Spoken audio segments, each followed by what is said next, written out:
All right, my name is Gerald. Okay, I'm the founder of Genuine Consulting. I'm the CEO as well, and a certified trainer. I've been training for 26 years. I now focus majority on the data platform, AI, machine learning, data science. Right.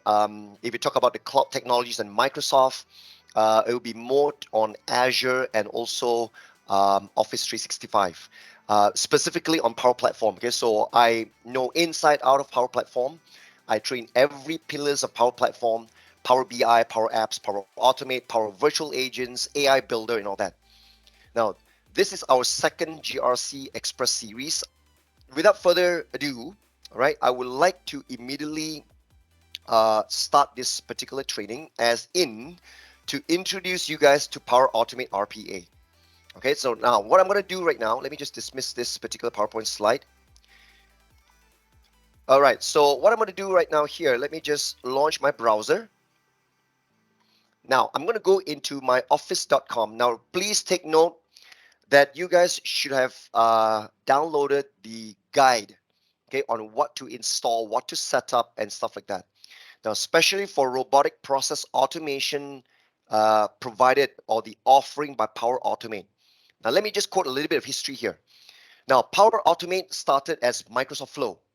Okay, that's where they perform, the modernization of workflow development, right? And they have hence until today supported well over 470 connectors to various sources. All right, they all started with cloud flows, schedule flows, instant flows, automated flows, which allows you to automate a lot of your processes, your business processes. Now, when they started with RPA Flow, it was really, really bad. Okay, but then when they try to switch over to UI Flow, they rename RPA Flow to UI Flows. They decided to get improved a little bit, but that was when Microsoft actually bought over a company called Softomotive. Now, Softomotive is a company, right, which creates a very, very nice automation platform called Win Automation. So Win Automation, right, is to automate all the Windows desktop applications and stuff like that. So it was owned by Softomotive. So Microsoft bought over, they acquired Softomotive, they acquired Win Automation, and now it is fully integrated into Power Automate as Desktop Flow. So Desktop Flow is the third name from the days when they were known as RPA Flow. They changed name to UI Flow. Now they were known as Desktop Flow, right? And after they bought over Softomotive, now they are now part of the Magic Quadrant. They're in the leader quadrant, right? And sharing the same leader space with UiPath. Now, most of you guys who knows RPA, UiPath is they have been the magical leader for some time. They're in the leader quadrant and they are actually way high up there. So Microsoft joined along with also Automation Anywhere to name a few of these, right? So they have got somewhat, I've gotten some other competitor names in there.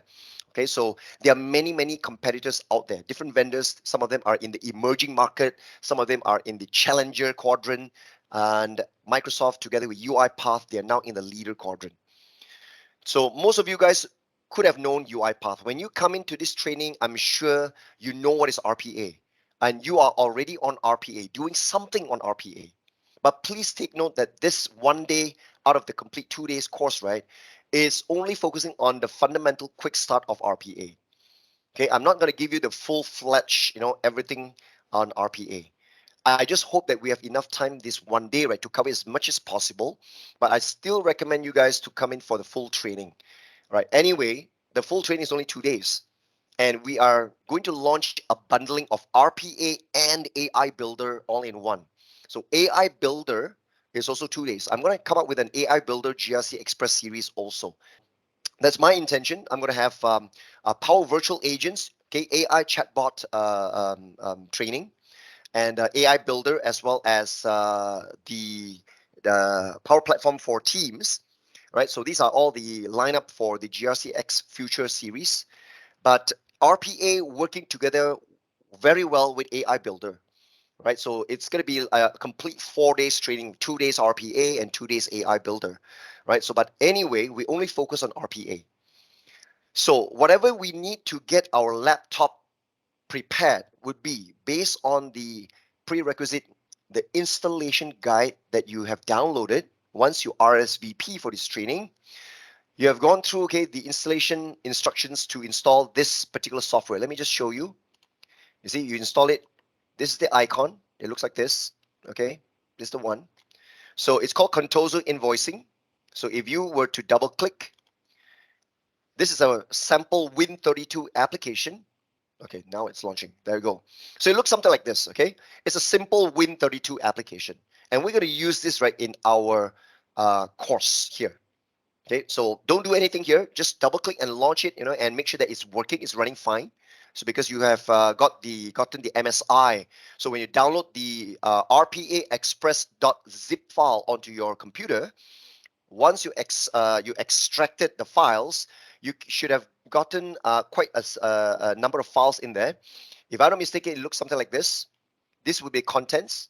Okay, you can see that I've given you 5 PDFs. There's a setup MSI file. There's one JPG file, and there's also another zip file in there. All right. So this will be the contents inside my RPA Express zip file once you have downloaded from there. Now, based on the instructions, okay, that you need to install, you need to install this particular software, but most importantly is your Power Automate for desktop. You need to download it, okay, and install it on your own laptop. You can get that, right, okay, by signing into your Office 365, going into your Power Automate website, and on the top right, you can see there's a button called Install. And when you download, okay, and install, right, you'll be able to see that they will give you the installer to install your Power Automate for desktop. And one of the setup, right, is also to download and install together the Power Automate machine runtime. Okay, so please take note. All right, once you have downloaded that and look into your guide, right, you are required to download the two most important software, Power Automate Desktop. Let me show you. Once you install that, you will see it here. It's called Power Automate here. So once you click and you launch it, right, they will prompt you to sign in. So I'm not going to sign in yet, right? You should sign in with the account, your Office 365 account. Now, those of you who are not sure whether should I use my company account, whatever I develop, will it affect my company account? So if you're not really sure about the permission or your authentication with your own company, whether you are able to use your own company's Power Automate, you're not sure about the licensing and stuff like that. Now you can always visit the Microsoft Office website to acquire an Office 365, either E3 or E5 trial. Microsoft made it really, really easy. Every Tom, Dick, and Harry can simply sign up a 30 days trial for E3 plan or even E5. E5 is the highest. Get a trial subscription. You can work with it for 30 days. You get 25 licenses in there. You can play around with all the entire Power Platform, okay, as much as possible. So even in my training, right, I always discourage users from using your company Office 365. I repeat, I discourage, I'm not encouraging. Okay, but some of my attendees will come back to me and say that, hey, if every one of my attendee uses a trial subscription, but later on when they come back to work, when they switch over back to the company's Office 365, they may not be, familiar with the interface because maybe there'll be some slight changes with the services available and all that, which I agree, to some certain extent, I agree based on the differences. Because when you sign up for the trial, it is E5. Your company may not be E5, and your licenses may not be as complete as what you get when you sign up for the subscription. Okay, so I understand that. But of course, it's my job as a trainer to fully focus you guys on only the necessary services that you're going to use, right? And we pinpoint and target what licenses that you are required. Okay. Now, basic and standard license don't have Power Automate. Well, yes. Okay. Actually, you need at least a premium license for business, or in enterprise. Okay, you need minimum. Okay, your E3 or E5. Okay, so most of the time, okay, you will need to understand, okay, that if you don't have Power Automate or don't have Power Platform part of your Office 365, you have to sign up as a trial manually. You can visit Power Automate and just click sign up as a trial. This one will be added on top of your Office. It's I think for Power Automate, right? I remember they are giving you 90 days trial only for Power Automate. Power Apps, only give you a thing around what, 30 days trial, right? So the trial license, right, it's different between Power Apps and Power Automate. Even though they are siblings in Power Platform, but Power Apps only 30 days trial, the per user plan trial, right? The higher trial.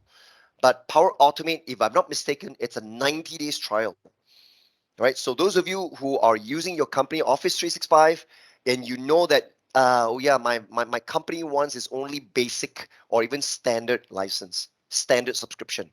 I don't have that. I've never seen Power Automate or Power Apps appearing in my Office 365. So what should I do? So you can go to powerautomate.microsoft.com, allow you to sign it, okay, sign in, right, or sign up for a trial. Get a 90-day trial, which allows you to use for 90 days, right, connect to all the premium connectors. Microsoft wanted you to play around with that for 90 days. And if you like it, if you're comfortable with it, then we talk about payment. So that should be what Microsoft always wanted there, okay? So please take note, okay, that majority of the time, right, we will be working with trial subscriptions, trial licenses, especially for Power Automate and all that. Now, you should also realize about this. Now, I'm not going to sign in here first. Let me close this. Once you have launched Power Automate Desktop, right, even you close it, right, you can see in the system tray, see, it will still show here, this one. Okay, it will still be running here. So it's always okay for you to double click to launch it again. You close it, they will be minimized to the system tray. The Power Automate icon is here. All right. And the next thing that you should also get, right, is also this thing called Power Automate Machine Runtime. Now I'll explain about what is this. Machine runtime, right? Okay, it's actually needed for you to register your computer names to your Power Automate service. All right. So once you are on Power Automate, they want you to sign in with the account, all right, and then they allow you to register this laptop that you are using or the computer that you're using, so that this machine are now registered as an agent to run desktop flows. Because this allows you to scale and register many machines, different computers, right, where you can deploy your desktop flow and run it on multiple machines. Okay, when I step into our exercise, I'm going to explain about that later on. So these are the software that we need to install for now. Okay, now part of my prerequisite setup guide, I also mentioned about setting up browser profiles. Okay, I've given you only two, either Microsoft Edge, which is the recommended browser, or if you are a Google fan, you still want to stick to Google Chrome, by all means go ahead, right? You're able to install the extension, the Power Automate extension to either Microsoft Edge or Google Chrome. Now, the extension, what it does, right, okay, is that they allow us to even do web automation. Because Power Automate RPA here, okay, the desktop flow is not just for desktop automation, but even for web automation, right? Now, I'm not so sure whether we have enough time, okay, to do this, because based on my 2 days, right, I will demonstrate the web automation portion. But you know, this is only a 1 day. It's a free training for you guys, okay, to get you guys kick started. So I may be able to only show you on the desktop portion. So the web automation is something else where you can easily launch Microsoft Edge, go to a specific URL, right? And then, you know, maybe I can tell you a bit about my second day uh, uh, um, uh, content where let's say, go to MSN Money, go to the currency exchange, right? And see, I want to convert US dollar into, let's say, Sing dollar, right? And then once I got the converted currency, I grab that value, right, and insert it and write it into my Excel file. So everything fully automated. You see the robot moves the mouse, click here, type it out, and then move the mouse again to the other side, grab it, copy and paste, you know. Everything is all done fully robotic. Okay, but to some extent, some people say, oh, it's like a ghost, you know, controlling my mouse, moving here and there, you know, and clicking here and there. So that's what RPA is all about. Okay. Yep, exactly. Okay, like UiPath. I mentioned UiPath earlier, right? So yeah, RPA. There's no other RPA here. Okay, unless you have the God of Hand. Okay, the hand of God. Oh, sorry. okay? The hand of God, okay, doing something for you. But like I said, it's always about the robot, moving your mouse, doing something for you. So UiPath, automation anywhere, Microsoft, whichever platform, whichever um, vendors, okay, whichever software that they provide, it's always the same, okay? So the web version of Power Automate. Now remember, Power Automate for Desktop Flow, right? We have to use Power Automate Desktop to create it. There is no web version, okay, for you to design a desktop flow. Cloud flows can be created using the designer directly in the browser. All right. So it's just like Power BI Desktop. You use it to develop a report. But there is a web version on the browser. You can still create a report, right? But limited experience. But for Power Automate Desktop flows, zero experience on the web. When you click create, okay, if even though let's say you sign into Power Automate, under the desktop flow, you click plus sign to create a new desktop flow, they will launch your Power Automate desktop. They will ask you to download and install Power Automate desktop, right? Short form, I always call it PAD or PAD, Power Automate Desktop, PAD, all right? So you need PAD to be on your machine. That's the only way for you to design and develop your desktop flow. Anyway, okay, the running of the flow, right, is not on the cloud because it's to automate your machine, your computer, your Windows, right? Windows automation, your desktop automation. So they will rely on the runtime on your computer where the agent is to run automation on your computer. There's nothing to do with the cloud. Unless we talk about integration, cloud flows firing a desktop flow. A cloud flow which is triggered by a certain process, they will run the desktop flow, right? So it is triggered from a cloud flow, but still, desktop flow execution and runtime requires your desktop. So the design and the execution is all about your computer. So how fast or how slow or how efficient it is, now that relies on the hardware of your computer. We're talking about the CPUs or the memory available. So some are slow, some are more efficient, some are laggy, some are extremely smooth because they are using now your local hardware. Okay? Anything that runs on the cloud, you're at the mercy of the internet, right? But anything that runs on your desktop, you are at the mercy of your own computer's hardware. All right? So that's some of the things, okay, that you should know by now. So now let us get started by signing into your Office 365. You see, I'm not also using my gemrain.net. I don't use my own company's Office 365 to do this because I do not want to mess around with something in my company's account. So I always sign up a trial. In fact, I just signed up this morning. The previous account, okay, already expired 30 days. So I always sign up new accounts, new trials, 30 days, which I can use within the 30 days, right? So since the previous trial has already expired, I don't care. I sign up a new one. So I've got a new account here with my name, Gerald, at, I call it rpaexpress.onmicrosoft.com. I just signed up for E5 this morning. So I will have my trial, right, which will expire all the way only in June the 13th. I can still extend my trial. That's one thing good for sure. So I just signed up and I've given my organization a name called RPA Express. All right. So, but anyway, I'm going to sign in here. I'm not using my GenRain account. So this is a trial, a fresh out of the oven this morning. So it's freshly baked. I've got nothing in there. I haven't even stepped into Power Platform. I never launched anything. So any experience when I click, right, it is as fresh as day one. Okay. They will prompt me, show me some splash screen, show me welcome and stuff like that. Okay.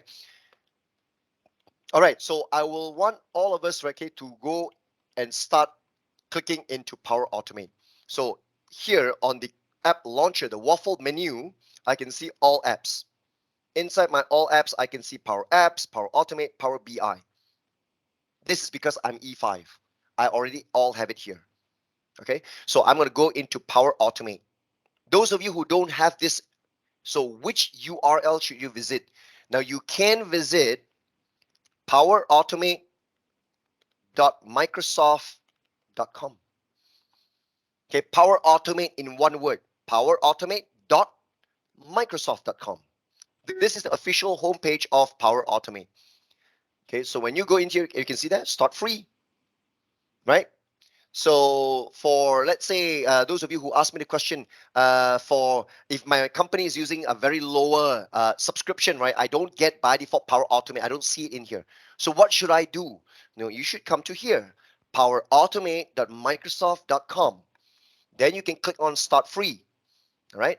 So, but in my case, I already have Power Automate. I can see Power Automate provided in my Office 365. So when I click Power Automate, they're going to open up a new tab. They're going to bring me to flow.microsoft.com. Sorry, this is not the one I wanted. I need to sign up. This is from my previous one. Let me sign up from here first. Because one thing bad for sure is when you sign into one account and you haven't signed up for the other one, all right? So even though you sign in here with my new account here, Gerald at, you can see that once I sign out, okay, so they sign out from everywhere. So they are not linked to the same session. Let me just go back to office.com once more.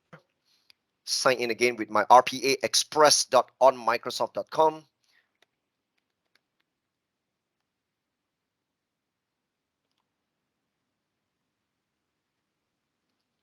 So back to my home page. So when you have already signed into your Power Automate, the URL, they still haven't updated to powerautomate.microsoft.com. It is still flow.microsoft.com. And you see, they also look at your region. Now, we are all mostly, okay, from Asia. So you should be able to see asia.flow.microsoft.com. Now, my region, I always stick back to United States. So even my new subscriptions, I always stick to United States. So that's the reason why when I go and launch Power Automate, you can see the new tab opens up and you can see that it brings me to my, I think it's the first time that I'm signing in with this new account. As you can see, there you go. They will always tell you, welcome to Power Automate. And you can see it says here, United States, choose your country or region. I'm going to stick to United States. I just click get started. And the region's data center that you will use, that you will connect to Power Automate, look at that. It's under us.flow.microsoft.com. So those of you who are in this part of the world, it should be asia.flow.microsoft.com. All right. So like I said, that's what I've mentioned. So yep, just check on your own, no matter what part of the world, as long as it's not planetmars.flow.microsoft.com or whatever planet you're from. Okay, so it doesn't matter. As long as you are in planet Earth, whichever region, they were going to show you there, us.flow or asia.flow or whatever. Okay, so it's still, right, your flow.microsoft.com. Okay, and you can see pretty much like Power Apps. If you're familiar with Power Apps, you know Power Apps together with here, Power Automate, needs to connect to an environment. Look at my environment. I just freshly baked this out of the oven this morning. I did not create any other environments. I only have my default environment named after my company name, my fictional company or the organization that I signed up for the trial this morning. I just call it RPA Express. All right, and this was not taken.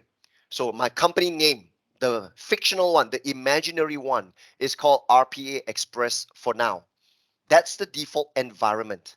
Okay, so except for Power BI, which does not need an environment, they are not connected to the Power Platform environment, which comes from Dynamics 365. But both Power Apps and Power Automate both connects to a Dynamics 365 environment. You create environments from the Power Platform Admin Center only if you have rights to sign into the Admin Center of Power Platform. If you are not a Power Platform administrator, you have to get your administrator to create an environment for you. So, but please take note, for right now, I am using my imaginary, my subscription, my trial organization environment. So those of you who are using your own company's account, so you need to be now sure that you're connected to your company environment or whichever environment that has been assigned to you. So whatever that you build will be inside this environment. Okay. So this is actually the homepage of my Power Automate. And you can see under My Flows, when you click on My Flows, obviously mine, it's all practically empty because this is freshly baked out of the oven. I've got no cloud flows. I've got no desktop flows. You see, when I click desktop flow, can you see that? They no longer allow you to create new flow, even though there's a new flow here, new desktop flow, all right? But they will still ask you to launch the app or download the app. So downloading of the app is from here. You can see install Power Automate for desktop. Okay, so this is how you download the installer. And when you install this, right, part of the setup, right, they will ask you to also install the machine runtime. It's together part of the Power Automate desktop installation. All right. So, but right now you can see there's no more web-based designer for the desktop flow. Everything has been transferred directly into PAD.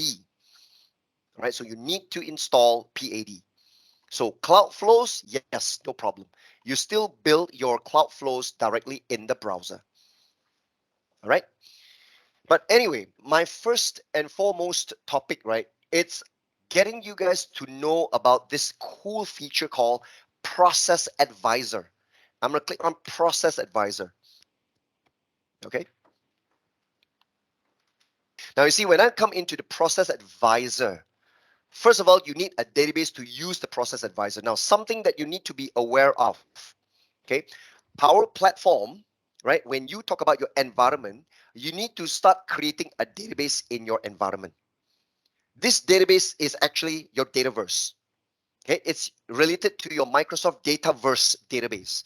And for those of you who could have known, or maybe you have done your own research, Microsoft Dataverse are only applicable to those of you who obtain either a per app license, okay, or a per user license, per app plan or a per user plan license.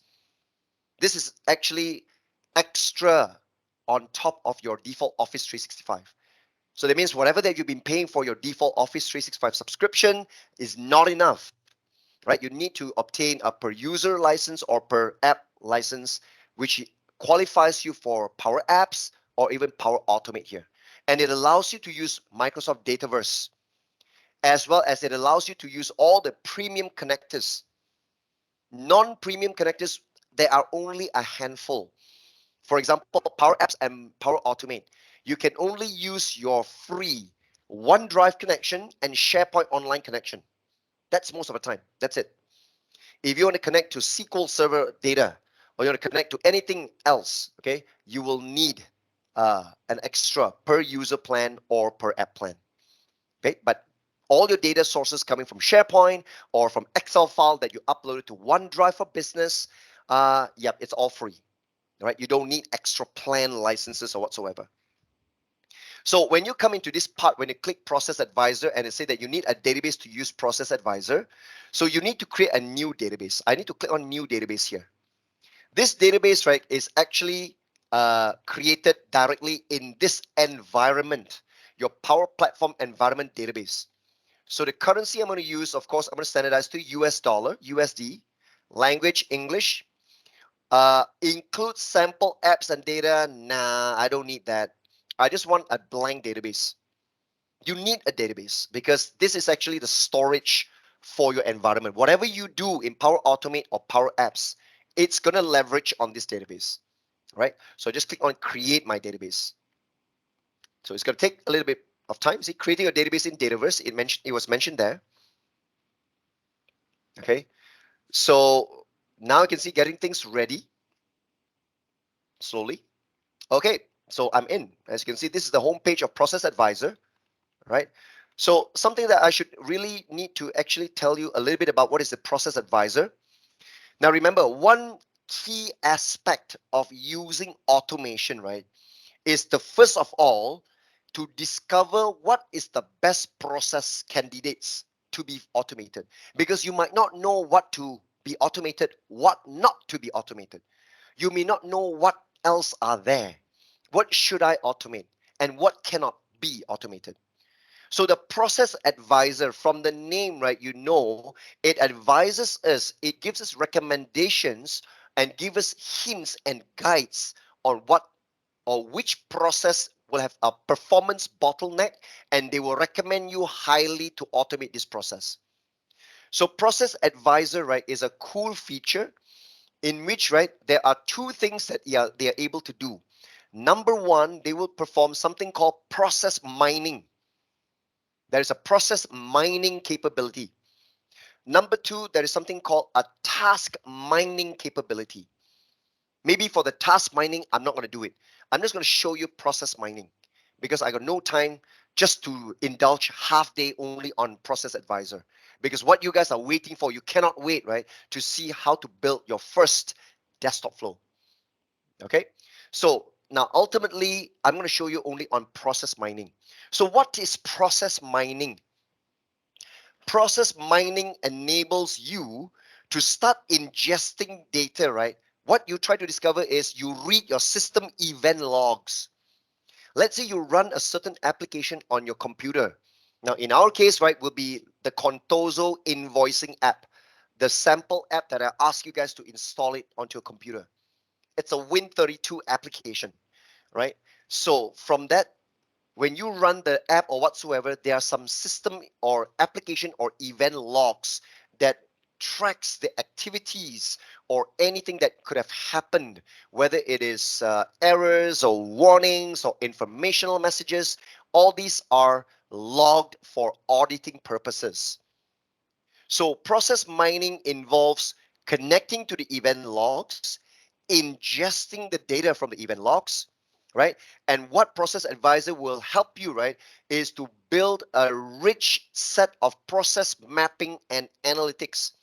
They allow you to be able to read and get insights on how actually your people work with the software. You are trying to discover how each and every step along the way that your users, your data entry clerks, or whatever frontliners uses the software, what are the steps and what are the processes they use, and what have been performed in the system. And these have been recorded in the logs. So the process map, right, is like a mind map, okay, like a graph, okay, that charts and help you find any inefficiencies, any deficiencies during their work process. And what they show you also, this process gets around 60 seconds to do. The other processes are 4 seconds. Some process get stuck for well over 10 minutes, and they will show that in a highly dark red color. The redder it is, the longer that process took, right? And then the arrow lines, okay, the lines, right, okay, will be very thick. So that will show you, right, which processes, right, has a very stringent or very strict or very urgent bottleneck there, waiting to be resolved. Okay, so it's actually for us to discover and find any inefficiencies in the work process. Okay, so now in this first lab exercise that we are about to do, now you will learn, right, okay, how to actually start creating the process advisor, start uploading some of the logs related to my invoicing app. And then we're going to use this process advisor to produce a process map that will show or that will visualize the entire invoice and payment activities and processes. You will be able to see, right, which activities take the longest to complete, how many different variations of the invoicing processes there are, and what variations and actions that will take the most time. Okay, this is a powerful feature, right, that will allow us to determine or to identify how or which process that will help us drive our automation. Now, even though let's say the process we do have an automation in place, but can it be further improved or not? All right. So we can run the process advisor periodically, monthly or bi-monthly, just to discover, even though we already do have one UI process or a desktop, an RPA flow in place, but maybe can it be further improved? Can the timing be made faster, more efficient? That's what the process advisor would be for. Okay. So right now, what I'm going to do, right, is we're going to get started to go into my process advisor. Now, I'm going to share you guys to a link because we need to get some sample event logs. Now, I'm going to get you guys to download a CSV file. a general, it's a go.microsoft.com. It's a forward link. You click the link, and in your browser, right, you can see they open up and they will start prompting you to download and save this process mining sample data.csv. I'm going to click save as. Just download it, okay? I'm going to save into my folder, which I created for this particular RPA. I'm going to save it. You see, the file name is called process mining sample underscore v3.csv. It's a CSV file. Save it. Once you click the link, they prompt you to download. It's from the internet. Download it and put it onto your local folder, please. So once you guys have downloaded that, right, now you can see I've got it here, the CSV. I'm going to double click to down and open up the CSV in Excel. Okay, and it should look something like this. See, this is actually, right, to simulate a series of events. It's an event log, but we put it into a CSV file. All right, just download and put it onto your folder, the folder where you extracted the zip file, RPA Express zip file. That's the course files we use here. So put it into the same folder after you extracted the files. After you extracted the files, again, it may look something like this. So the Contoso invoicing setup.msi is here. That's what you need to double click and install. The Contoso invoicing app. That's our Win32 application. So I just open up my CSV and it looks something like this. Please don't modify anything, yeah? Just have a look. After you download the CSV, just have a look. I always tell this to my attendees whenever you come into a Power Platform oriented training. Power Platform, it's part of Office 365 and it's on the cloud. It is slow at most times. So please take note, okay? You must be patient. If you get an error, refresh the page. Anytime you see something wrong, refresh the page. Remember the word, refresh. Be patient. If you refresh, it's still the same. Do a couple of refreshes. Don't give up, right? Don't give up. Refresh it. Buttons are in blue and my buttons are purple. Are you sure my buttons are purple? You mean these ones? These are all blue, right? Okay, because just now when I click the button for new database, it's also blue. Don't worry about the color. Come on, the color doesn't mean anything. Come on, as long as the button is the same button, right? Don't. It's just themes. Don't worry, right? Don't be too particular about that, you know. So, yeah. These are all tutorials and all that. Okay, I'm not going to the tutorials. So, mine is E5 for if you know for your information. My subscription is E5, Enterprise 5, the highest one. I'm not so sure whether that would be the difference, because if you ask me about coloring, I will always try to reserve myself because I'm not a color guy. I'm not an artist, so I don't worry too much about the color, right? But I'm more towards functionality anyway, right? So yeah, please don't get too attached to coloring. Okay, right. So once you downloaded the CSV, I'm sure clicking the link right here, it's very fast, right, to download. It's a public URL anyway. Now, once you downloaded, the CSV looks something like this. So let's not worry about that. But the only thing that I want you guys to pay attention it would be the column names. So I've got the first column of location. So they detected the location of where this application was used from.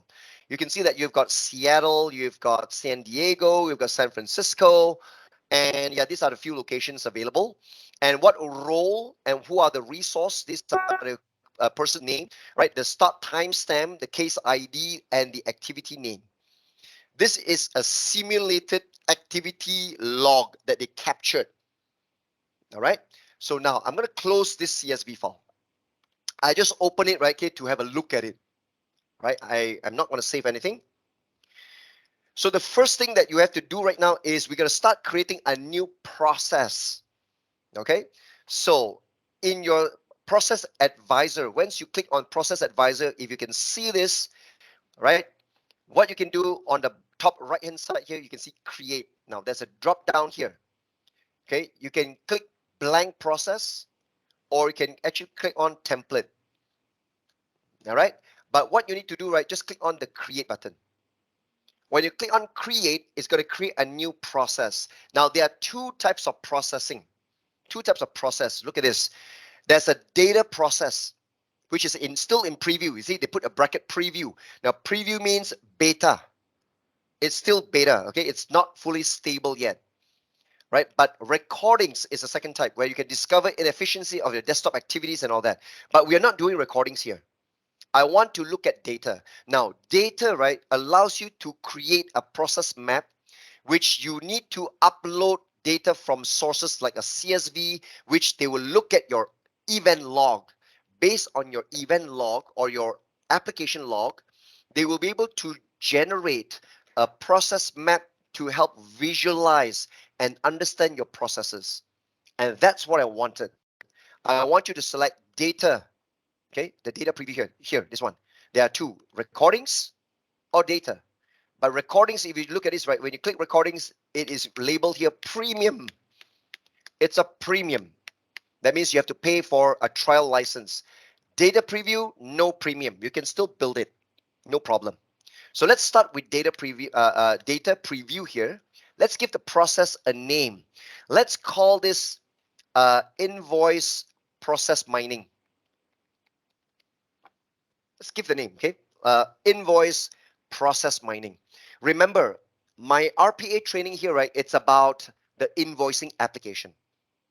Remember that Contoso invoicing application that I want you guys to install, the sample invoicing application. So if you don't know what does it do, right? Okay, it's an application that creates invoices. It's just that. A simple application that performs invoicing. And you know, invoicing refers to payment. You invoice someone and to get paid. All right, you generate invoice, you bill one customer, and you expect payment from the customer.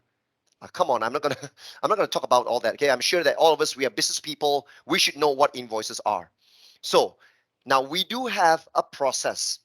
We are trying to read from that log. The log captures different users who uses my invoicing app and what are the things they go through. What are the typical process they go through if they use the Contoso invoicing app. All right, so that is why we're trying to mine that processes. So once you've given it a name, description is optional. Don't worry about that.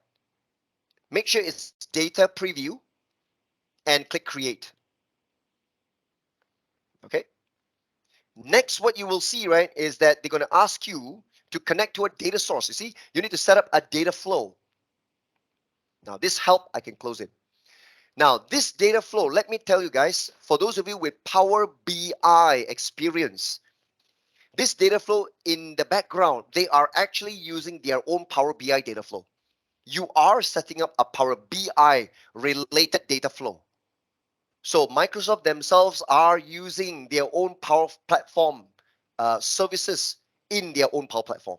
They offer you something here, but in the background, they are also using their own Power Platform services, right? So we need to set up a data flow. Now look at the choices of sources that you can connect to, which is absolutely amazing. I'm not sure about you. I'm not sure about your opinion.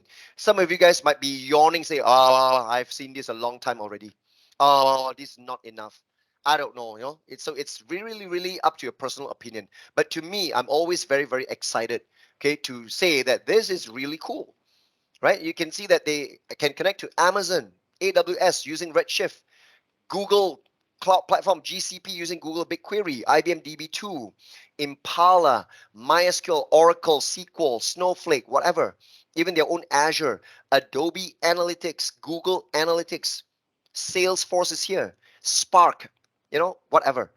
Okay, Dataverse. But out of so many things I've been talking about here, right? You guys must be really excited. But you know what? I just want to create a blank table. So it's going to be like, nyeh, nyeh, nyeh. All right? It's really a disappointment. You know, we are not connecting to all these kind of services. I just want to create a blank table. Why? Because I'm going to populate the blank table with my CSV data. Okay? Let's click blank table. All of us. Blank table, please. Can you see? Blank table. This looks like a Power BI get data experience, right? Those of you with Power BI experience, right, you know that you can enter data. There's one button called enter data. That's how you can manually create a table and it looks exactly the same. All right. Are you guys all here? Okay, blank table, right? So now what we're going to do, okay, you need to reopen again the CSV. Just now I closed it. I'm so sorry. I need to reopen the CSV. I want you to highlight all. put your cursor inside anywhere here. Control A, select all. Control C, copy. And you should know what to do. Control V, paste it into the blank table here, right? Make sure, okay, that in the first blank cell, click the first blank cell here and Control V, paste. There you go. Once we paste it, do you realize one thing? Every column does not have a name yet. It's still column 1, column 2, column 3, column 4, and so on and so forth, right? But you do know very well the first row, like location, role, resource, start timestamp, case ID, activity name. These are all column names, right? So there you go. Right at the top here, you can see use first row as headers. Just click on that. And the first row now promoted to be the column header. That's exactly what I wanted. Just click one time, use first row as headers, and every column applied with the name, right? So the first row is the header, and we used it as a header. Now, you will see that once the header is there, right? Okay, now you are also optionally given a table name, okay, called table. You can create a table with a different name if you want to. But anyway, let's not worry about the table name. It doesn't matter. We are dealing with only one table. So the table name is called table. I can live with that, no problem. But you know what? The next thing you're going to do now, right, is to click next. And when you click next, those of you with Power BI experience, you will definitely chuckle, okay, to yourself. You'll just giggle there a bit. Look at this. Look at this. Are you giggling to yourself? What does this look like to you? This is like the Power Query Editor in your Power BI. Okay. Of course, again, the buttons at the top here, okay, is slightly familiar, slightly look alike, but certain things are not the same. But it is your PQE, your Power Query Editor, the same Power BI's Power Query Editor. So they offer you the similar data transformation feature directly in this data flow here. Okay. Now, you know what? I don't need to do anything here. This table that we have here, right? I want us, right, to map it to our Dataverse table. Can you see that on the far right-hand side here, there's one button, this button, map to entity. I want you guys to click. Can you see it's under CDM, Common Data Model. Click one time, map to entity. Click on that. Now, when you click map to entity, right? Which entity are you mapping? Now, what am I doing here? Now, I need to explain because no point following me, right? And I don't explain to you what are we doing here. That's my training style here. Okay, that is why. Okay, I'm not being arrogant here. Okay, but those of you who have trained under me, I'm sure you like my training style because that's what I do. We do the lab exercise together, but I will need to tell you the objective, what to do here and what not to do, what to be cautioned, what to be anticipated. So this step here, map to CDM entity. Now, do you remember just now when we started with Process Advisor? I'm not so sure about you, but I did get a caution, not to say a caution, but a note that I don't have a database. They prompt me to create a database. Remember, I told you that to create a database, it's actually a Dataverse database, right? So that database in Dataverse created, right, is for a reason because that's our common data model. In Dataverse, there are a series of tables, or last time they call it entities. These tables are standard tables. They are built in and they are shared across the entire Dynamics 365 because Dataverse is a storage which are shared and accessible by the entire Dynamics 365, whether it's CRM, whether it's F&O, whether it's supply chain management, sales and field marketing, whatever. Okay, so anything under the sun, okay, they are all accessible through your Dataverse. Now, out of so many tables or entities in your Dataverse, there are two entities, right, which captures logging information. Look at this, activity log or event log, only two. So which one do you want to map? I mean, we are talking about your table, your data here. Which one do you want to map it in so that this data, right, is going to be pumped into that common data model, that table. So if you choose activity log, right, then they ask you to map which column to what column. But I want you, right, okay, to map it to the event log rather than that. Why? Because activity log, they will show you attributes expected, anticipated, activity name column is needed, case ID, start timestamp, and ending timestamp. There's a start and end time because activities tracks start time, end time. But do you remember that in our case, we only have start timestamp. We don't have end timestamp. Let me show you again. Let me cancel this. Look at that. Look at my table here. Look at our table rather from the CSV file that we copy and pasted. We only have start time. We don't have end time. Start time without end time means it's an event. You are tracking events. If you do have start time and end time, you are tracking activities. Remember that. So when I click map to entity here, event log, look at that.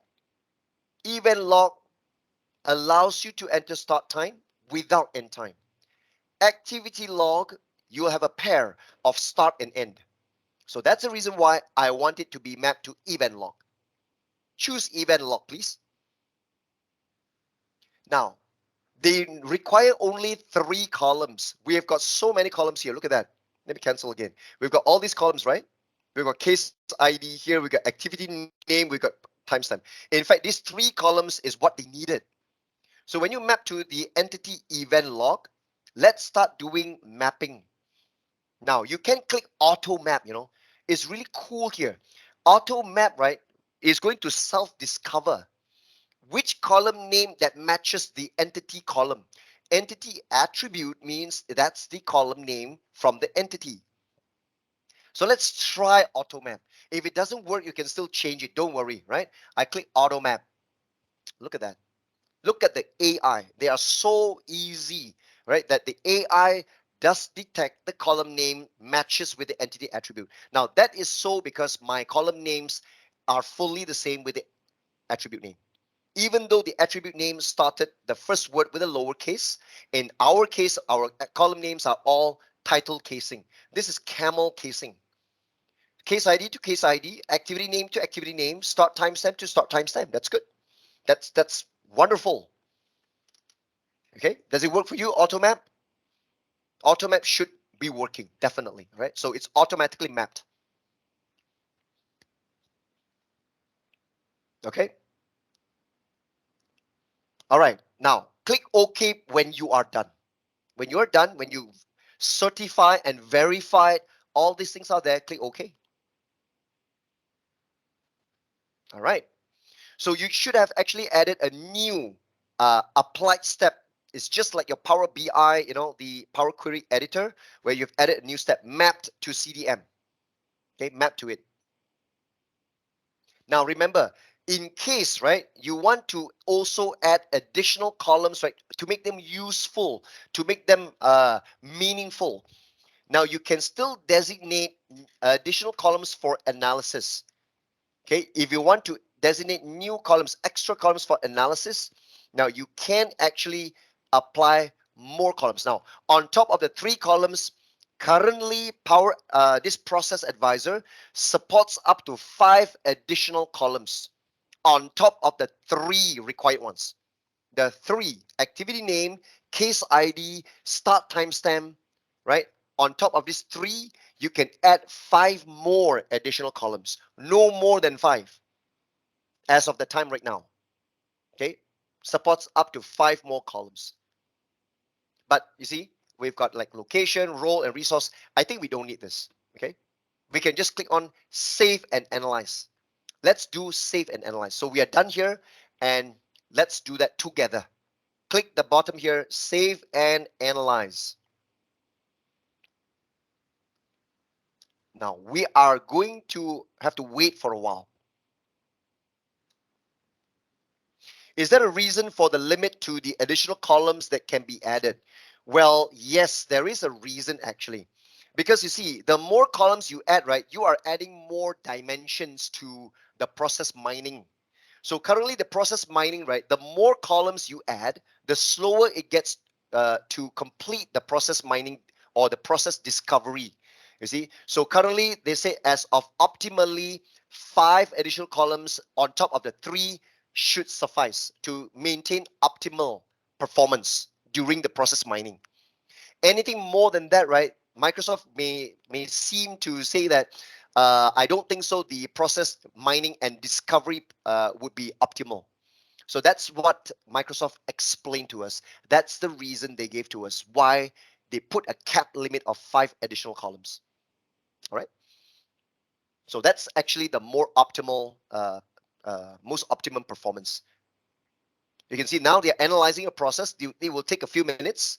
Remember, we only stick to the default 3. We never add any additional columns. So let's see how long it will take. If we have added additional columns, it will take longer than that. Okay. So just wait. So nothing much from here because we can only view the information and also the visualization and the insights uh, through the page called Analytics for us to view all the result only after they finish this process mining. So you should be able to see a process map chart with some you should be able to see something like a dashboard, and I can tell you that the dashboard is exactly a Power BI dashboard. Okay, it's also related to Power BI. So you can see that mine is ready. Ooh, cool. Mine is ready. Just a couple of minutes. Let me just close this. There we go. They are now showing me the dashboard. All right, look at that. Mm, there we go. That's the process map. Look at that. This is actually the process map. And this will be the average case duration 7.02 days, median case duration 6.99 days, how many variants they discover, how many cases altogether, activities charted, and all that. Okay. So this is actually the bar graph, the charts and stuff like that. You are able to filter and stuff like that as well. Okay. Now let me try to explain to you a little bit one by one. Okay. I am not going to go deep down into it because we got no time to go into that. So let me just show you roughly, okay, what are all these particular dashboard. So the first one that is very visible, very attracted, your eyes will definitely look at it for the very first time is this mind map, is this so-called flow chart here, right? This is called the process map. Now, the process map represents an overall view of the processes captured in the event log, right? Remember the CSV? Whatever we captured, whatever we supplied, that is what they discovered, and they generated this flow. Okay. Now, the flow represents how each process progresses through different stages or activities. The darker the colors mean the longer run times. The thicker the arrows represent higher frequency. More people go through that flow. Now, let me go into this. Let me just make this fit to the screen first. Sorry, let me just zoom in first here. Look at this. So you can see that majority, everybody goes through here. There are 133 cases. Remember, 133 cases here. 133 cases means in the log, they discovered that there are 133 activities, different users or whatsoever. All 133 cases started from here, right? The first process is invoice entry. Altogether, 7 hours, 25 minutes worth. Average duration. Okay. And from here, right, you can see now out of 133, 67 of them go through confirmed payment received. The other 66 cases, right, goes through checking customer payment. You see? And this flow will continue with refunding process, this one credit memo entity or whatsoever. But you can see the longest runtime is here. These are all very dark red here. Look at that. Complete the customer memo. Took 14 hours average for all these 99 cases. And from there, there is also a split.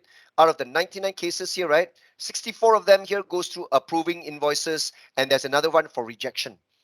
So actually, from the naked eye, right, one shot you can see this portion here, it's a higher possibility and a higher chance for you to automate the process. That is roughly how you read it. I know that some of you guys wanted to go deep dive into the details of everything, but like I said, that overall in the process map, try to pinpoint the areas of the darker red color. And if you go zoom into that, you will soon realize which application, which process it comes from, and that's actually all the more important for you to automate it.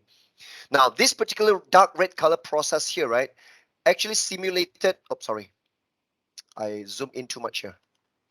The process here simulated the usage of my Contoso invoicing app, right? Because they are all human beings. Can you imagine, okay, that you've got tens or even 20 data entry clerks standing by day in, day out, keying in invoices, information, submitting invoices, or whatsoever, right? They make mistakes. They're human, right? Or they can be slow. They can click wrongly, you know. These are things that we try to avoid. Exactly, if you are on UiPath, you should know very well what UiPath does, and that's what Power Automate RPA is the same, because it's generically RPA, right? And you know, in robotic process automation, what you are trying to automate, that is to uh, make all my data entry clerks lose their job. That's just a joke, okay? But literally speaking, yes. We no longer need to hire data entry clerks, no longer involve humans, okay, to enter all this information. Day in, day out, they make mistakes, they are slow, they may take coffee breaks, they may take toilet breaks or whatsoever. Robots don't need breaks. You don't need to feed the robots. As long as your machine is running fine, as long as the runtime is there, the flow runs perfectly well, the robots will continue with the process, okay? And it will repeat and repeat the same thing without fail, without clicking wrongly, unless your process steps in your desktop flow is wrongly input, okay? So that's the process map here. And of course, in the analytics, what you can see from here, right? Okay, there are variant information, variance by frequency. For example, this variant here, variant number one, right? There are 66 cases. What do you mean by variance?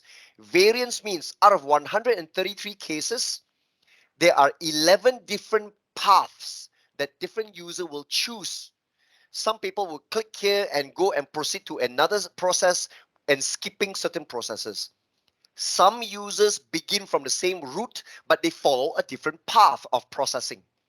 So variance means different varieties of paths. So like for example, path number one, 66 people go through path number one, variant number one. So when I click on variant number one, all right, they're going to tell you, this is the path, you see? This is the path. Invoice entry, then checking customer payment, and then after that, credit the memo entry, and maybe to do refunding. Maybe the refunding is the one that will take the longest here. You see, this path, a lot of people go through this, right? Path number two is the second highest. 34 cases go through that path. When I click that, you can see that the process map will also show you streamlined to that particular path. And this is the path. Look at that.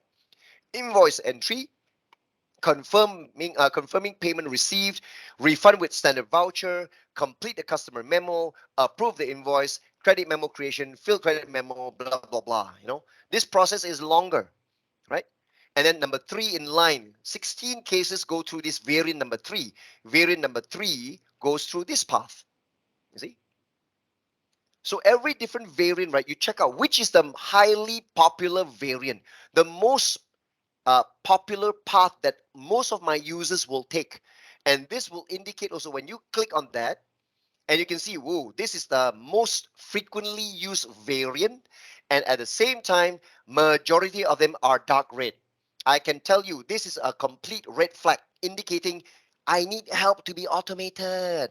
Please automate me now. Don't wait. Your human users suck. That is what they're screaming right now. Okay, they are yelling for help right now. This is the perfect candidate to be automated. Okay, so that's roughly what I can tell you. Okay, just I got no time to dive into every single one of this, but like I say, we want to go through the analytics, the insights generated by the process advisor to really identify which path, which process can be automated, how long it took, are they popular enough, right? So that's ultimately your process map here. All right, so far so good. All right, so that's enough of the process mapping, okay, that we are going to do. I'm not going to waste time, okay, on the process advisor here. In fact, in my 2 days course, of course, I will show even task mining, the recording and stuff like that. But like I say, I know a lot of you guys wanted to experience immediately how to create your first desktop flow. All right, so now, so what we're going to do right now, this is going to be interesting because we want to create our very first RPA flow, or what we call it in Power Automate. We refer to it as a desktop flow.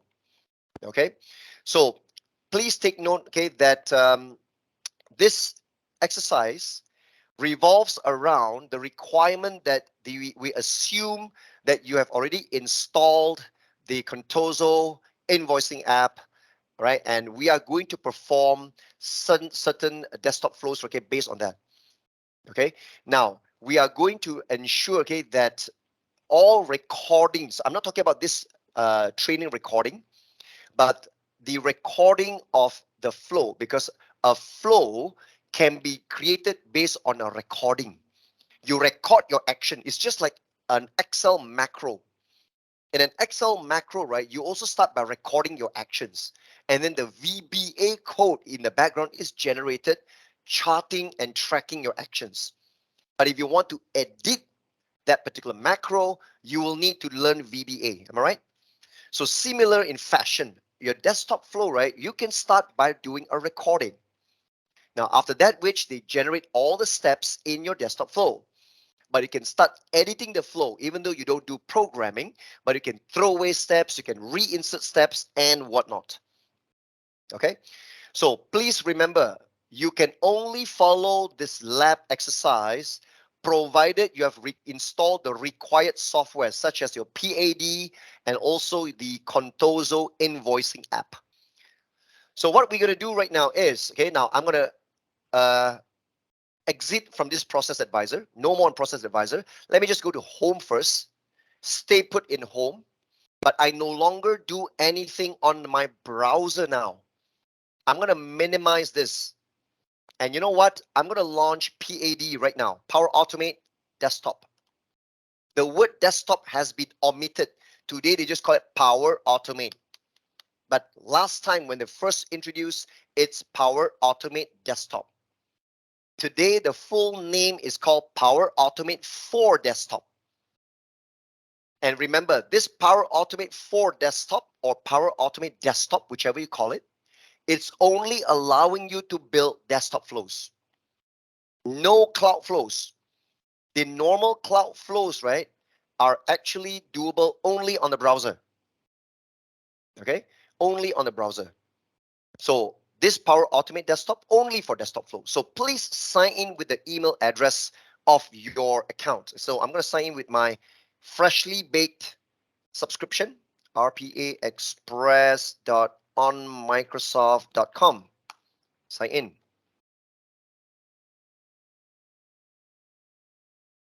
A password. All right, so that's a toolbar, and you got a main flow here, and then that's a variable here on the right-hand side. So this is actually called a designer. You can see many things. If you compare this with actually this small window, right, it's nothing here, right? Only listing the name of that testing here, right? So this is actually how the particular flow looks like. Now, I'll just close the designer. You see, the thing is that what you realize is when you close the designer, the testing is gone. Can you see that? Because we never save it. If we never save the flow, it will be gone.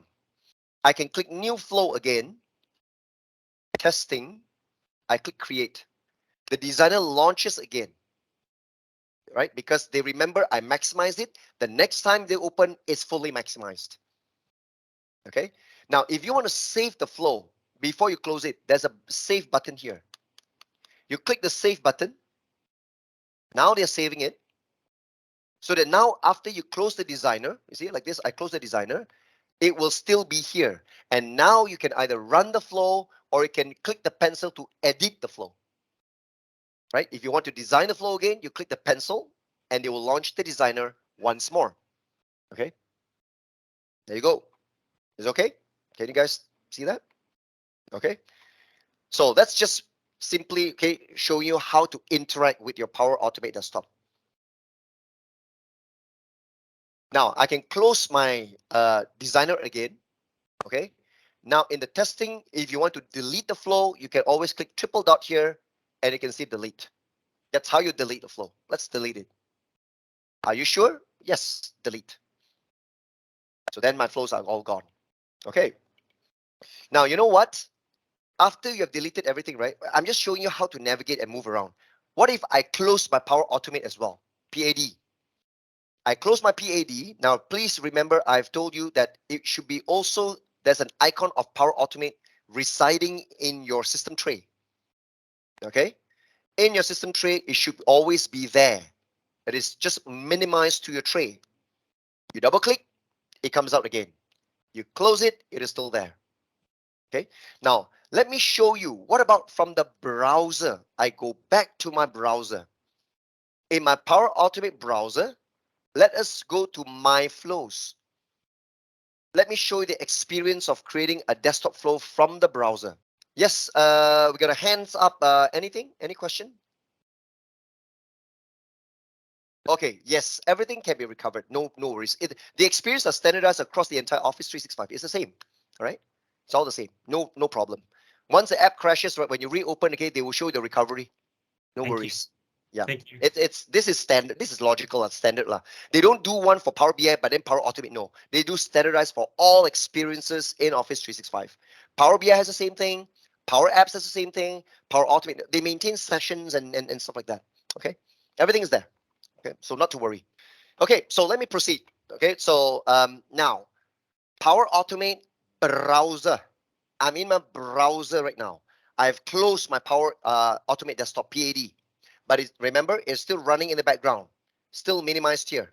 Okay, in the browser, I go to My Flows, and I want to create a new flow and desktop flow. When I click desktop flow, I told you so. There is no way to do it on the browser, right? So just click on Launch App. Click Launch App. The site is trying to open. I say open. Okay, so you see, it relaunches back. Right, same thing. So launching from the browser, it will ask you to open, and it allows you, right, to create a new flow from here. Okay, so let's now try to create a new flow. This time, no longer just testing, but we are going to create a flow, an actual flow. New flow. Let's give it a name called Enter an Invoice. The name of the flow is for us to enter an invoice. So that's why I call it Enter an Invoice. The name of the flow says it all. Enter an invoice as the flow name. Click Create. Again, the flow designer will launch. All right. Now let us start designing something here. Now, we are not designing using a recorder. Okay. I'm going to show you how to manually design the flow from blank. When you design a flow, right, you must be able to have good imagination. You must imagine what will happen, what will start first, what will appear, what you can click, what you will type. You must have all these things imagined in your head. But prior to that, you must know your application very well. Okay? So that means I assume that you would have already launched Contoso invoicing app before. You could be familiar with the interface and whatnot. But even though I'm not asking you to do it now, but don't worry, we'll do it together, right? We'll do it hand in hand. So we are not recording anything. I'm going to show you how to start by manually designing the step. Now, what should be the first step if you run this flow? Now, the flow will start a new instance of my Contoso invoicing app. Am I right? So which means, right, in the actions, I'm going to search in the actions here. I talk about run. I type the word run. You can see there's one called run application. You filter all the actions that start with the word run. Look for run application. You drag and drop it here. Release. Drag and drop. They will prompt you with this. I'll wait for you guys now. This means, right, you are going to run the application. That means when your desktop flow runs, it's going to launch an application. So they were going to ask you, what is the application path that you're trying to run? So you can click this button, right, to choose the path of the application that you're running, that you are going to run. Click here. Now you're going to browse into C drive program files because all our Contoso invoicing app is installed into your PC. C drive, go to program files, is under x86 because it's a Win32 application. It's a 32-bit application. So program files x86. Look for Contoso Inc. There you go. It's installed under Contoso Inc. You can see Contoso invoicing under the folder there, legacy invoicing app.exe. You need to point to the executable file of the application. It's called legacy invoicing app.exe. Look at my file path. Okay, the path here. And you are going to select this. Please take note.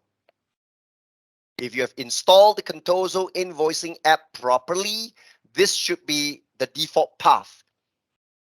C drive program files x86, Contoso Inc., Contoso invoicing, and the executable is called legacy invoicing app.exe. All right. So I'm going to select the legacy invoicing app.exe and click open.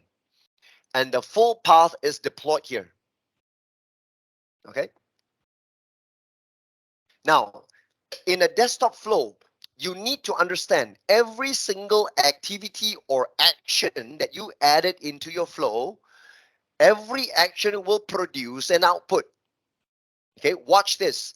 Even though I'm trying to run an application, there is a variable produced automatically, which is in the form of a variable called app process ID. This is because that you are running an application. Every application is occupying a certain portion of your CPU process. So this app process ID is uniquely identifying the application that you're running. So not to worry about that. We know that there will be a variable produced by this step. Just click save. Just click save.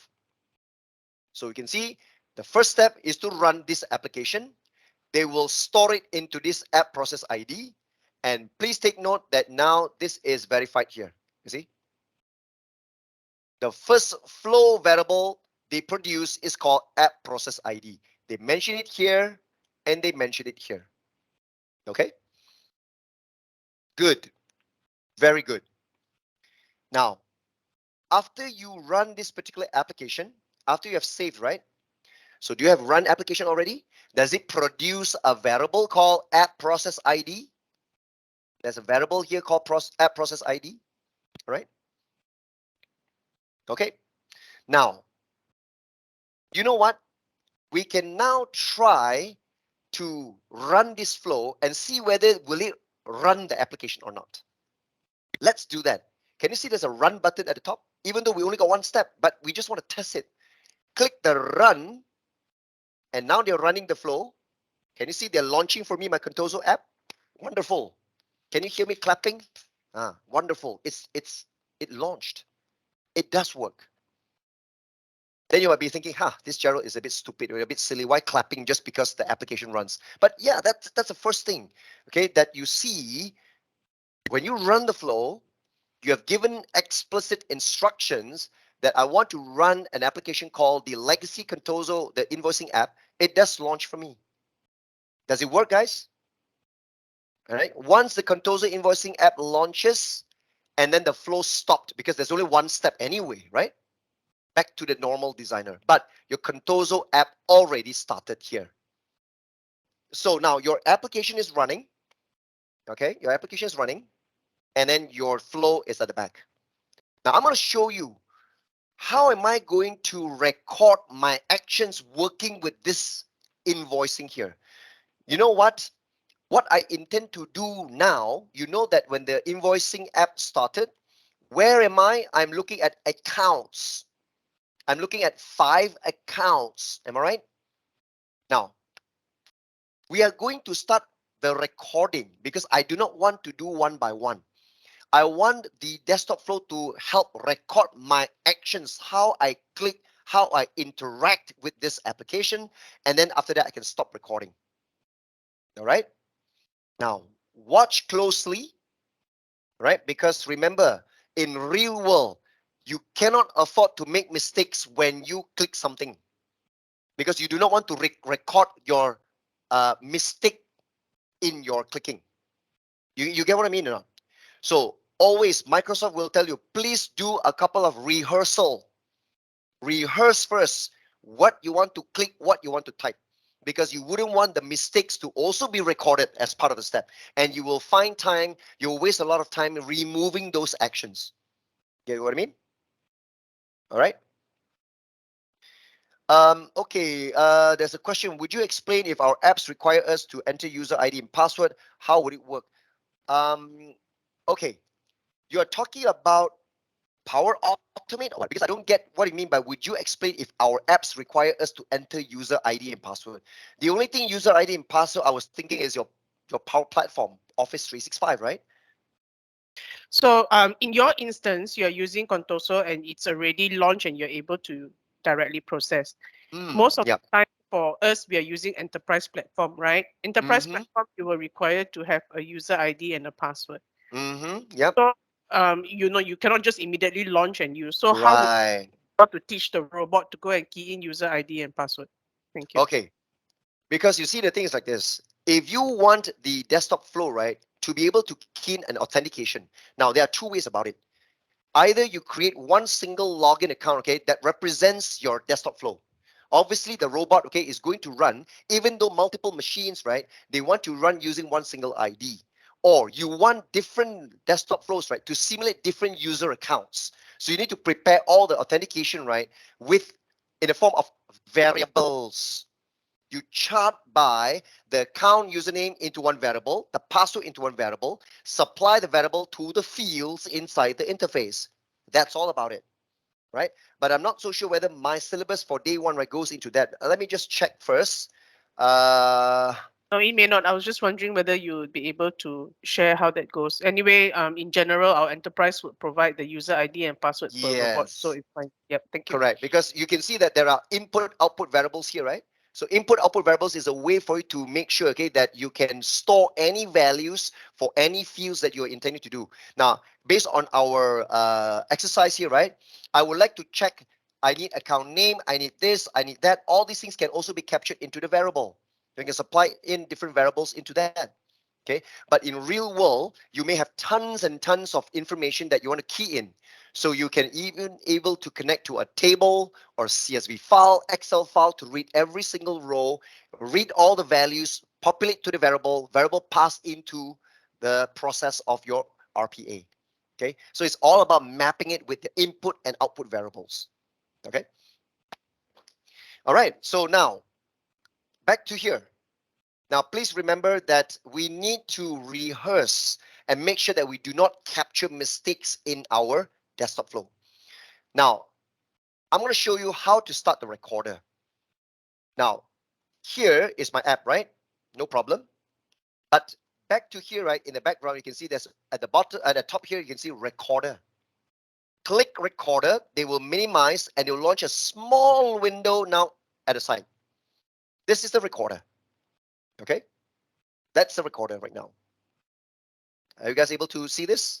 You click the recorder, the whole maximized designer minimizes at the bottom, and they launch a smaller window called the recorder.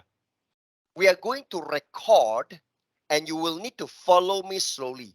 If you now, please take note, do not simply click elsewhere, because when we start recording, you wouldn't want to simply click here and there. Okay? Now, if you have got better memory, right, don't follow me one by one. If it's possible, you look at what I do, right? Watch until I finish first, then you re-simulate your own. Can you do that? Are you able to do that? So, but right now, if you're on a single monitor, I can only tell you, please watch what I do, remember my steps, then you do it on your own. I'm going to give you guys time to do it on your own. Because you cannot follow me one step, you do one step. Second step, you do second step. Because you're going to switch between Teams and then Contoso. Teams, Contoso, Teams, Contoso. Everything is recorded, guys.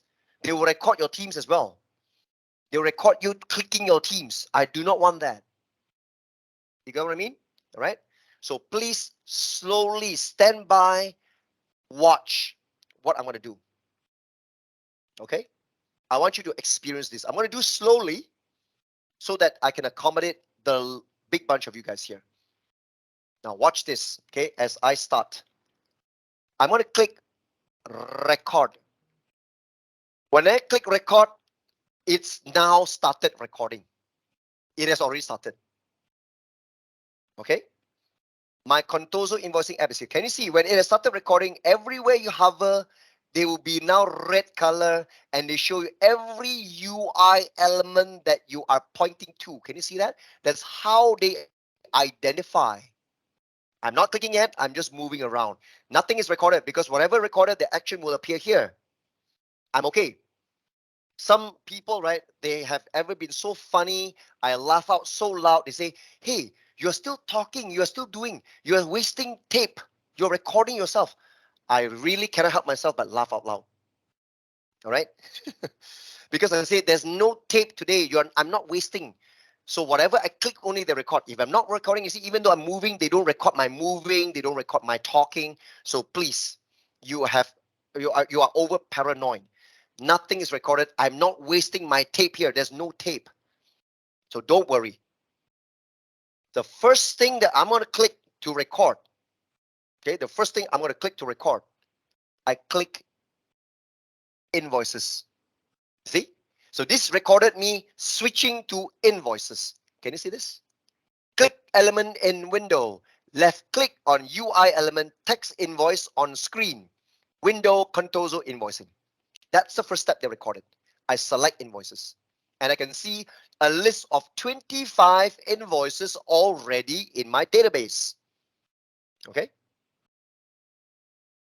My next step is I want to record creating a new invoice. So on the top here, you can see this is the button to new. This is save. This is delete, right? The first button, new. Make sure you point correctly to the button. Make sure the red color, you see, not this one, this text. Point correctly until the red color box is surrounding the new record. Click new record. See? Click the element. Second step, record it. So it's a new invoice, you see? So the new ID is 1026. My latest record is 1025. See? So the date. Now, the date I'm going to get by default is today's date. Look at that. It's May the 13th, 2022. It's an American format, MMDD. So I'm not going to enter the date. I just leave it there. Actually, you can because you want to record typing in a new date. But you know, every time I create a new invoice, the date has been defaulted, pre-populated. So I don't worry about the date. Let's go and fill up the account. I click here in the account. You see, they recorded my clicking. And I'm going to type wing tip toys. Let's say this is the account name. Remember, they also recorded my typing. Look at that. Wing tip toys is recorded. Don't worry. You'll think that, hey, what is the use when every time I run the flow, they forever is wingtip toys, forever the same account, because you should not record your typing, right? I know your concern, guys. Don't worry, this is the starting point. We can modify that. We can change that, right? Just record it first. Don't worry. Next is contact. I click contact. Contact, I just put it, let's say, my name, Gerald, at, and then maybe wingtiptoys.com. A fictional company name. I just simply put my name, Gerald, at wingtiptoys.com. Next, I click the amount of my invoice. Amount, let's say $500. I type in 500. Everything is recorded. Look at that. And next, there's a drop down, status uninvoiced. I'm going to click the drop down to change and select invoiced, switching the value from uninvoiced to invoiced. right? Got it? And you know what? The record is created. I need to save the record, right? I also want to track clicking the diskette button, the save changes button here. See? Uh-oh. Uh-oh. See? I recorded my send keys. Wait, let me delete. Let me delete. Okay. So after I've done this, right, I need to click this guy. Save changes, this part here. Click save changes. All right. The record has been entered. And you know what? We are done. We can finish recording. I just click finish here. You want to stop recording? You can just click finish. Click finish. And you know what? The designer pops up again and you can see everything is there. Look at that. All the steps are now part of this.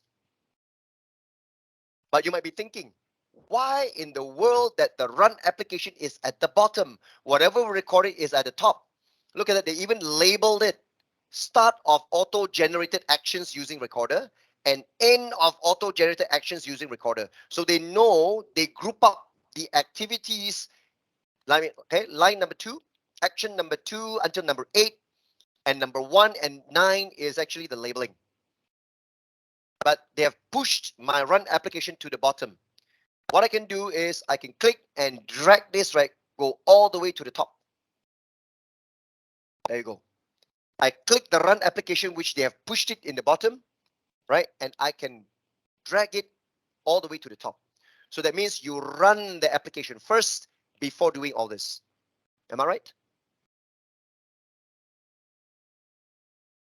And this start of auto-generated actions, you know what? This is just a label.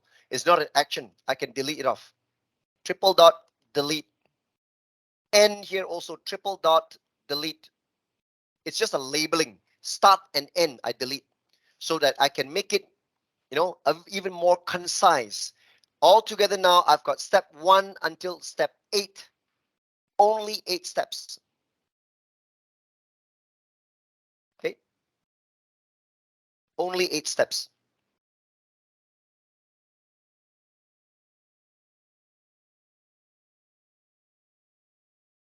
All right. Now, you see, my Contoso invoicing is launched.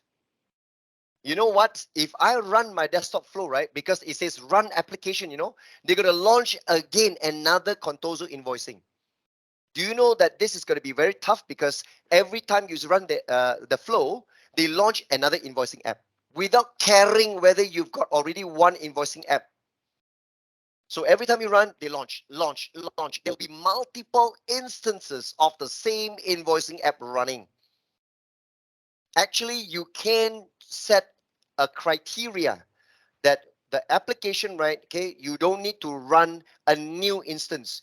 You can say use the existing running instance. No need to launch a new one always.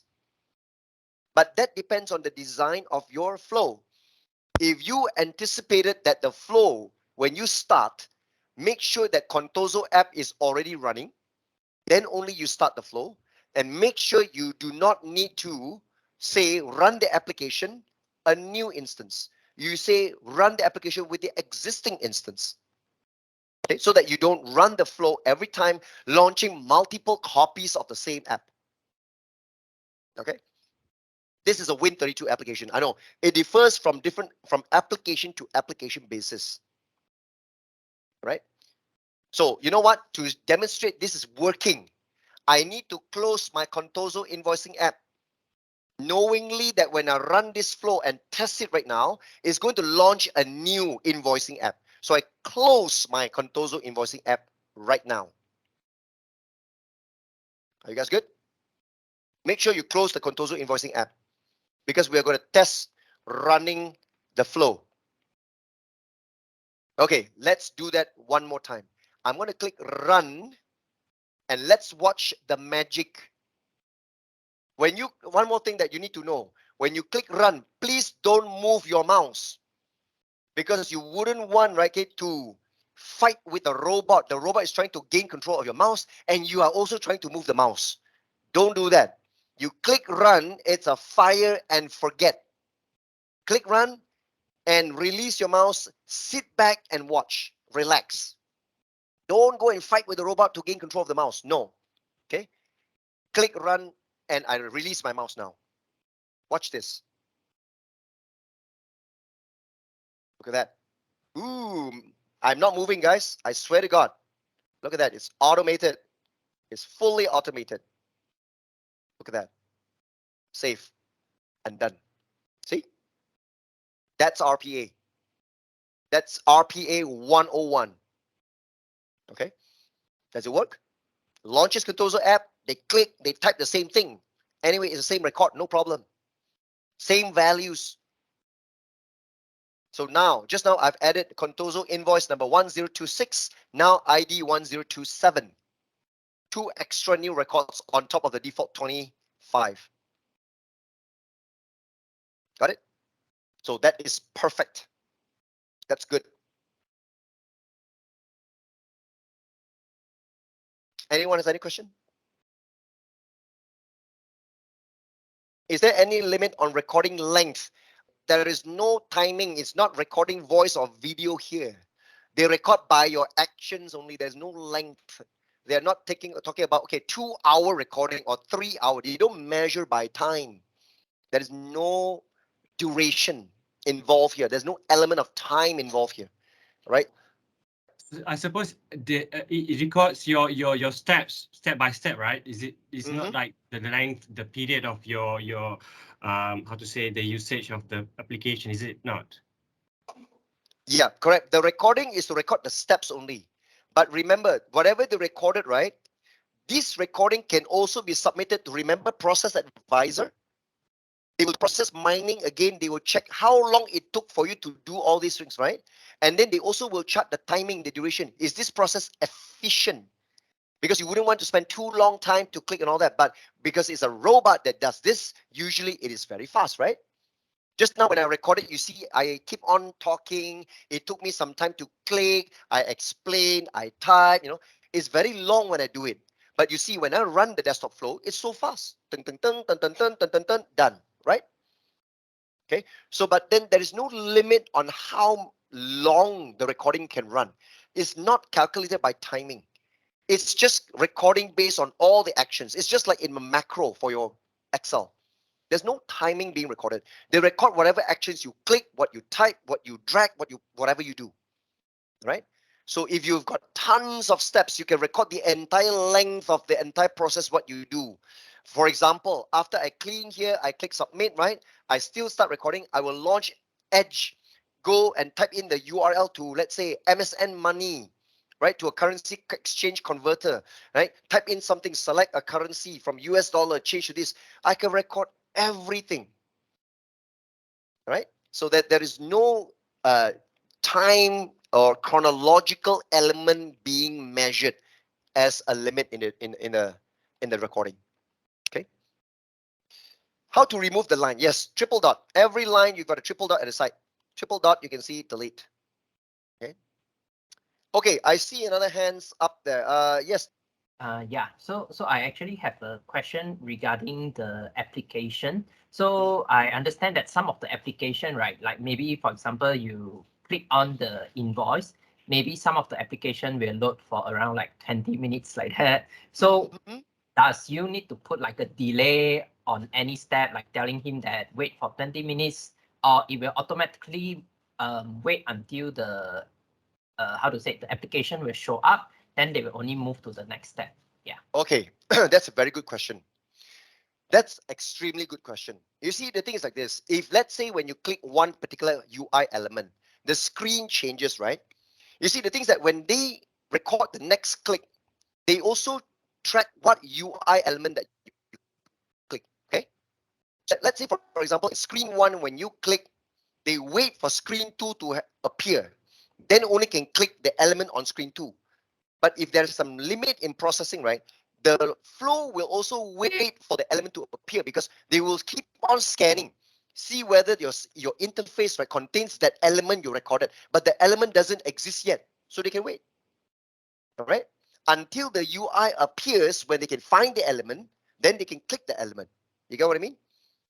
The earlier versions of that, right, you have to really programmatically insert delays and all these things. But for the later version as of today, right, they have somewhat improved that experience. But of course, longer delays and all that, right? You can actually, I'm not so sure whether the delays are still there. Let me just do a search for delay. There's no more delay. Stop. Not stop, sorry. I need to use the word pause. Pause service now, not really. Okay. So you can see that they have removed that action altogether. So they made it a bit more intelligent because they built in AI in there. So no point, okay, when the whole thing tries to click here and there, when the UI element doesn't even appear yet, there's nothing to click. So the desktop flow is intelligent enough, okay, to wait until the UI element appears. When I can see the element, then I can click. The element doesn't appear, of course, I cannot click. Am I right? So because if you check this out, right, every step, they'll say click on UI element, call this, and then edit text box with this. So these are elements, okay, that they detected on that screen. If the screen hasn't appeared yet, the elements doesn't exist. They cannot find it. They wait for it to appear. You got it, Timothy? Okay. Yep. Thank you. No problem.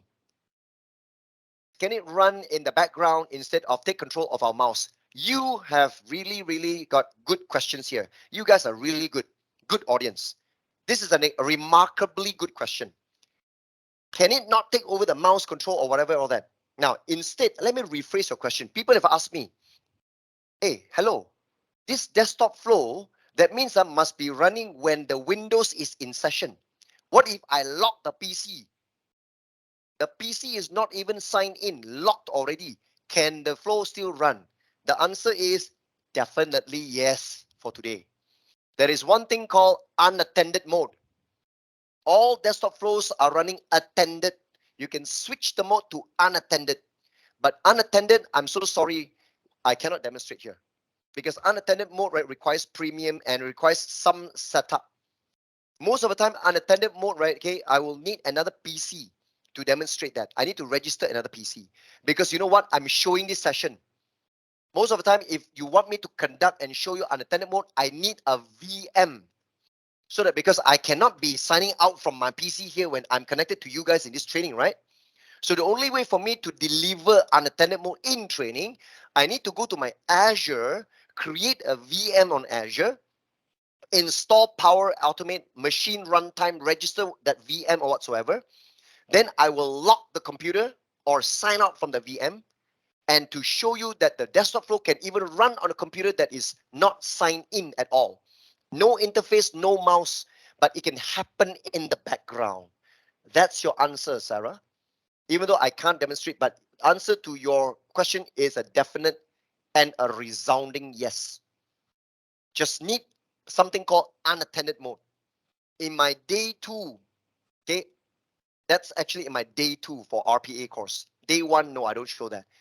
Day 2, right, is I've got one whole topic show you unattended mode, running the desktop flow without having to be signing into the PC. The PC can be on the lock screen, you haven't even signed in, and it runs beautifully in the background. Okay.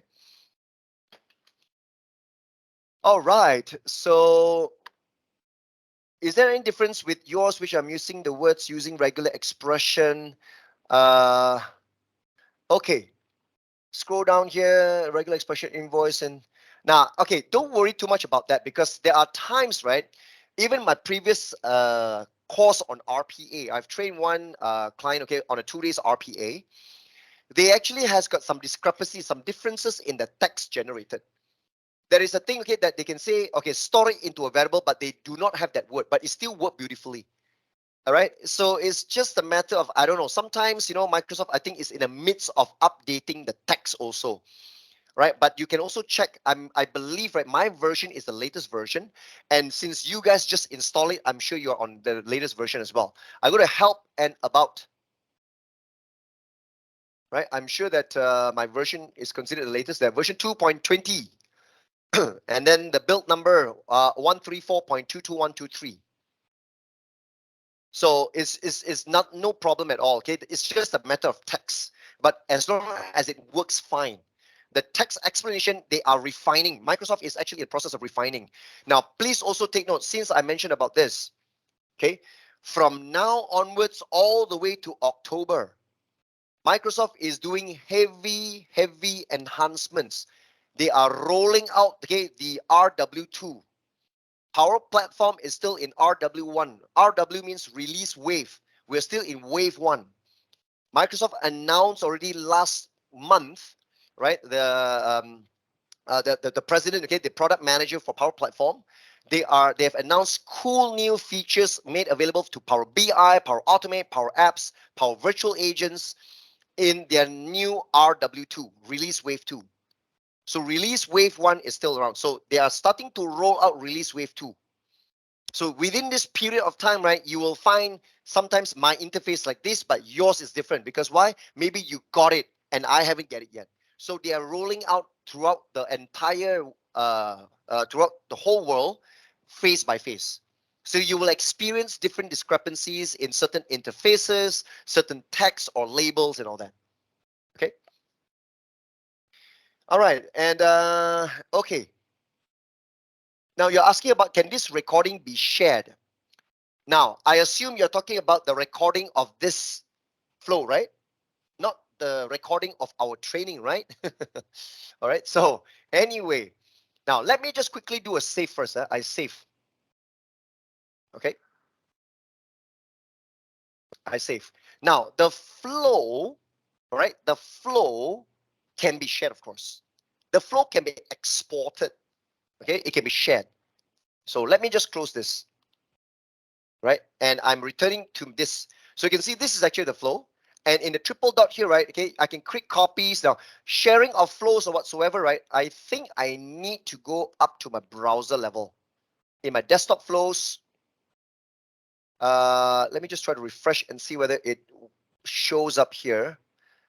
I think desktop flows, they no longer just kind of like show here. Last time they used to actually display the list of the flows and I can do the exportation and all that. But apparently now, right? Okay, the flows, it's not really shown on the browser. It's actually still shown here, but there's no sharing or whatsoever. Now, when we talk about the recording, because I believe that something is in a miss here right now. I think they've removed some of the actions here, which allows you to export that flow out. All right. So let me just go back into the design first. I remember that even the recording, right, you can export it into JSON or a config, right, that you can get a code, right, and they can import it. So based on my recording right now,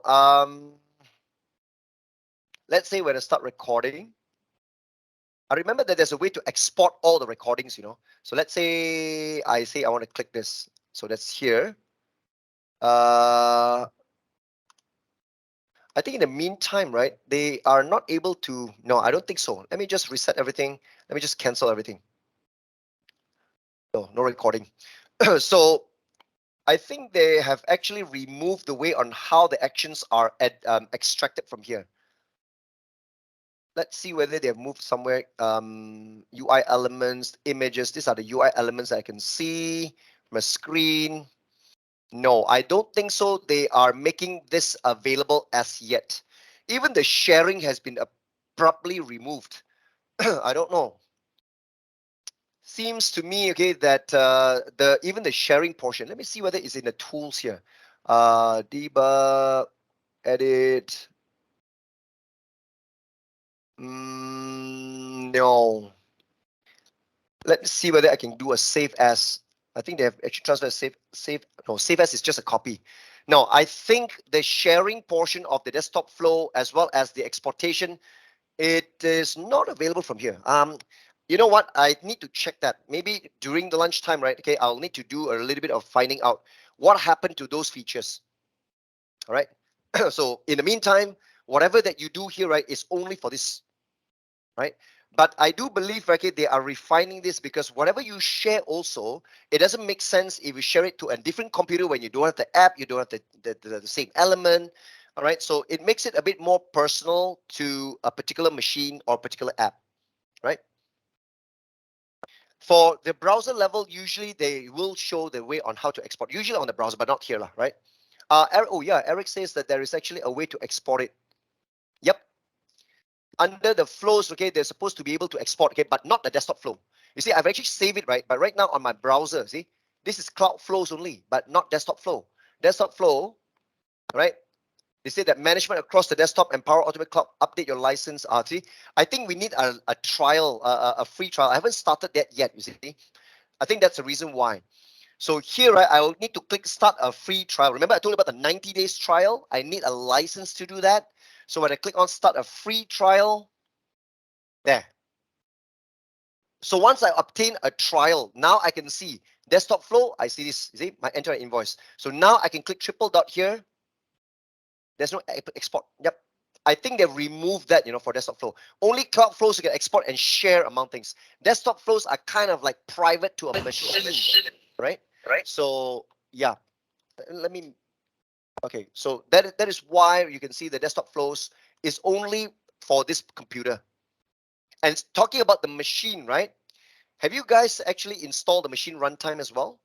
Let me launch machine runtime. There's a Power Automate machine runtime. This is another window called the machine runtime that shows your machine settings. Okay, and this is now signed in right to my RPA Express. Can you see that my machine is registered to? I don't have permission to view. So I need to click the drop down environment and I can see my RPA Express default environment. So now I'm registering this computer, my laptop, to this environment. There. Updating the machine environment will delete all existing connections. I'm okay to change it.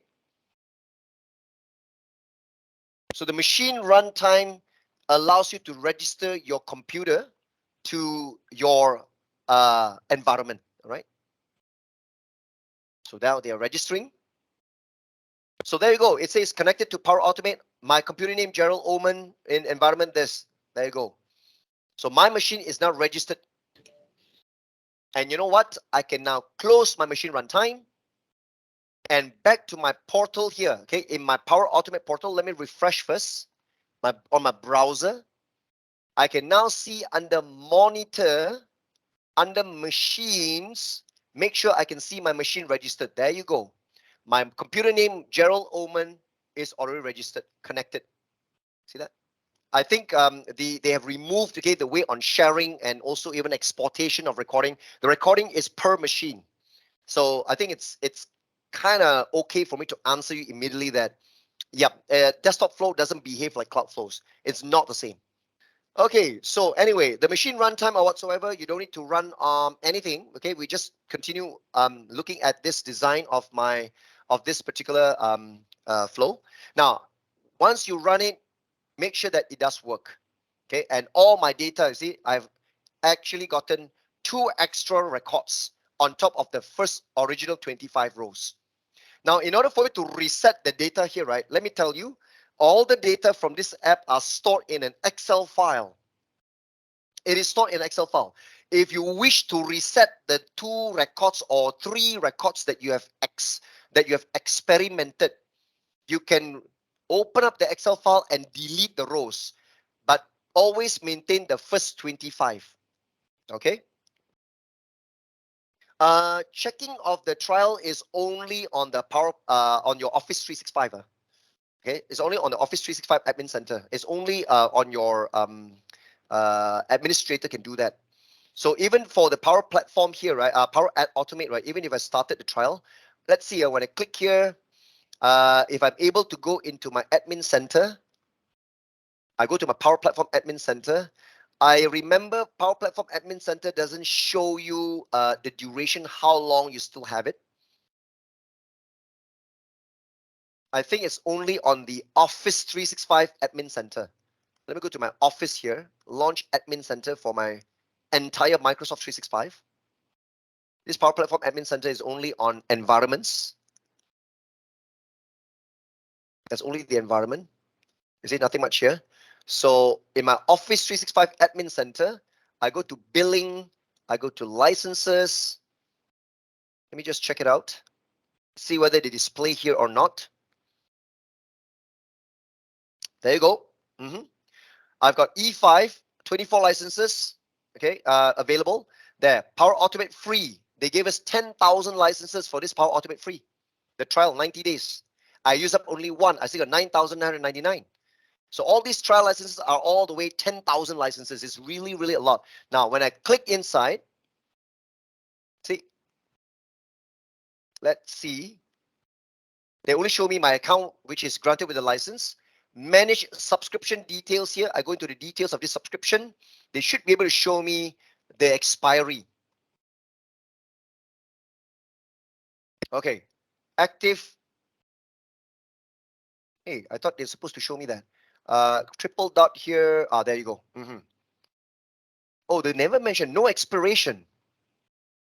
Oh, okay. How come apparently it says, how come it says no expiration? But I remember I signed up with the trial. The trial is 90 days. Huh? I think this Power Automate free is not that one. It's not that one. The Power Automate trial, right, is actually called per user trial. It's not shown here. It's a bit weird. Let me go into here. I don't think so. Yeah, it's supposed to be called, like, for example, Power Apps, right? It's called P2 license, right? So for Power Automate, right, it's supposed to be called Power Automate per user plan as well. Okay, there's a per flow plan, per user plan. So it's supposed to be 90 days, but I don't think so. It's shown here. I just don't know why. This is actually the free ones. Yeah, correct. This is the one that comes together with Office 365. So the other one, okay, is supposed to show the P2 trial. I think maybe it takes time for it to show up here. Okay, but yeah, like I say, I don't want to dilly-dally here with the licensing part, but you check with your IT admin. That's the only person who can check what is the expiry for all that. And usually, right, 1 week or 2 weeks before expiry, or even a month before expiry, you will get an email from them. Don't worry. Microsoft bugs you with all these things.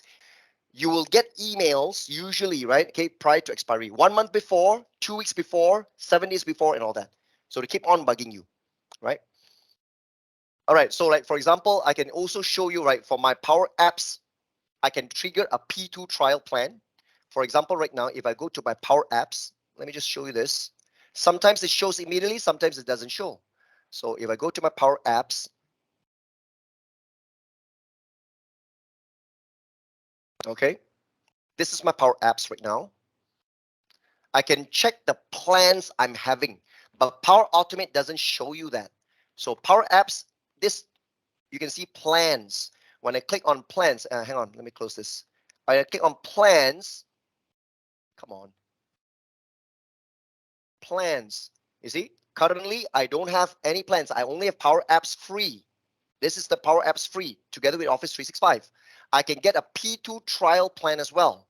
So right now in my admin center, let me show you again. In my admin center, I go to my billing and also licenses.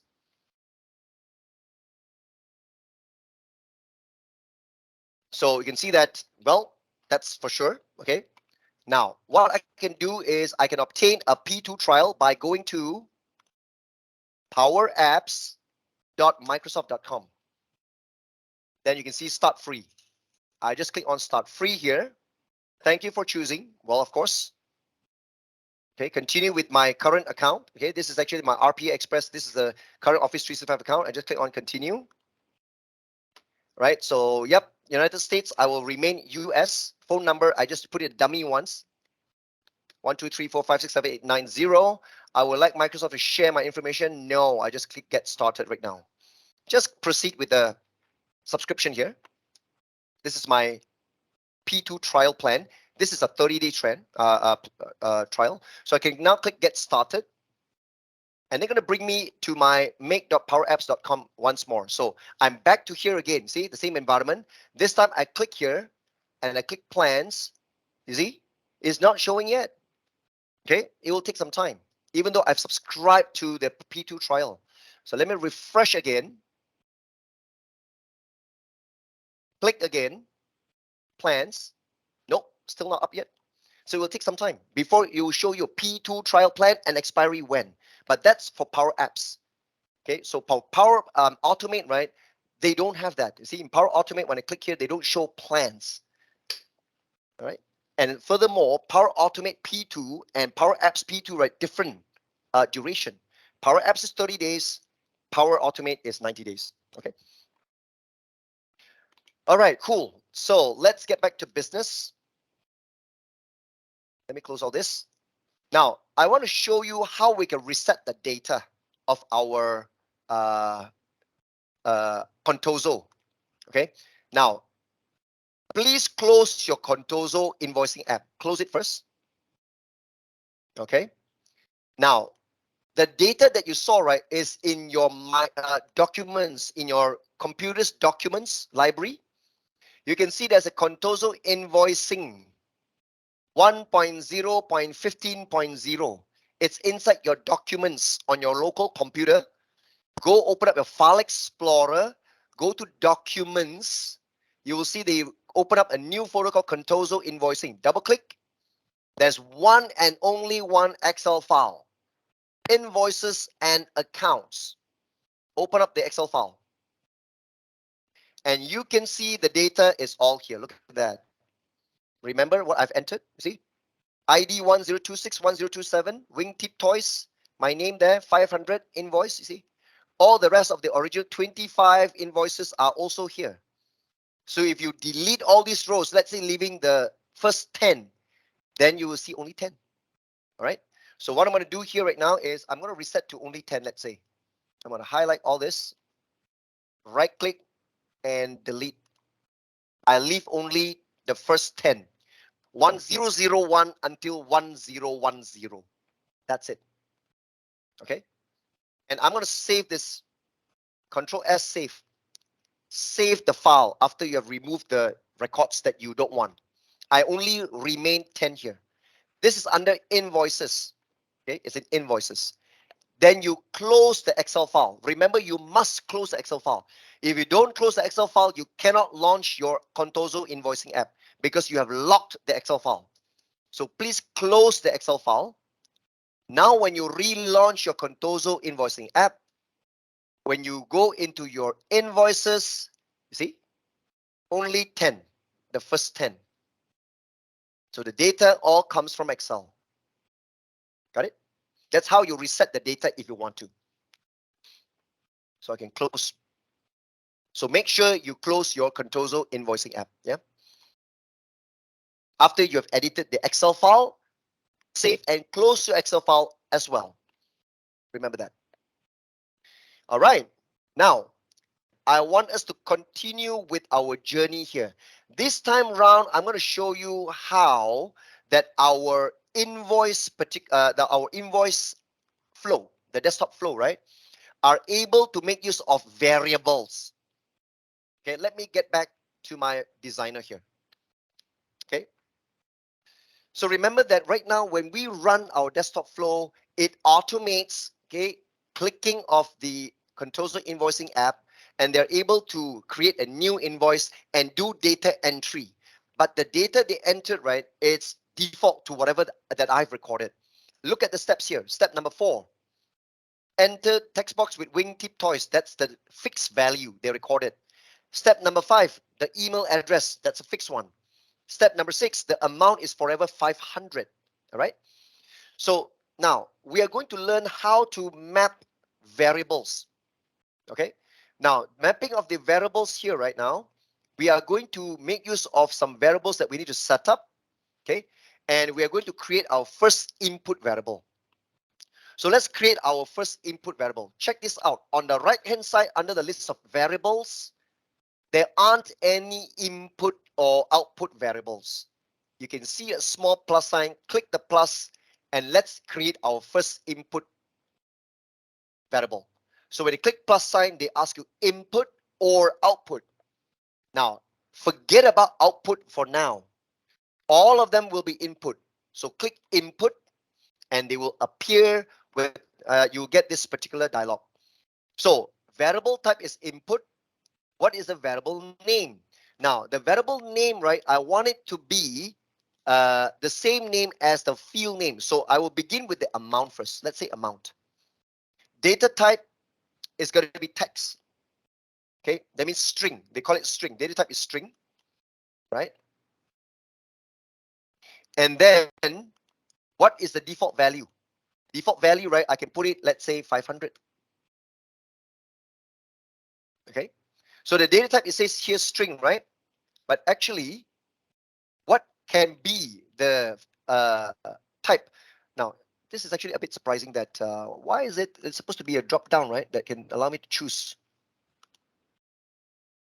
Wait, hang on. Let me cancel first. Seems weird here. Plus input again. Input. Yeah, no option, you know. It's a bit weird here. Can't even change it. But I think most of the time, okay, everything is string. Even though it's a number, it's a date or whatsoever, they're all standardized to string because it all started in a text box, right? So it's okay to be to make it as a string. Don't worry, because the data type here, right, it doesn't really conform to the actual data type that we need it to be in the proper state. Because even if you enter a number in the text box, it is still string. You type a date in the text box, it is still a string. So string is, well, generalized here. So no, not to worry. I just put in amount, default value 500, external in name. Now, what do you mean by external name? I'll call it amount as well. Variable name is an internal name. External name, right, will be the parameter name if you one day want to do integration with your Power Apps or Power Automate Cloud Flow. You want to run the desktop flow, right, from a Cloud Flow or from Power Apps. You build an app, right, when you have a button on your app. You click the button, they will trigger your desktop flow. So you want to map the values to these variables. So from an external party, they view your variable with a new name here. You can put in a new name other than the default variable name. But most of the time, okay, I'll put the name of the variable similar to the external name. Okay. Description, well, I don't need to put in any description here. Okay. If you want, you can put in a longer description. Else, okay, just leave it blank. Okay, it's optional anyway, right? Okay, so that's it. That's for amount. And I just click on create. So there's one variable already created. Look at this. The amount is a variable, and then the value holding the amount, the value that they are holding right now is 500. It's listed here. Okay. Now we're going to create a few more variables. Okay, we're going to create two more inputs. Two more. Let's create one more. Plus sign here. Input. Am I going too fast? Are you guys okay? Have you gotten your first input amount? Default value 500. Can I proceed to the next one? Input as well, yeah? Okay, cool.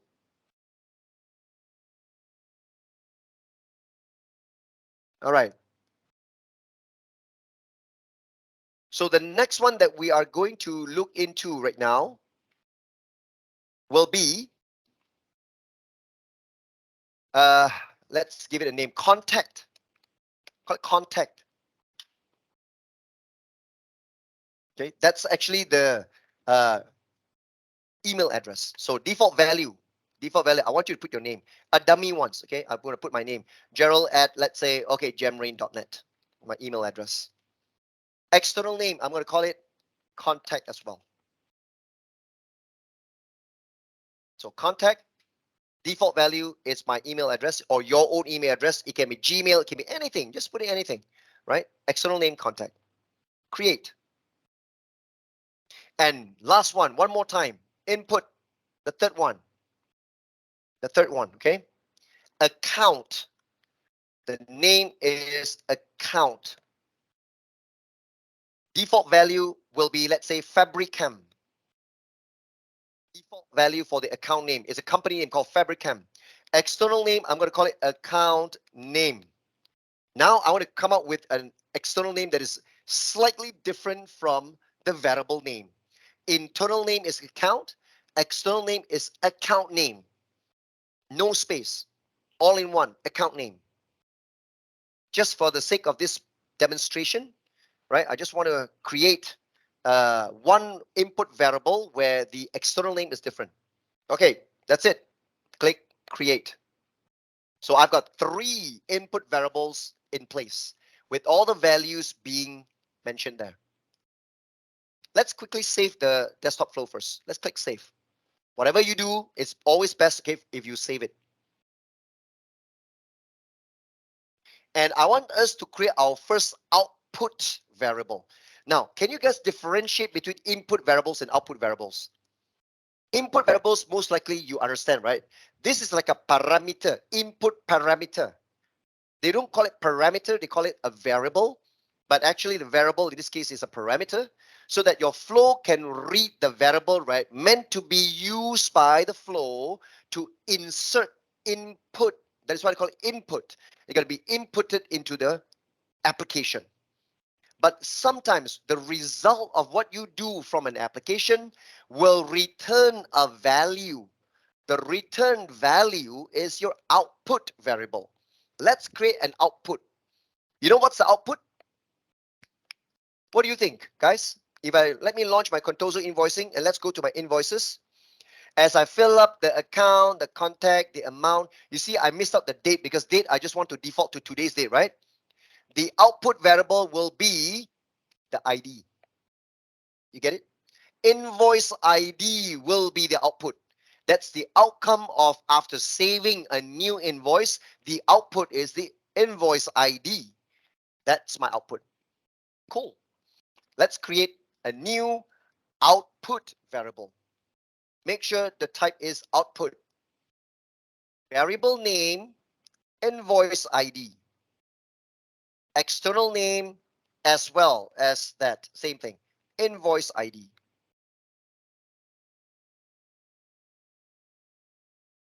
All right. Invoice ID, that's it. Click create. So now I've got 3 inputs and 1 output. How do you differentiate? So if you look closely, you can see very well, okay, that input variables are slightly grayed out. Look at that. Okay. Output variables right now are practically having a highlighted white background. Look at that. Okay. You can differentiate, right? This is slightly grayed background. This is a white background. This is output. These are inputs. Usually inputs will have a default value. Outputs, no values are held. So that's how you can identify which is input, which are outputs. All right. Okay, cool. So we've got 3 inputs and 1 output. Now, what we're going to do right now is this. Within our process here, we now need to add an action, right, to get this output variable. Okay. You know that once through the interface of our invoicing app, once we save, okay, a new invoice record, we need to read the element of the ID, grab that value, okay, and store it into our invoice ID variable. Okay. So what I want you to do now is this. Okay. Please go to the actions here. Okay. Look for the category of UI automation. UI automation. Expand UI automation category. Under data extraction, expand it. That's it. This is where you can find this thing called get details of the UI element. This one. Okay. Let me show you this. UI automation, data extraction, and this guy. Get details of the UI element, blah, blah, blah. Get details of a UI element's attribute, something like that. So I want you now, once you found this, right, I want you to drag and drop it into the step before the last. That means you insert it, okay, as the second last step. Drag this step to put it in, put it before the last step. Because the last step, right, is what? Clicking the save button, remember? The last step is clicking the save button. So before I save, right, I will have this step. Insert it before the last step. So now, this is where, since you are saying, I want to read the details of a UI element. Now, we're going to click the drop down here, right? to search for which UI element. Can you see these are all the default elements they detected in the recording? For example, when you click this UI element, can you see they show you this? You see every one of them, they will highlight. See, that's the UI element here. Okay. So next, if I click on image, you see, this is the image. Every one element, when you click, they show you where is that. They have captured, you see. This is a combo box, you see, this one. This is the image of a safe, okay. See, this is the one. So now, but the UI element of our ID, right, it is not there. So I need to add a new UI element, okay.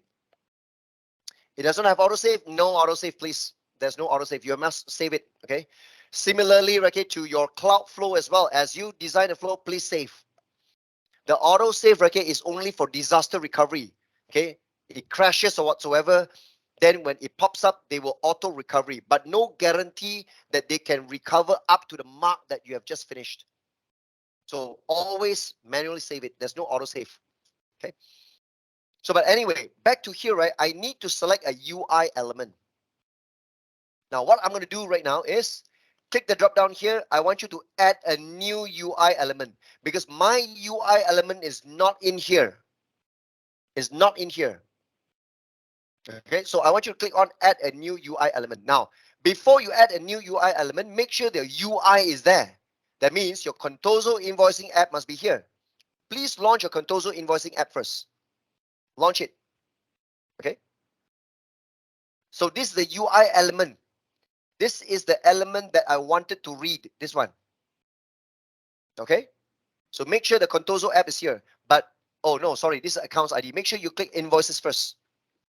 Make sure you're in invoices, yeah, because by default when you launch it's accounts. So make sure you're in invoices. This is the element I wanted. So now click on the drop down here, right, and click add UI element. When you add UI element, right, they ask you to pick a new UI, the UI element picker. Make sure you hover your mouse and you can see the same red color again. You hover your mouse until this guy. There you go. See that? Not this. This is the label. I want this. This is the value I want to fetch. This is the UI element I wanted. I click that. Okay. Now, actually, you don't just click. You see, clicking doesn't work.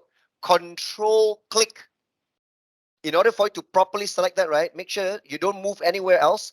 Hold on to control key. It's a control and click. Then only they will show you this. Look at that. Remember, control and click. Freehand click doesn't work. They mention it in their UI element picker that you need to hold on to control key and left click. Control plus left click. Can you see around? It says my computer, the window called Contoso Invoicing, and the text for me is 1010. Don't worry about the text 1010 because that's the element there. Okay, that's the element. In the future, if the value becomes 1011, it will fetch the value. If the value becomes 1111, it will still fetch that value. This is just the element name, right? That's the element. Okay, so you got the element. Once you got the element, right, just click on save. That's it.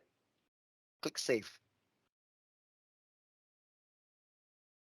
Now remember, this step now, you are able to read the value, get the text value of this, but they store it into the variable called attribute value.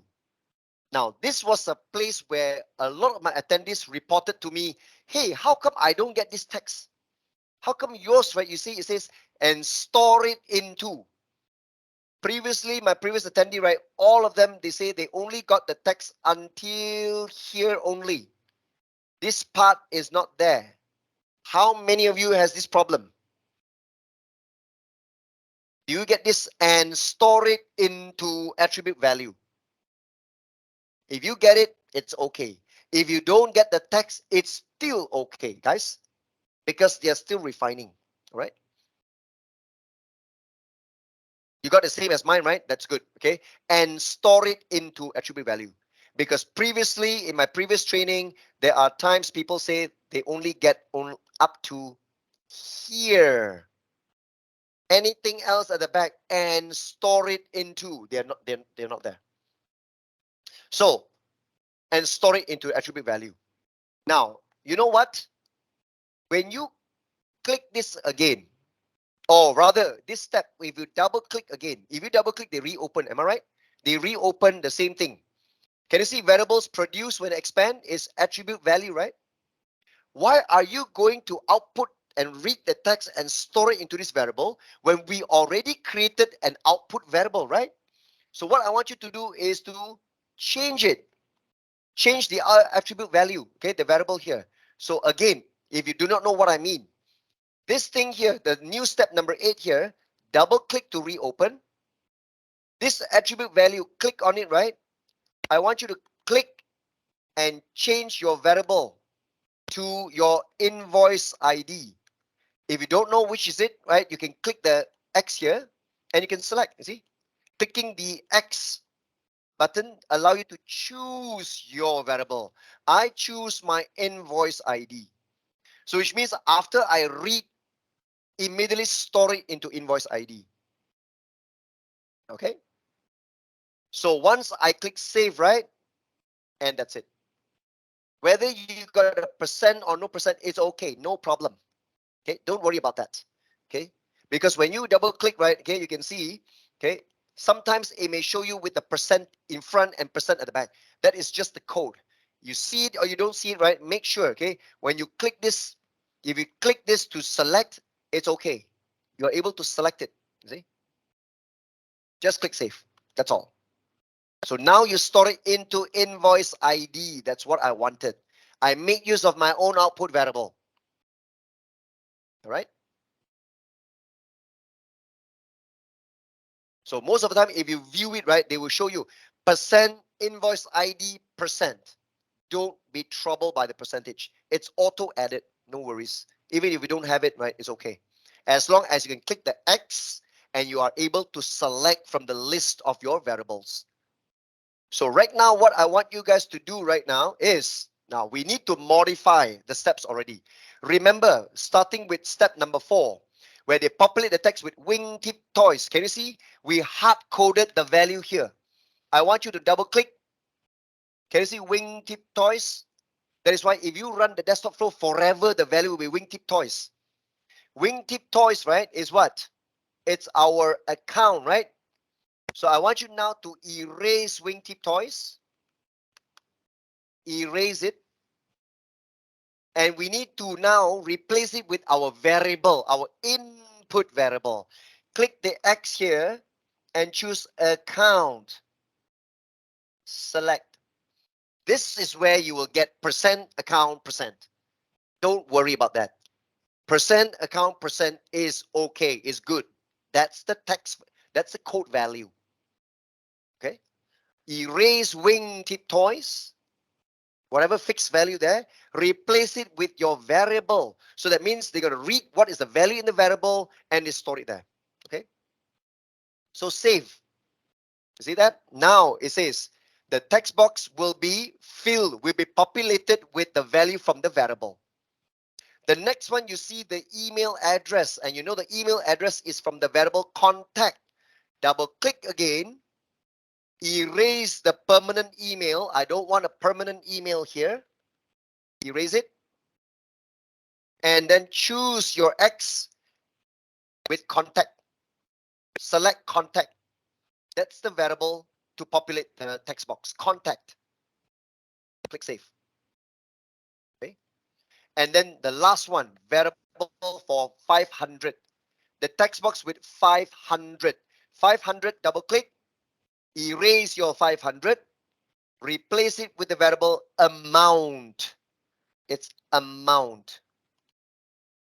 Select. And click save. So let me zoom in and make sure that you guys are looking at this. Make sure you check this. All right, please save, yeah? Remember to save. Click save this desktop flow. we're going to continue and further test this after lunch, right? So any other questions? Can this PAD create a new flow offline, save the completed flow offline without internet access? No. Everything is online. Okay. So there is no offline. So when you save, they save to the cloud. They don't save it to a file like a PBIX or whatever X or a zip file. No, it's all fully online. All right. So there is no offline. Even on a desktop app, yeah, because when you save here, right?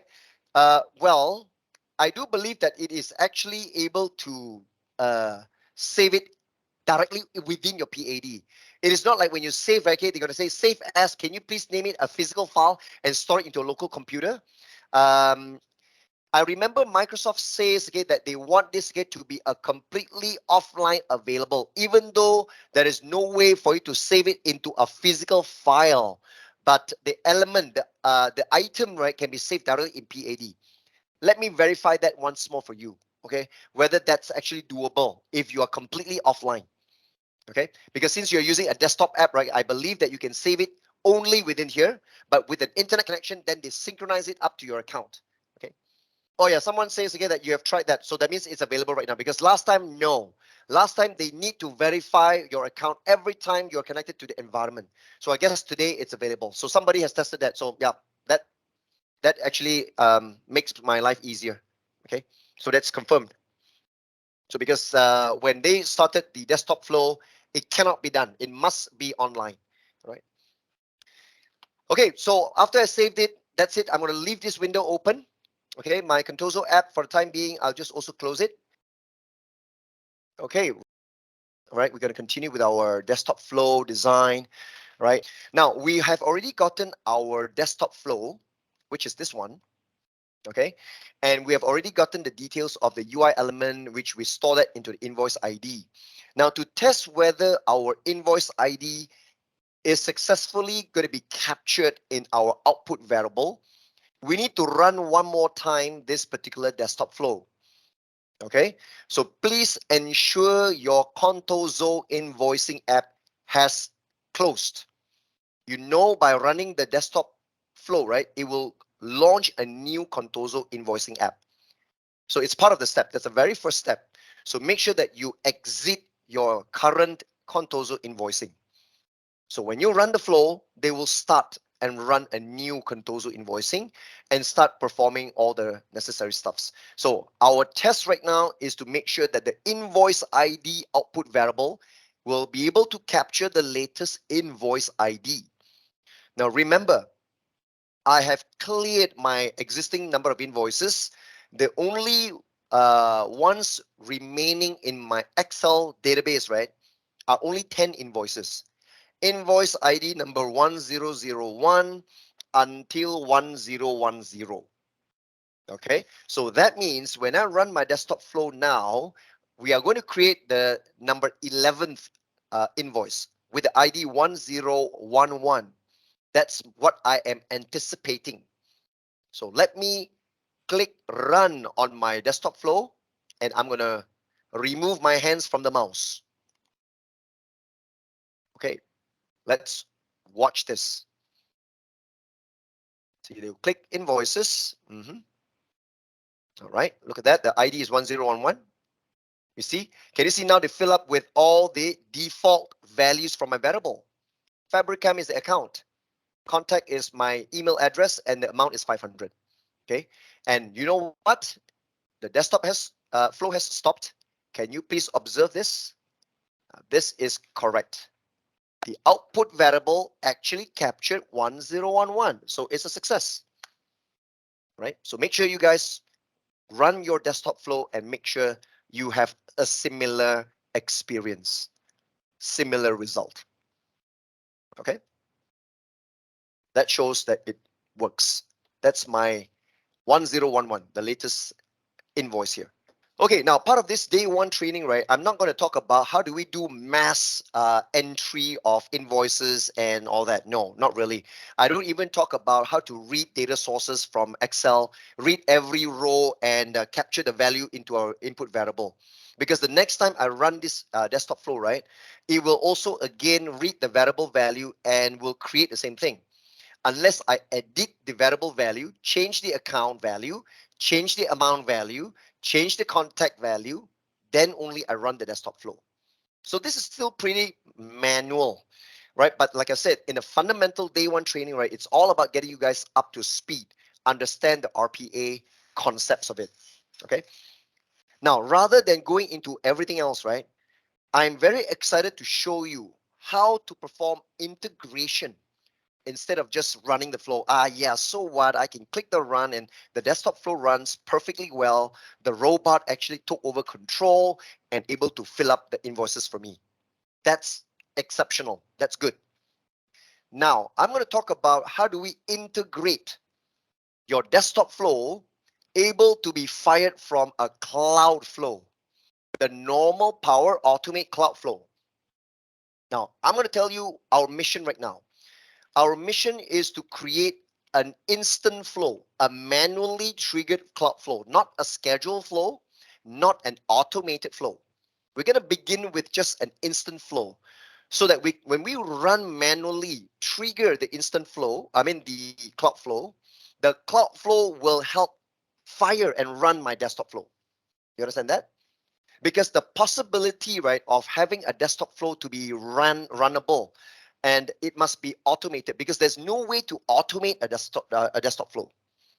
The only way to automate a desktop flow is to use your cloud flow, because cloud flow can be scheduled, can be automated, can respond to events. So cloud flows fire and trigger the running of your desktop flow. That is how the entire ecosystem works in your Power Automate. So it's not that, oh, RPA for desktop flow, they have their own separate arm, their own pillar, their own service, because it's still under Power Automate. The central of focus, right, is still on Power Automate cloud flows, the usual flow we build to automate the services and processes on your cloud.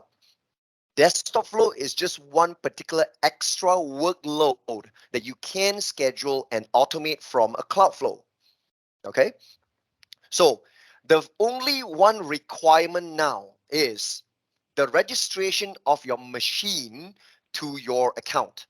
Remember, I told you, I've shown you before lunch, I have launched the machine runtime, and using the machine runtime, I register my machine to my account. That is something that you need to perform. So if you did not manage to catch that, let me press start. I type the word machine and I can see Power Automate machine runtime. I launch the machine runtime. Okay. This is where if they prompt you to sign in, you need to sign in. But early on, I signed in before lunch when I demonstrated this. So in the machine settings, right, I already added my machine, right, which is by the name Gerald-Oman. That's my computer name. And it is now registered and connected to my default environment in Power Platform. That's the only thing that you need to do. Okay. Now, in my full RPA, I'll also explain about machine groups, about scaling, and about things like that. You see, the reason why Microsoft came up with a machine runtime and we talk about machine groups is that you can somehow rather rely on not just one machine, but you can have multiple computers, right, to run the same desktop flow to simulate the automation of having multiple data entry clerks that you used to hire the human data entry clerks to use the application and perform all this data entry. So now you've got, let's say, 3 or 4 computers or public terminals. Instead of having a human user sitting in front of the computer doing all this data entry on the application, now you only have the machine turned on, register all 4 machines or 3 machines or whatever onto your Power Platform environment. And then your desktop flow can be scheduled to run on each machine to simulate data entry. And the robotic process, okay, will run all that for you. Okay, that is the reason why you've got groups of machines. Machine group allows the administrator to also manage carefully. Different machines can run different desktop flows, because sometimes you have got 10 machines available And it's not all 10 you're going to use to run a single desktop flow. Maybe one desktop flow to perform the entry of invoices. Another desktop flow is to perform the payment or to process the refunding of payment to your customers, right? So you would develop multiple desktop flows to automate different processes inside one or maybe a few different enterprise apps. So you can group up maybe 3 machines to do process A. That's one group. Another 4 machines, right, okay, for process B in another group. And the remaining 3 more machines in the third group for process C. So you got A, B, and C processes and handled by multiple machines running different desktop flows. That's on the administration and management portion. Okay. But currently in our training, let's not worry. Register your current local laptop. Okay. And it says it connected. Now I can close this. All right. What is interesting right now for us to check also is to go on to your browser, back to your Power Automate website. Under the monitor, on the sidebar, monitor, expand monitor, you see machines. Click machines and make sure there is minimum 1 item listed here. Switch to environment already using, oh, what is this? It's already connected. You see, sometimes, right, okay, the cloud service is really, really weird, okay? It's a bit, what I need to do sometimes, let me show this, sign out and sign in again. Because I've created the database.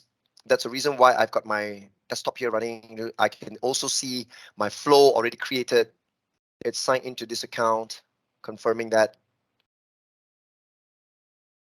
Okay, now I'm going to go back to my office.com, sign in again. Sometimes the cloud, it's really a busy place. It's just playing tricks on us. Even the licensing sometimes is not updated as well. So I'm going to click here to return to my Power Automate. If they have forgotten my machine, right, I got to re-register, no choice. So let me click machines, and there you go. See, I told you, okay? Sometimes, right, okay, the page is just playing tricks on you. So not to worry. See, I never panic. I never say, oh my God, what is this? I want to punch my monitor or whatsoever. Just refresh. If multiple refreshes doesn't do the trick, sign out, sign in again, refresh your session ID, you'll get it there, okay? So not to worry. This is, if you got familiar with Microsoft, well, welcome to Microsoft. It's like this, right? So you can see that now when I go into monitor and when I click on machines, I can see my computer name, Gerald-Oman, already installed and already connected. Most importantly, the status says connected. Because this is a requirement, right, for your cloud flows that you build on the cloud, able to initiate a communication to your desktop flow and run it on your computer. That means, right, in other words, your Power Platform tied to your Office 365 account on the cloud must be aware that you've got a computer directly connected to the cloud so that cloud flows can communicate to your computer and run the desktop flow on your computer. That's what I mean here. That's the reason why you need to register your machine up to the portal of your Power Automate. Now, what kinds of machines can I register here? Remember, the machines here does not mean physical laptops. It can also be pointing to virtual devices like VMs, virtual machines. All right. Remember, I told you about the unattended, which even though sad to say that I won't be able to demonstrate unattended, but unattended can only work in a virtual training like this, right, by creating virtual machines. So when you connect your machine to Power Automate, you can have the flexibility to instantly start your desktop automation, right, using any one of the available cloud triggers and cloud connectors, right?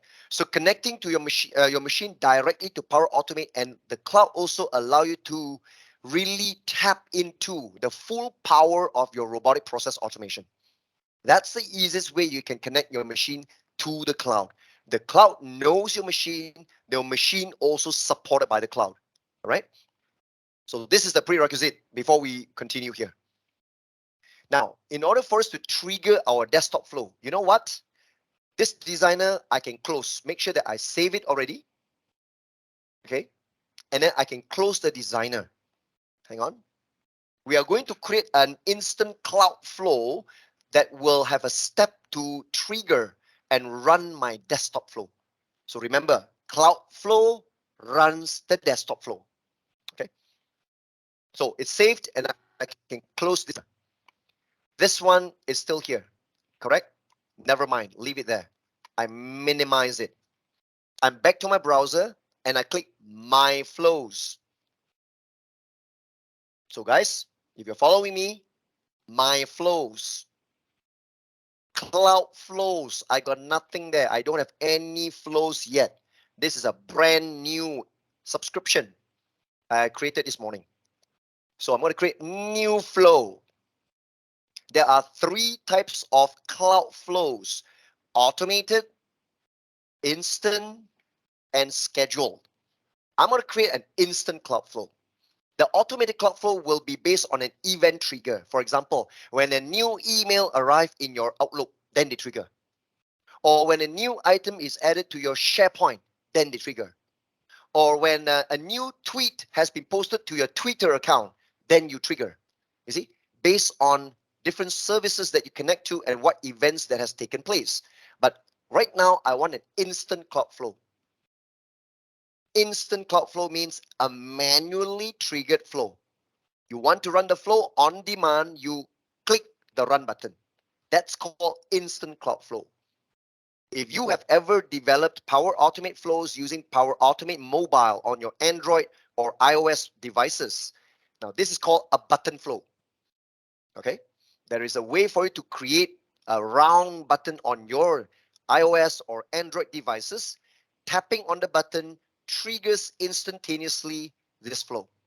So Power Automate Mobile calls it button flow, but Power Automate on the web calls it instant flow. All right, so let's give it a name to our instant flow. All right, so I'm going to call the name as, hang on, test desktop flow. Just call it test desktop flow. Desktop. Test desktop flow. Okay, not to worry. The names of the flows, not to worry. Okay, let's now choose how to trigger this flow. So since it's an instant flow, right, you can say manually trigger a flow. Look at that.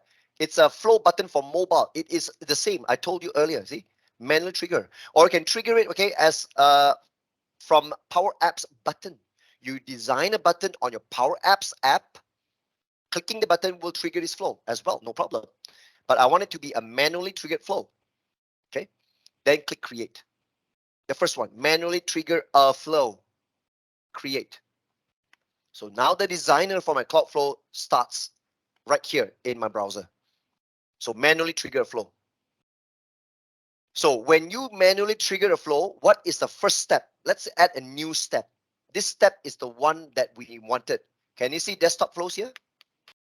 See? Immediately I choose desktop flows. Because when I tap the button or when I click and run the flow, it will go to my desktop flows. Desktop flows only, you have 2 stuffs here. 2 types of actions. Run a flow built with Power Automate for desktop, PAD, that's the one that we wanted. And they also support run a flow built with Selenium IDE. You see, Microsoft is already open source, so they also supported Selenium. Selenium is actually, for what I know, because I train DevOps as well, in the picture of Azure DevOps, Selenium to a developer, right? It's a testing tool. Okay, it's like a software test tool. It can actually support under the automation of doing UI tests or whatsoever kind of tests. So there is a way for it to even build, okay, a UI test or a UI flow using Selenium, right? But of course, we don't use Selenium. We are using PAD. So choose the first one, run a flow built with PAD. Select that one. It says premium, you know, because I already obtained my premium trial. So those of you, right, okay, when you see this, when you click on that, the next thing you get prompted here might be, okay, they ask you to start a premium trial, 90 days trial, something like that. Just say start trial if you get prompted. Okay, not to worry, you didn't get charged for that. So once you selected that, right, look at this. They want you to specify a couple of things here. Connect to your desktop flow using either a data gateway through the same on-premises data gateway like a Power BI gateway. But in our case, I want to use direct connectivity. Directly connect to the machine is the best, the fastest. Choosing directly connect to the machine, right, is the reason why we need to register our machine using the machine runtime. Only when you register your machine using the runtime, you can afford to use direct connection, or else you have to use the on-premises data gateway. Connection handled by the gateway, right? But I choose directly to the machine. Okay. Now, once I've chosen directly connect to the machine, immediately you can see they ask you to select one machine or from a group of machines. So I can see my general omen here. Look at that. They're able to discover my computer because I've registered this laptop by this name into my portal. I select my computer name and the domain and username. So this is the username and password that you sign in to your machine. All right. Remember, you need to provision, right? Okay, what username you use, right, to connect to a computer. If it's a domain and using now, but I sign into my computer using a Microsoft account. So I'm going to choose, okay, to point to my Microsoft account. So key in that together with the password of my Microsoft account, right? Because I don't connect to domains. I sign into my computer, right, with my Microsoft account, which is at outlook.com, and then my password there. Okay. So this part here, I cannot help you. So you need to know when you sign into a computer, what is the user account that you use? Are you connected to your company domain name / or whatever? And what's a password? All right. If let's say your domain name actually blocks all this, right? So I'm afraid you have to sign in with a local account and make sure you have to be a local administrator account using the computer name / and the username. All right. Okay. So I sign in with my Microsoft account to this PC. So I click on create right now. And they're going to create a connection behind the scene. And now they're trying to test whether they're able to connect and sign into my computer. Let's hope for the best here. They're creating the connection, trying to sign in. So remember, if you're signing in with a local account, not a domain account, that local account must have local admin rights on your computer. If there's no machine that has been connected, right, you need to use the machine runtime and register. Like I said, that for this exercise, right, you need to register your machine or else you cannot follow through this particular lab exercise. You can only watch, right? So to resolve that machine runtime, okay? So let me never save password. So make sure that when you press start, type that machine, you have installed this machine runtime. This app called machine runtime is installed together when you install your PAD. Okay, so you launch machine runtime, register this machine onto your Office, your Power Platform account, your environment. So we need this, or else you can't proceed with this training. So you can see that my connection is created successfully, no problem. And you know what? They asked me now to choose a desktop flow. If I click the drop down, can you see? They saw and they found a new desktop flow. Okay, called enter and invoice. That's the name of my desktop flow. Remember this? See, enter and invoice. That's the name of my desktop flow. They found that, right? So that's the one I select. Enter and invoice. Okay, and can you see run mode? Can you see run mode can be attended or unattended? I cannot choose unattended right now. Unattended means run on a machine that has been signed out. You don't need to sign in. So attended means you can only run this desktop flow provided you are signed in now. So I choose attended. The unattended is the one that I told you earlier. Okay, so the name of the desktop flow. And you know what? Look at this. Can you see this amount, contact, account name? Can you remember these are the three variables, the input variables that we created? They also detected that this desktop flow accepts three input variables. Remember I told you about internal name and external name? Do you know that they are now using external name? You see my account is the variable, but now they're using external name. Account name is the external name. I explained earlier, external name is used when the variable is exposed to external services outside of the desktop flow. From the cloud flow, that is actually exposed as external name. So I purposely provide a different external name for my account. I purposely name it account name. This is to prove to you they are shown as an external name. All right? There you go. It's here. So now we can provide the values that we wanted. Okay, so right now, you know what?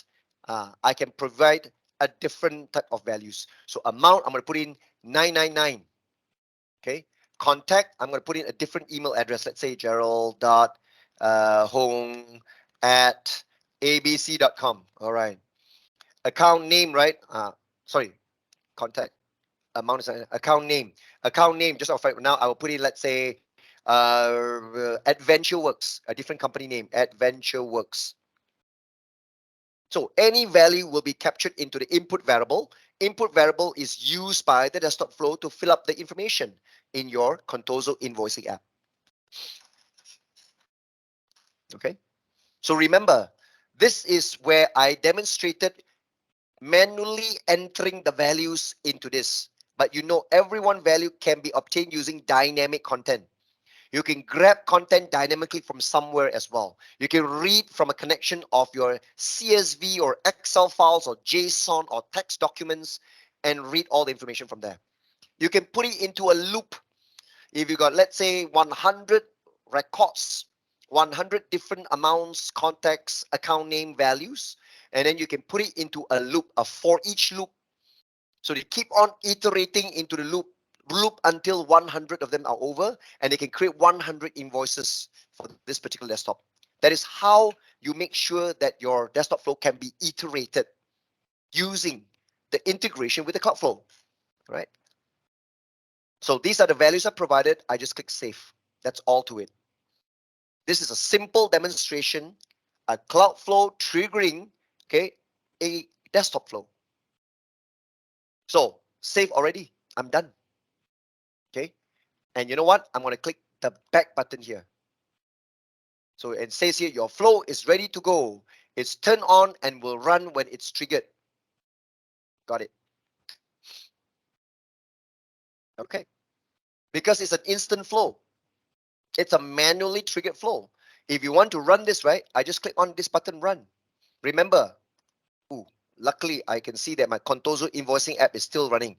I close the Contoso invoicing app. To test triggering the cloud flow will run the desktop flow. Remember, give it some time, because those of you who have been trained in Power Automate cloud flows, right, you should know that every time you newly created a cloud flow, the cloud flow will need up to maybe 4 to 5 minutes for the cloud activation. The data center is actually in the background processing and enabling your cloud flow. So it will take a short time. You have to wait time for it to trigger. But I might as well just click run right now. I click run. Okay. So they're signing in first. You see, they're trying to sign in. Green check, and I can click continue. After continue, there's one button, run now. And I click run, run flow. And that's it, done. Can you see it's running already? I'm just waiting. I'm not touching my mouse. I want to see whether it can trigger my desktop flow to run. If my desktop flow runs, they will launch Contoso invoicing app. I'm not moving my mouse. I'm relinquishing my control of my mouse, preparing for the robot to take over. You can see that the history, it says running. When you see that it says connected, right? In your Power Automate website, the sidebar there, can you see monitor? Expand monitor, click machines, see whether your computer name is listed there or not. Make sure it says connected. I still don't dare to move my mouse to your side because there, you see, now it launches. Ooh, nice. Right, it's working there. Adventure works. Look at that. They're using new values that I supplied into my Cloudflow. Look at that. Already saved and done. Okay. So automatically run. See, Cloudflows trigger my desktop flow. Desktop flow fills up the information using the values I supplied into my Cloudflow input value, input parameter. So I can close this. Let me see. Connected with Power Automate on your machine. Yes, that is considered connected. Okay. And on your machine, right, it says there, you can see your machine listed. Yes, it's connected. Now, if you go through your instant Cloudflow, you still cannot find it, right? You know what? You cannot have your flow still in edit mode, right? And expect this, okay, to be available as yet. All right.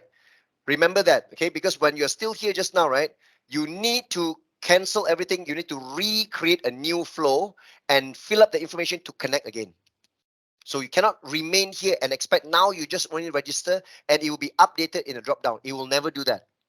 You have to exit this, recreate a new Cloudflow, start from zero again. Let's see in the drop down it will refresh or not. Okay, when you got this operation violates admin data policy default, oh man, which I think your company level, right? Hey, there are policies restricting you on using this. That's what I can see from there. You've got a DLP policy, a data loss prevention policy. So you can't use that. That is the reason why most of the time in training, right? I don't want you guys to use your own company account because it will block you from the full experiences of what it can do, right? So that's the reason why get a trial subscription that you own, all right, and then then only you can experience everything. Because right now you have to contact your IT, you gotta tell them that you're doing this. Please grant me the correct permission, and I don't know when they will be able to respond to you. Okay. So that is why I feel that when you show me that error, right? Yeah, it's just due to the fact that your account or even your Power Platform has been applied with a DLP policy. That policy can only be set in the Power Platform Admin Center. Okay, let me show you where can that can be found. And this is provided you've got access to it. Okay, so if I open up I go to my Power Platform Admin Center, admin.powerplatform.microsoft.com. In the Power Platform Admin Center, that's where you create environments and all that. You do have something known as a DLP policy. DLP stands for Data Loss Prevention. I think something has been set in there. All right, so from here, right, you can see policies, right? And you can see data policies. You click on data policies here. Okay, and I'm sure that there are some policies created here. So maybe, like I say that when I click new policy, right? So they're allowing you to select what kind of connectors, what kind of scope they apply. So policies are all centrally created by the administrator here.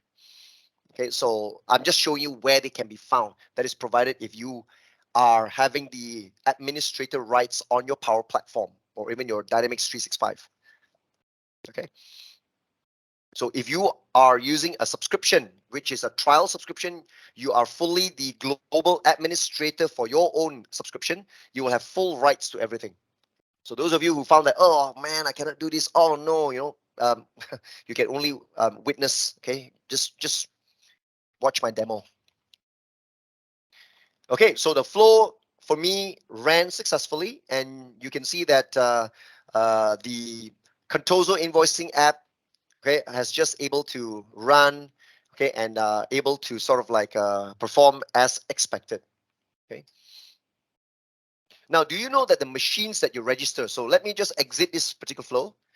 When I click the machines at the site here, so let me just click OK here, and when I click on machines, right? Do you know that machines you can share the machine access, right? This machine here, I can click triple dot. Can you see that I can choose manage access?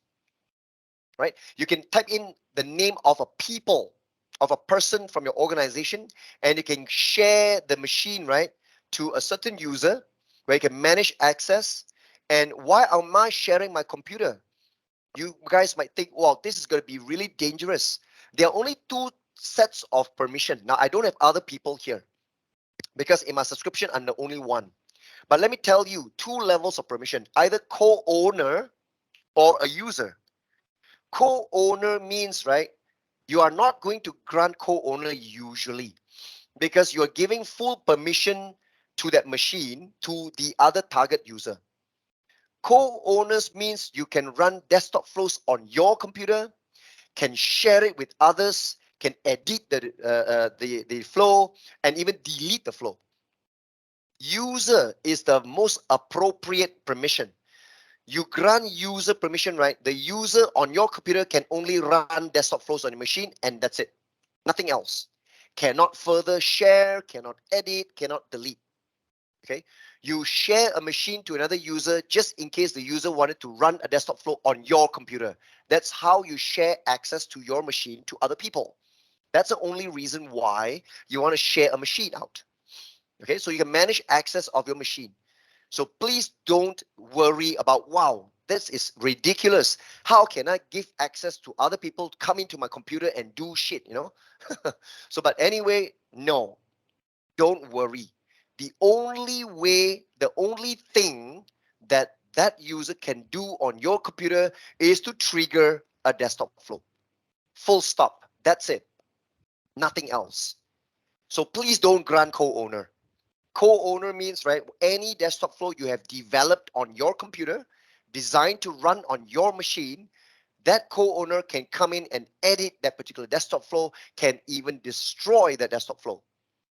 Okay, so you only grant appropriate access to the appropriate people. So just a note of caution here, right? Okay, so that's ultimately what you have seen, how the first initial manually triggered cloud flow that is used to automatically trigger and run my desktop flow. A very simple exercise here. But of course, we are going to continue, right?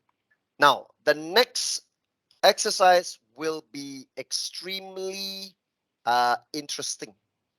You saw how a cloud flow, which is manual, right? You just run the cloud flow. The cloud flow will trigger the desktop flow on behalf of us. That means, right, that opens up a whole new world of possibilities. That means, right, from a cloud flow, you know I can schedule it. I can even create an automated cloud flow that can trigger my desktop flow to run based on certain events. That's what I want to do right now. Okay, that's what I want to show you right now. Right now, what I intend to do, right, is I'm going to talk about how we connect with the API world. I'm going to demonstrate how to use Outlook email to trigger a desktop flow and pass input from the Outlook email. You get that? Can you imagine, right? I will send an email, or someone sends an email whereby the email has an attachment of the invoice. Okay, but of course, I'm not going to go deep into that. I'm just explaining to you. If you attend the full 2 days RPA, right, in the second day, usually we even talk about triggering AI builder. Part of my AI builder, I create an AI builder to read PDF, scan the PDF for all input from different fields, capture value from the PDF, populate the value into my invoice, and then save the invoice. It can do that because of text recognition, object detection, form processing, and whatnot. But that is actually together with AI Builder. Now, I actually covered that, right? Okay, of course, in the second day. So, but anyway, AI Builder can be used together with your desktop flow. Because why? You can see AI Builder here, right? But please don't click on that, right? We are not doing the AI Builder right now. I'm going to talk about how to easily set up the connectivity between Outlook integrate with my Cloudflow. Based on an email arrive, it will trigger my Cloudflow. Cloudflow will then fire and run my desktop flow. As simple as that. And I'm going to show you how I can even pass input to it. Okay. Now, in order for me to prepare for this particular lab exercise, now I have given you one particular solution All right. This solution, right, I have also bundled it together with the RPA Express, the zip file. We are talking about bundling your cloud flow and your desktop flow into a new solution. Okay, because when we want to build a something end to end, now something in Power Platform that you need to understand, right, okay, is called a solution. It is available in Power Apps and now also in Power Automate. Because a solution is the simplest way to package any form of assets that you build in your Power Automate or Power Apps or whatever, where we want to actually package this into one single unit of deployment. Let's say, for example, I want to provide an end-to-end invoice processing solution. So I intend to create a concept of solution here. I want to create a solution, and I want to package my cloud flow and any other form of artifacts into that solution. Right? So can you see solutions here? Click on the solutions at the side. Okay, on the sidebar, you can see solutions, right? Okay, now let's not worry about the solution that I've given to you whatsoever. Okay, we are going to build a new solution. These are default solutions here. Okay, once you created a new database just now, you should be able to see at least 6 solutions are listed here. You might have more than that, not to worry. Okay, because our scenario now, we want to build a new solution. Let's click new solution at the top. New solution. Let's create a new solution name. Let's call it invoice processing solution. Just call it with this name. From the name, I know that I'm going to bundle and package different forms of flows or apps or whatsoever you develop, right? That gives users the end-to-end experience of a complete invoice processing solution. That's why I built solution. Okay. And select a publisher. Let's just select the default publisher, the CDS default publisher. That should do it. CDS stands for Common Data Service, which is the old name for Dataverse. Today it's called Dataverse already. No more CDS. But certain elements on your Power Platform, you can still see the CDS, the acronym CDS here and there. Right? CDS is the old name of Dataverse, Common Data Service. Okay. Anyway, just select that.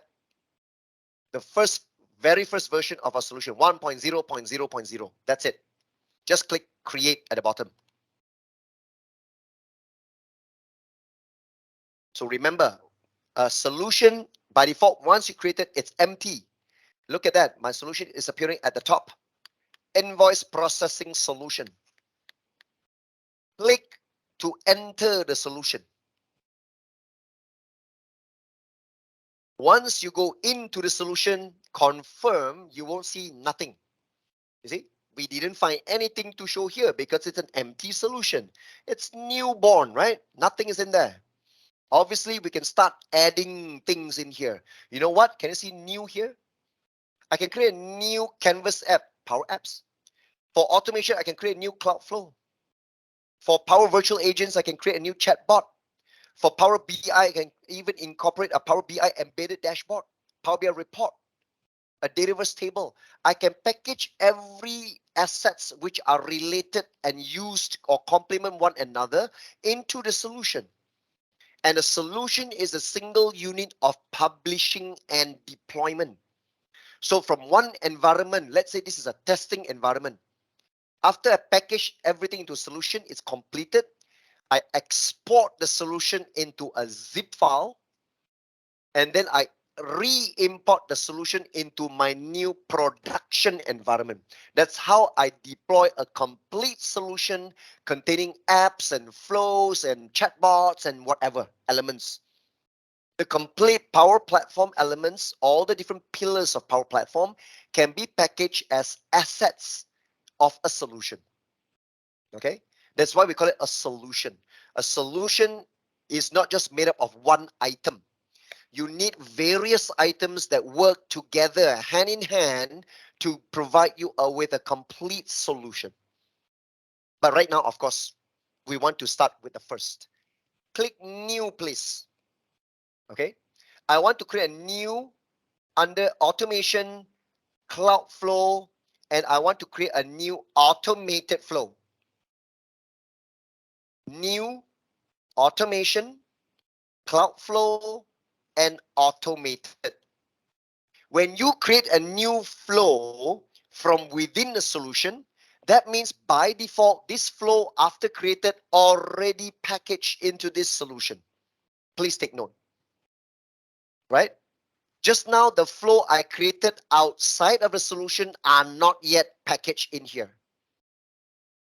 Okay? To make you guys understand clearer, you guys hang on, don't follow me. You just watch my screen. I cancel first. Do you know that the flow I just created, I can even package it in or include it into this solution. I click add existing. Existing what? Automation, cloud flow. They say no objects found because a cloud flow from Dataverse.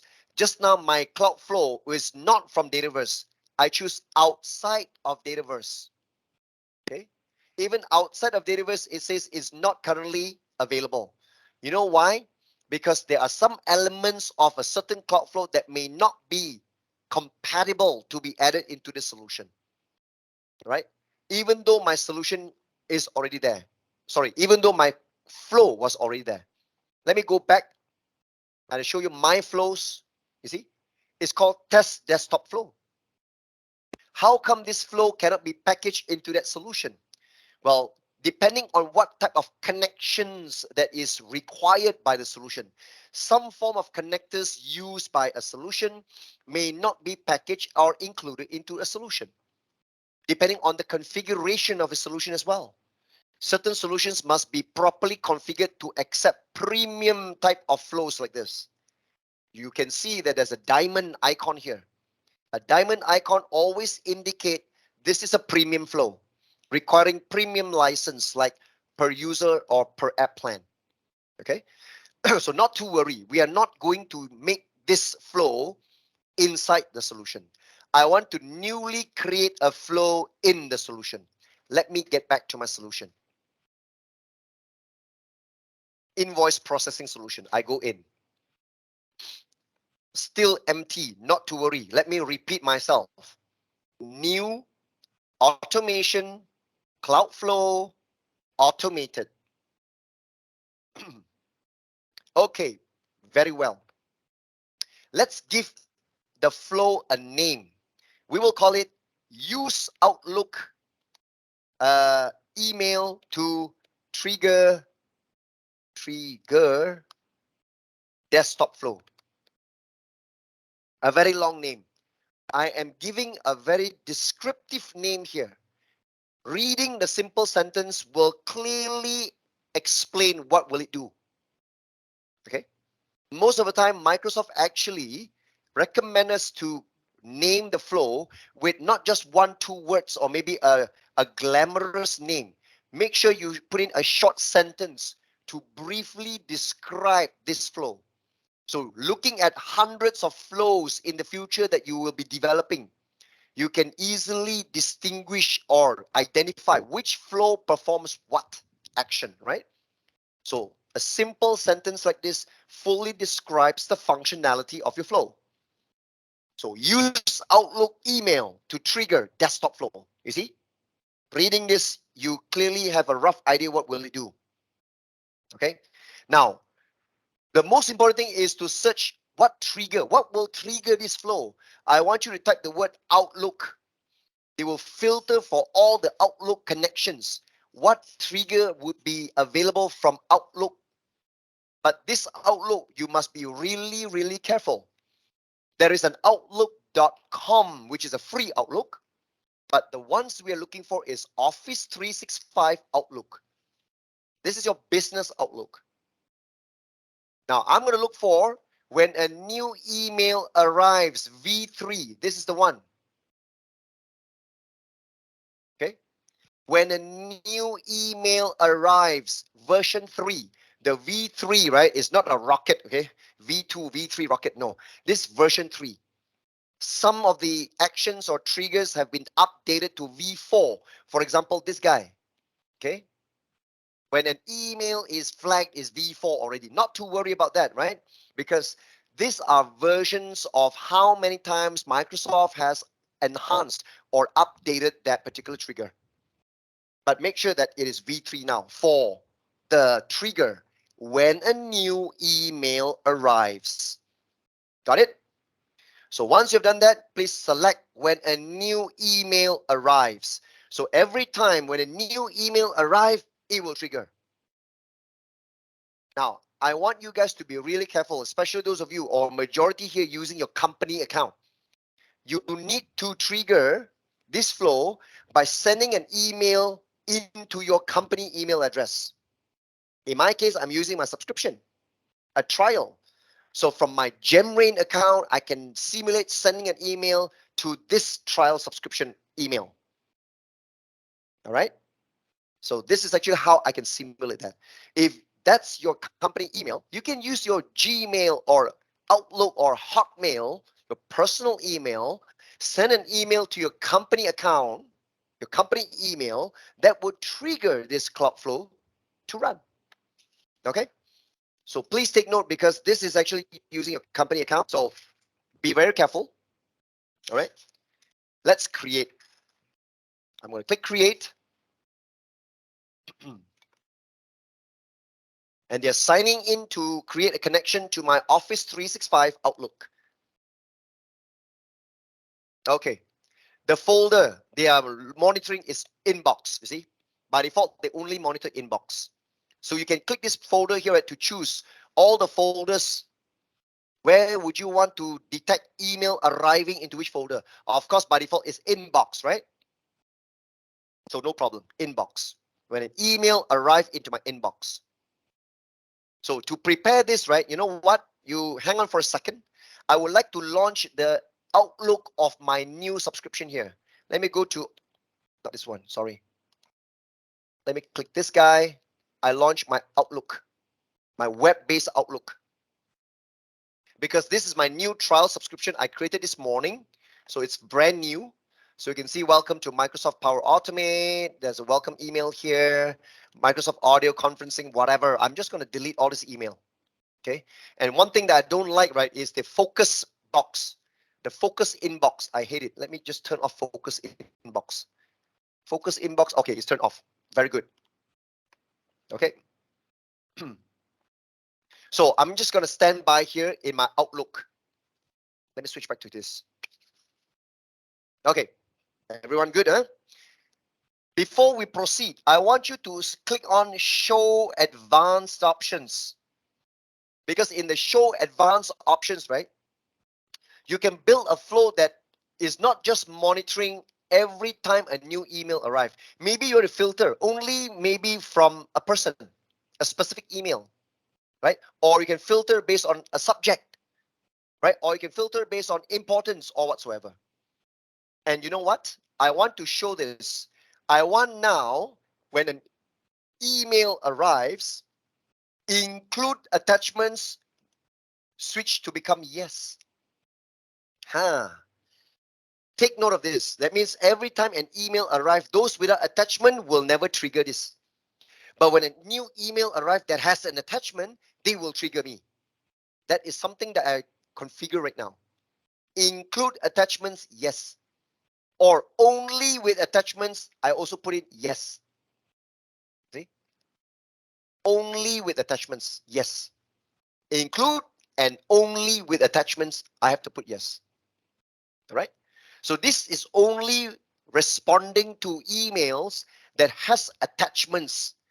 Now, my vision, my intention, or my anticipation here, right, is when I send an email, I'm going to attach an invoice. This will trigger my desktop flow to run. But of course, there's no AI in there which are able to go and process the attachments, read the fields inside the attachment for the values, use the value, and launch my Contoso invoicing app and create an invoice for me. This is end-to-end. It's supposed to do that way. But We are not going into the AI builder yet. So for now, I just want to test the basic functionality, whether my email, when it arrives with an attachment, will it actually trigger my desktop flow? That's all. Okay. So, and also one more thing. Wow, every time the email arrives with an attachment, they will trigger. What other things can I filter? Let's filter the subject then. So what when the email has an attachment?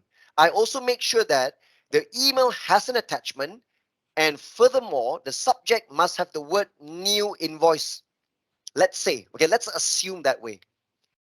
Make sure that your customer, your suppliers, or whoever that you work with, when they send you an invoice, right, the subject must have the word new invoice. Let's assume that way. Okay. I'm now having a subject filter with the word new invoice. So they are only monitoring for emails which has attachments and the subject must have the word new invoice.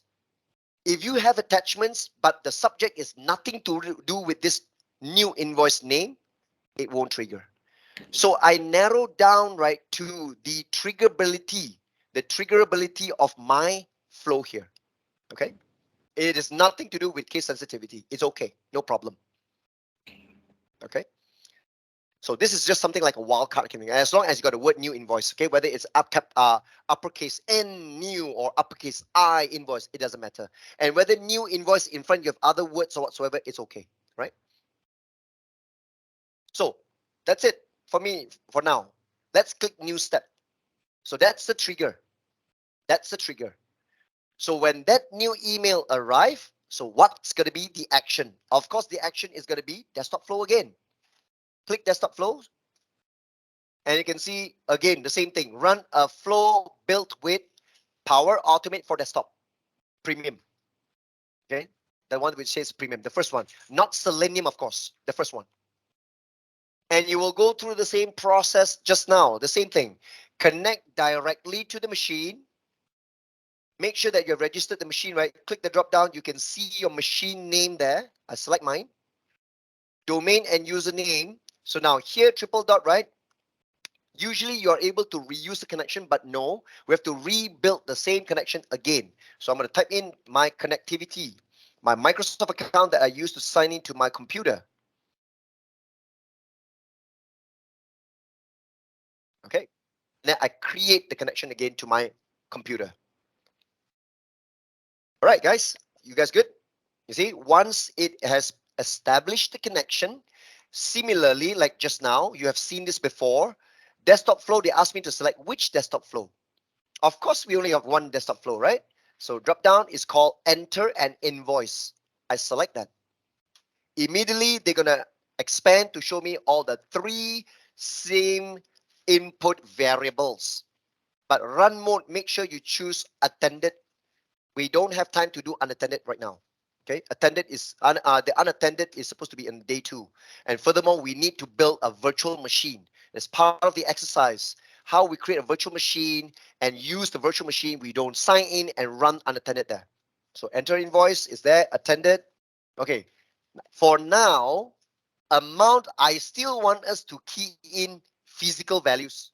Later on, right, okay, we're going to use dynamic values, which we can dynamically input. Now we still fix the value. This time I'm going to put in, let's say, $125.99. I purposely put in 125.99. Contact. What's a contact name? Okay, contact is an email address. Again, I'm going to put it, let's say, John Doe at xyz.com. Okay, account name. Okay, account name will be, let's say, Woodgrove Bank. Grove Bank. Another famous fictional company name by Microsoft. All these are company names that Microsoft registered, okay, for learning purposes. Woodgrove Bank, Fabricam, Wingtip Toys, White World Importers, you know. There are many, Contoso. So I just put in Woodgrove Bank. We still input physical string values. We use what we call this as static values. And that's it, guys. That's all. Let's click save. This is good enough to test whether we can trigger this. We're going to send an email right? I'm going to use my GemRain account to send an email to this new account here, right? And then I'm going to trigger this. I'm going to watch whether it triggers. So I'm going to, after saving it, I'm going to click this back button here to go into the details. Can you see? When I click back button, I return to my solution. Do you see the solution? They package 3 items, 1 cloud flow and 2 connection references. 1 connection to my desktop flow, 1 connection to my Outlook. These are called connection references used by this cloud flow. They package together in this solution. Okay. All right. And you know what? I'm going to go and click triple dot here for this cloud flow and click details to view the details of my cloud flow. I'm looking at only the details of the flow, where the 28-day run history, no running yet. Nothing is running yet. Remember, to trigger this flow to run, it is now automated using an email. And you know what? Hang on, guys. I'm going to launch a new email from my Outlook here. You see, it's from my GemRain account. I'm going to send to this new email of mine, Gerald at rpaexpress.onmicrosoft.com. That's my email address for this particular new trial subscription that I created this morning. So my GemRain account sent to my trial subscription account. Now remember the subject, I must put in the word new invoice. Okay, new invoice. Check this out. So remember, I purposely show you and prove to you that I type in the subject with capital N new and capital I invoice. But just now in the subject filter are all lower cases, right? So it will still be able to trigger. I just want to demonstrate this. So subject, never mind. I'm not going to type in anything here, okay? But I need to do an attachment. Now, remember, I also packaged together a lab file, right? One new invoice.jpg. This is the JPEG file that looks like this. Okay, I've given you a JPEG file, which is an image of an invoice. Okay, so never mind. Doesn't matter whether it's JPG or whatever. I just drag the JPG and I attach it together in this email. I'm not going to type anything in my email here, right? But my email, I've got all these signatures and stuff like that, so it doesn't matter. Okay. Now, that's it. I'm just going to send. I'm going to click send. I'm going to switch over to my Outlook here. Let's see whether I will get a new email arriving in this Outlook. This is my web Outlook using my trial subscription. There you go.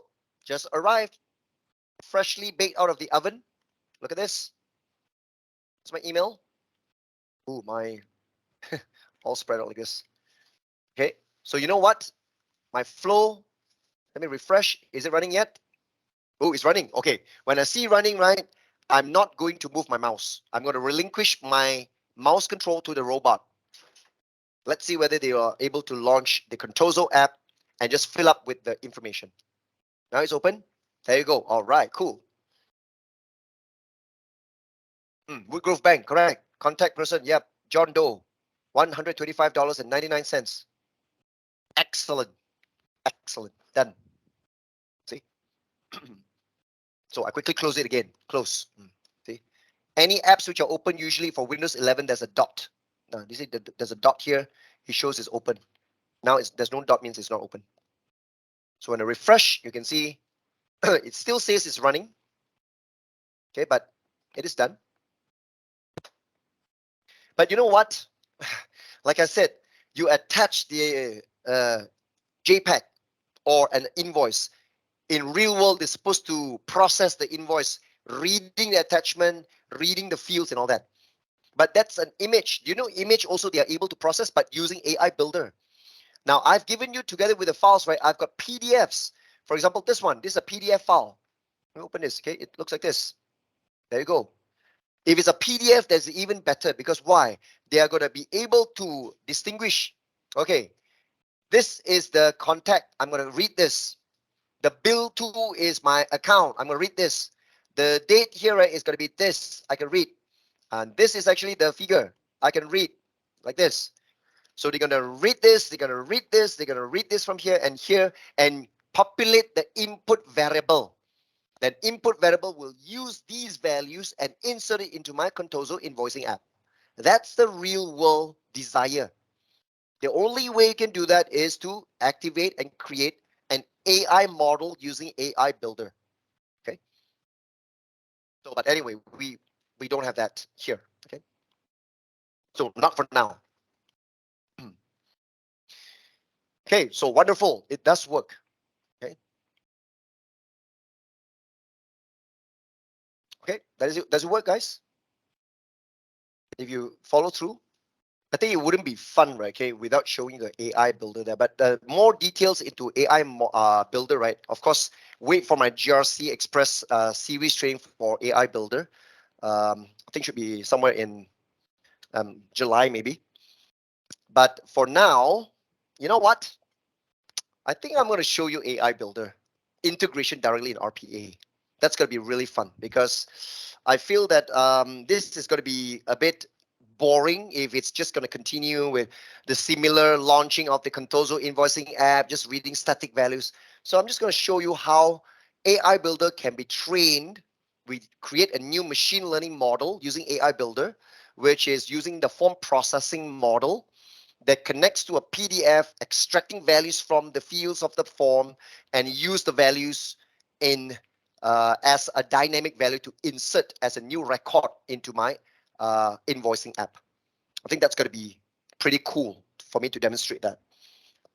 So make sure that this one runs first, yeah? I need you guys to ensure that this one runs because AI Builder is going to be a whole new picture. And also one more thing that you guys need to understand is that AI Builder requires license as well. Okay, so AI Builder, right, is also considered a premium thing, and you need to activate a 30-day trial as well. Okay, but if you have activated the Power Apps per user plan trial, the P2 trial, that should be okay. But let me show you later on how we can activate AI Builder 30 days trial itself.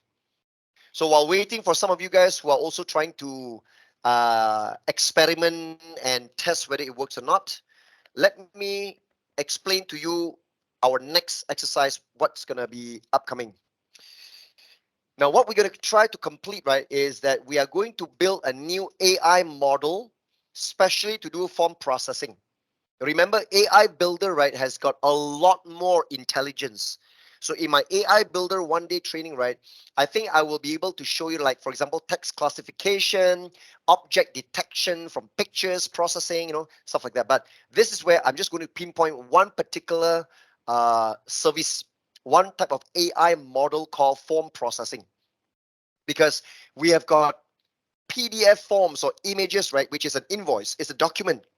So form processing allows you to read that document, consider that as a form because there are fields, and we are able to extract the values from the field by reading that using the form processing and use the values in our in Contoso invoicing app. Okay. Those of you who have done that, make sure that you close your Contoso invoicing app also, right? I think this Power Automate desktop, I can close it as well. I just want to maintain optimal running of my computer. I don't want to open too many things. All right, guys, let's go into AI Builder now. We are going to build a new AI model. Remember, I've got no time to deep dive into AI Builder because that's going to be another new course, okay, and a separate course. I want you to click on AI Builder, okay? Then under AI Builder, you have this Explore Models, Document Automation, and all that, right? There are 3 of them. So I want you to click on Explore. Click Explore. Last time used to be called Build, but now they call Explore. If you get a prompt that you need to get AI Builder, you can opt to start a free 30 days trial. Okay, so if you get prompted, yeah, just click Start Trial if there is a prompt. So it's still loading. Okay.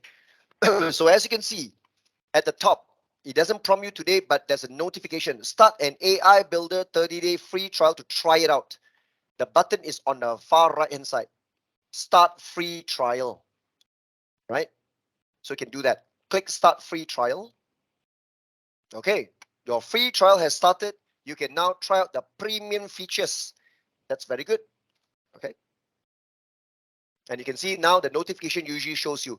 Here they will actively show you. You have 30 days and 100% capacity left. So the countdown is shown here. Okay. For AI Builder. Now, without further ado, right, I want to look for form processing. Now, form processing, right, let's see. Last time they used to call it form processing or whatsoever. So now, if you look at the category of documents, click documents. Under documents, they streamline it to invoice processing, extract information from invoices. Sometimes you guys might think, hey, shouldn't we use this? It says invoice, okay? Then text recognition is okay, it's OCR. Optical character recognition is nothing to do that. Receipt processing, they are able to also extract information from electronic receipts. Document reader, business card reader can even process information from business card. But custom model, this is actually what I wanted. Under form processing, extract custom information from documents. If it's invoices, right, it is actually stringently controlled with a predefined template of your document because it's based on invoice. My invoice can be sometimes custom. It may not conform to the actual invoice layout. So I rather choose the far right hand side, the one labeled here, custom model. Make sure you select this. The category is called form processing. Extract custom information from documents. Select that. Okay. All right. So these are all showing you a simple description. You see, you are able to select this one, or whatsoever, right? Even though it's an image, because custom allows you to not just pinpoint PDFs, they can even support JPGs, PNGs, and all that. All right. So anyway, let's click Get Started. Okay, AI Builder license need to be subscribed separately or it come together once we purchase the premium license. Now, AI Builder, right, there is a certain capacity for a premium license. I cannot remember when you purchase, let's say, per user plan, right, what is actually included in there. But AI Builder, right, okay, they do have a separate license. But let me show you. Let me see. powerapps.microsoft.com. I go to the pricing. Let's compare this. So per user plan, let's check this out. This is a subscription per user plan, unlimited, blah, blah, blah. Execute that. For AI Builder, right? Portals, the AI Builder. So I think it's a separate ones, Requires access to this, add AI Builder to existing Power Apps, subscription, yeah. You see? Per month, $600 over, it's really it's quite expensive, to tell the truth. All right. So apparently, right, when you pay this subscription plan for per user plan or whatsoever, there's no AI Builder separately installed here. It doesn't come together with it, right? AI Builder itself is a separate plan. Look at this. So if you switch this over to Ringgit Malaysia, right, then you can see that. But this is US dollar, right? So US dollar today for per app plan, I think they have further reduced the value, Oh yeah, this used to be, hang on. Okay, per app plan, they make it more expensive. It used to be $5. Now it's $6.90. They increased this. But per user plan, right, used to be 40. But now they reduced down to 27.50. I think it's, yeah. Oh, no, sorry. This is Australian dollar. Pardon me. Why I know it's Australian dollar? Because I see it's .com.en-au.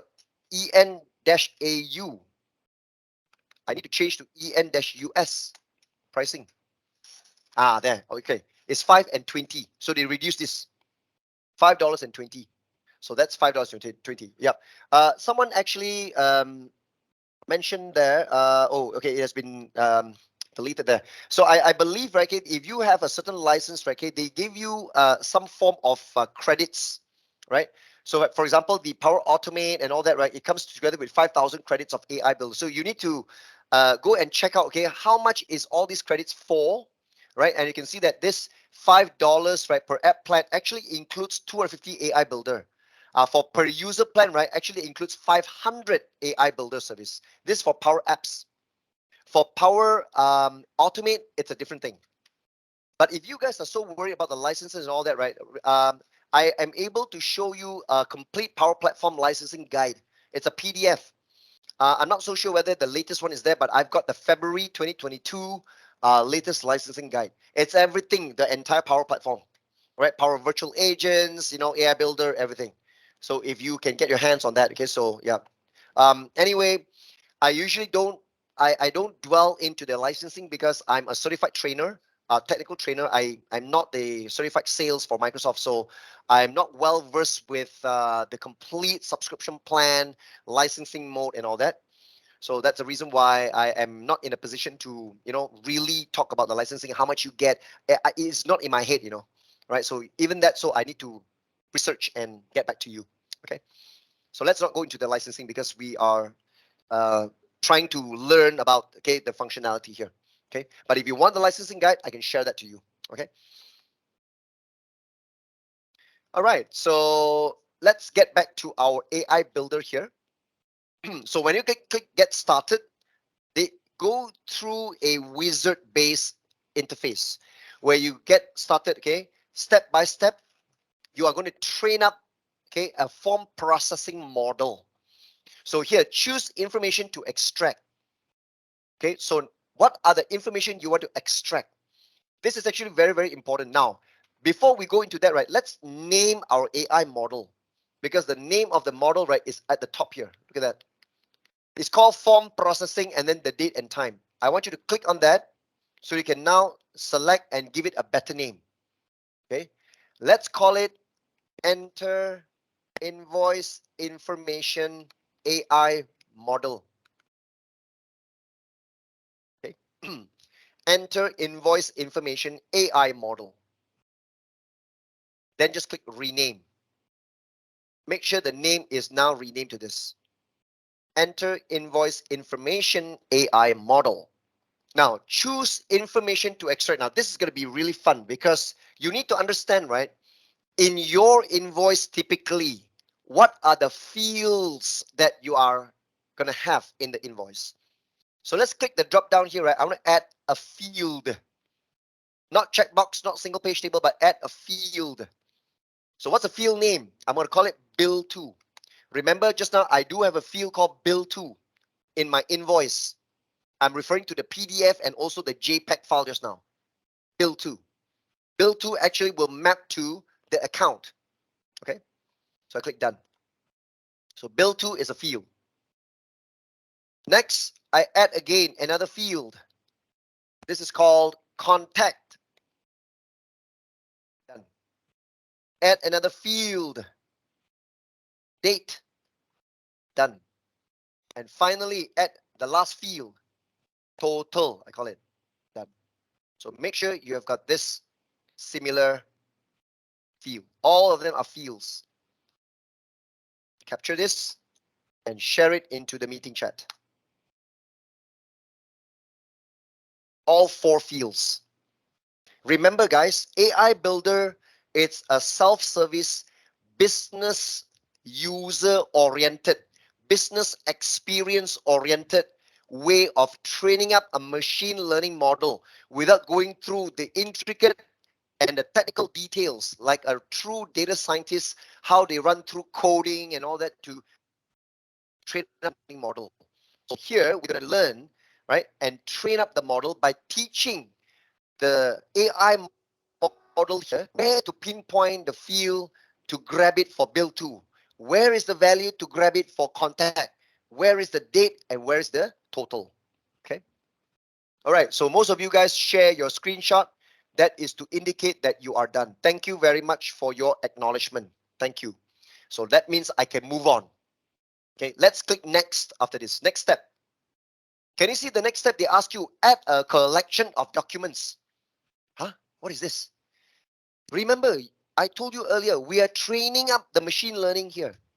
That means, right, we need to supply in a list of documents, okay, which is not just one, the more documents you supply in, the better the machine learns, okay? So we upload many PDFs or whatsoever, and every PDF we need to indicate where can you grab the value for bill to, contact, total, the date, all that, right? So let's create a new collection of documents, new collection. We rename the collection to call it Contoso. Here, enter. Give the name here. A collection of documents. You can input different collections for different purposes, but I just started with a new collection. Call it Contoso. So once you guys have created the 4 fields, right, please click next.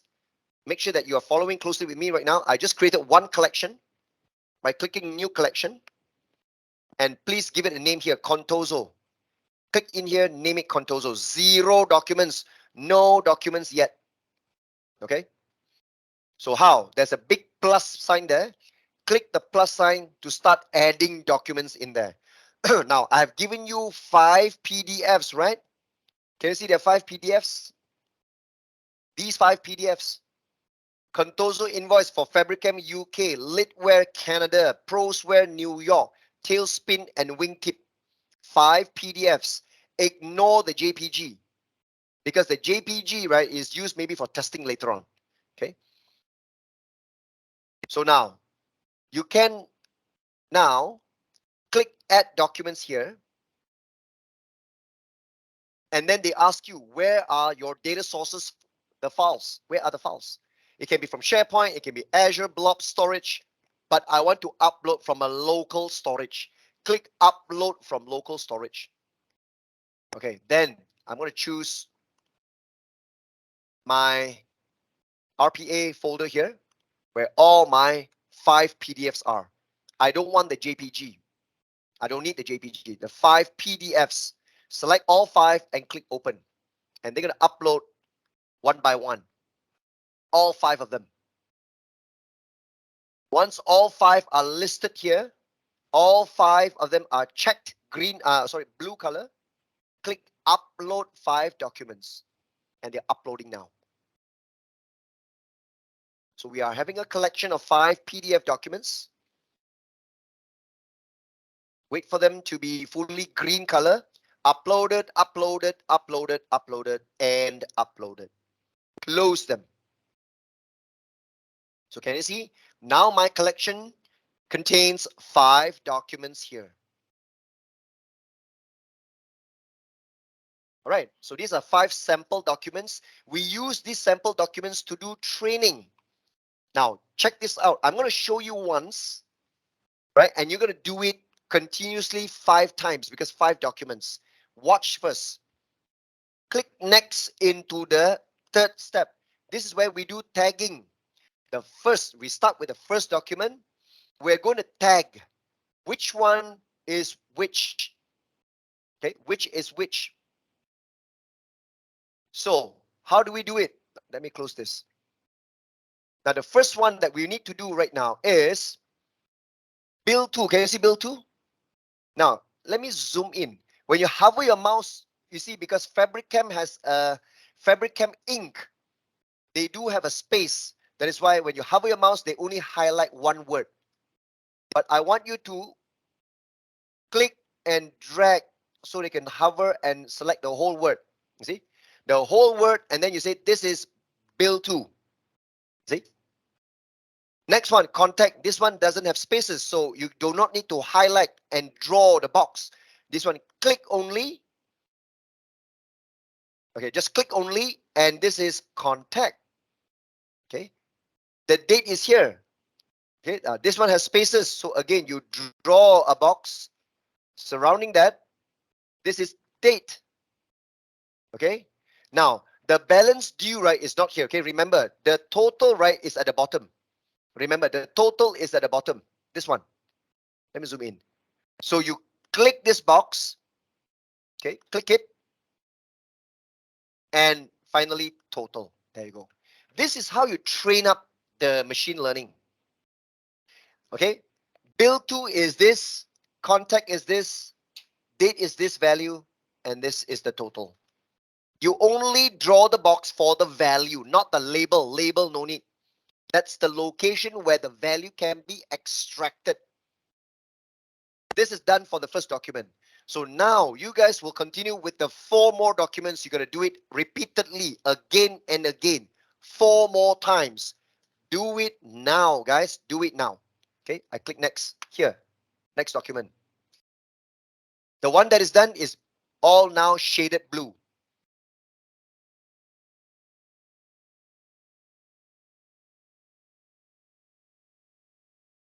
All right, cool. I have tagged all that I can tag for the 4 fields that I intend to get. And I have already trained up 5 documents, right? Pinpointing the actual locations where the values of bill to, the contact, the date, and the total can be obtained. Once you are done, right, you can proceed to click next at the bottom of the screen. Click next. And this is the summary already, what we have done, all right? Because after you click next at the end, all you can do is one final train button. Just like how I'm training you guys. Now you guys are training the machine. You click the train button. Click train. So your model is training. It will take a few minutes depending on the size of your training data. So you guys have just stepped into the world of AI and machine learning, just like that. No coding needed, nothing. This is really low code, no code platform. And you can see your model is training. I can click on go to models. When you see the button go to models, you can click go to models and they will show you a screen of your models here. And make sure to watch the far right hand side status column. It is still turning and it says training. So let it train. It will take quite some time, right? And while waiting, okay, I'm sure some of you guys are still, in the process of tagging the documents. So let me explain to you what will we anticipate? What can we anticipate? Right after the status shows it is completed or trained or something like that, right? We are going to publish it because if you did not publish the model is not available to be used. So the AI builder, the AI model that we train, right, can be connected from Power Apps as well as Power Automate. That's the beautiful part of this AI builder. It is actually connected across your standard Power platform. Okay, even from Power Virtual Agents. Now, speaking of Power Virtual Agents, I'm sure you guys have heard of that. Yep, that will be also another GRC-X series training for Power Virtual Agents. Officially from Microsoft, I know there are no training for Power Virtual Agents yet. So you can see now, in my case, status trained. The status is now trained. Okay. Once the status has been trained, you know what? When I click on this particular model, let's look at the details of my model. I know some of you guys are still taking time to do that. No problem. In the meantime, while waiting, you can look at my screen. Can you see this?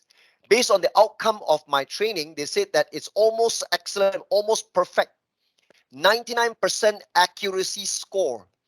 They claim that the model can predict 99% accurately on where the fields are to obtain your result.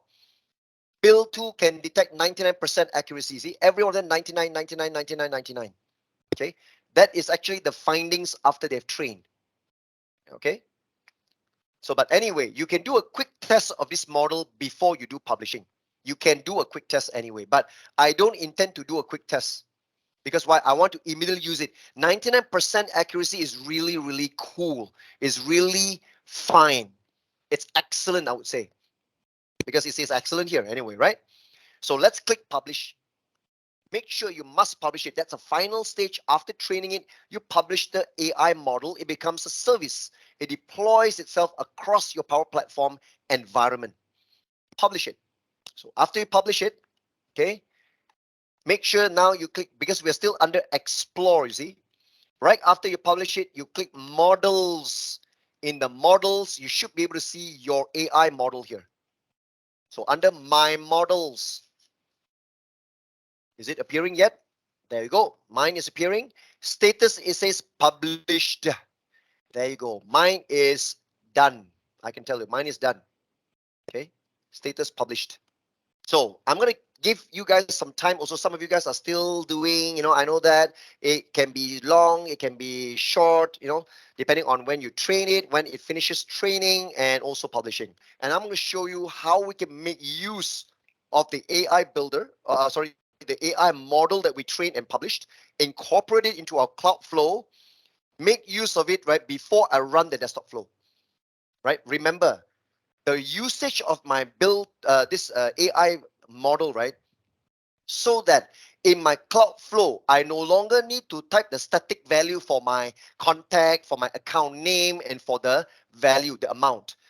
I'm going to be able to read the value, right, obtained by the AI model.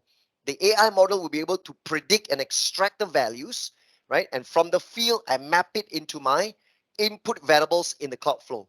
Then when I run my desktop flow, the desktop flow are, the robot is going to be able to use the values extracted from the PDF invoices and insert a new record in my Contoso invoicing app. That's the whole complete solution. All right. The break, we have finished training up and even completed the publishing of our form processing AI model, which, like I mentioned, this model is used to predict, right, the entry or the values scattered around our invoices, which comes in the form of a PDF, or it can be also a JPEG or a PNG file, so that they are able to now predict the location of the values for the contact, the account name, right, the date, as well as the total value, right? So they are able to extract the values and use that as a dynamic value used by our desktop flow as an input variable, and then they can then create a record using our Contoso invoicing app. So we need to now edit our desktop flow, right? Oh, sorry, we need to edit our cloud flow to accommodate that. So I want all of us to go back to this particular screen where I am right now, and I can see this is where my solution is. And remember that your cloud flow is inside your solution. If you don't know where they are, right, please go back to solutions. This one, I think I can close it. Back to this tab, right? Make sure that you're in solutions. You see your invoice processing solution, you go in, and the very last entry, use Outlook email to trigger desktop flow. So I want you to click a triple dot here and edit that flow. Let's edit the flow. All right. Just going to wait a little while for all you guys to come in here. Edit the flow. Remember, this was what we done. We have added, okay, this particular trigger, which is when a new email arrives, and then immediately we run a flow. Nothing much there.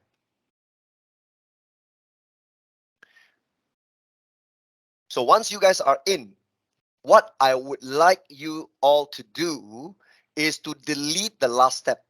Actually, the one and only step here. Delete it off first. Triple dot here, delete. Okay, let's click delete and click OK. Why am I deleting the step?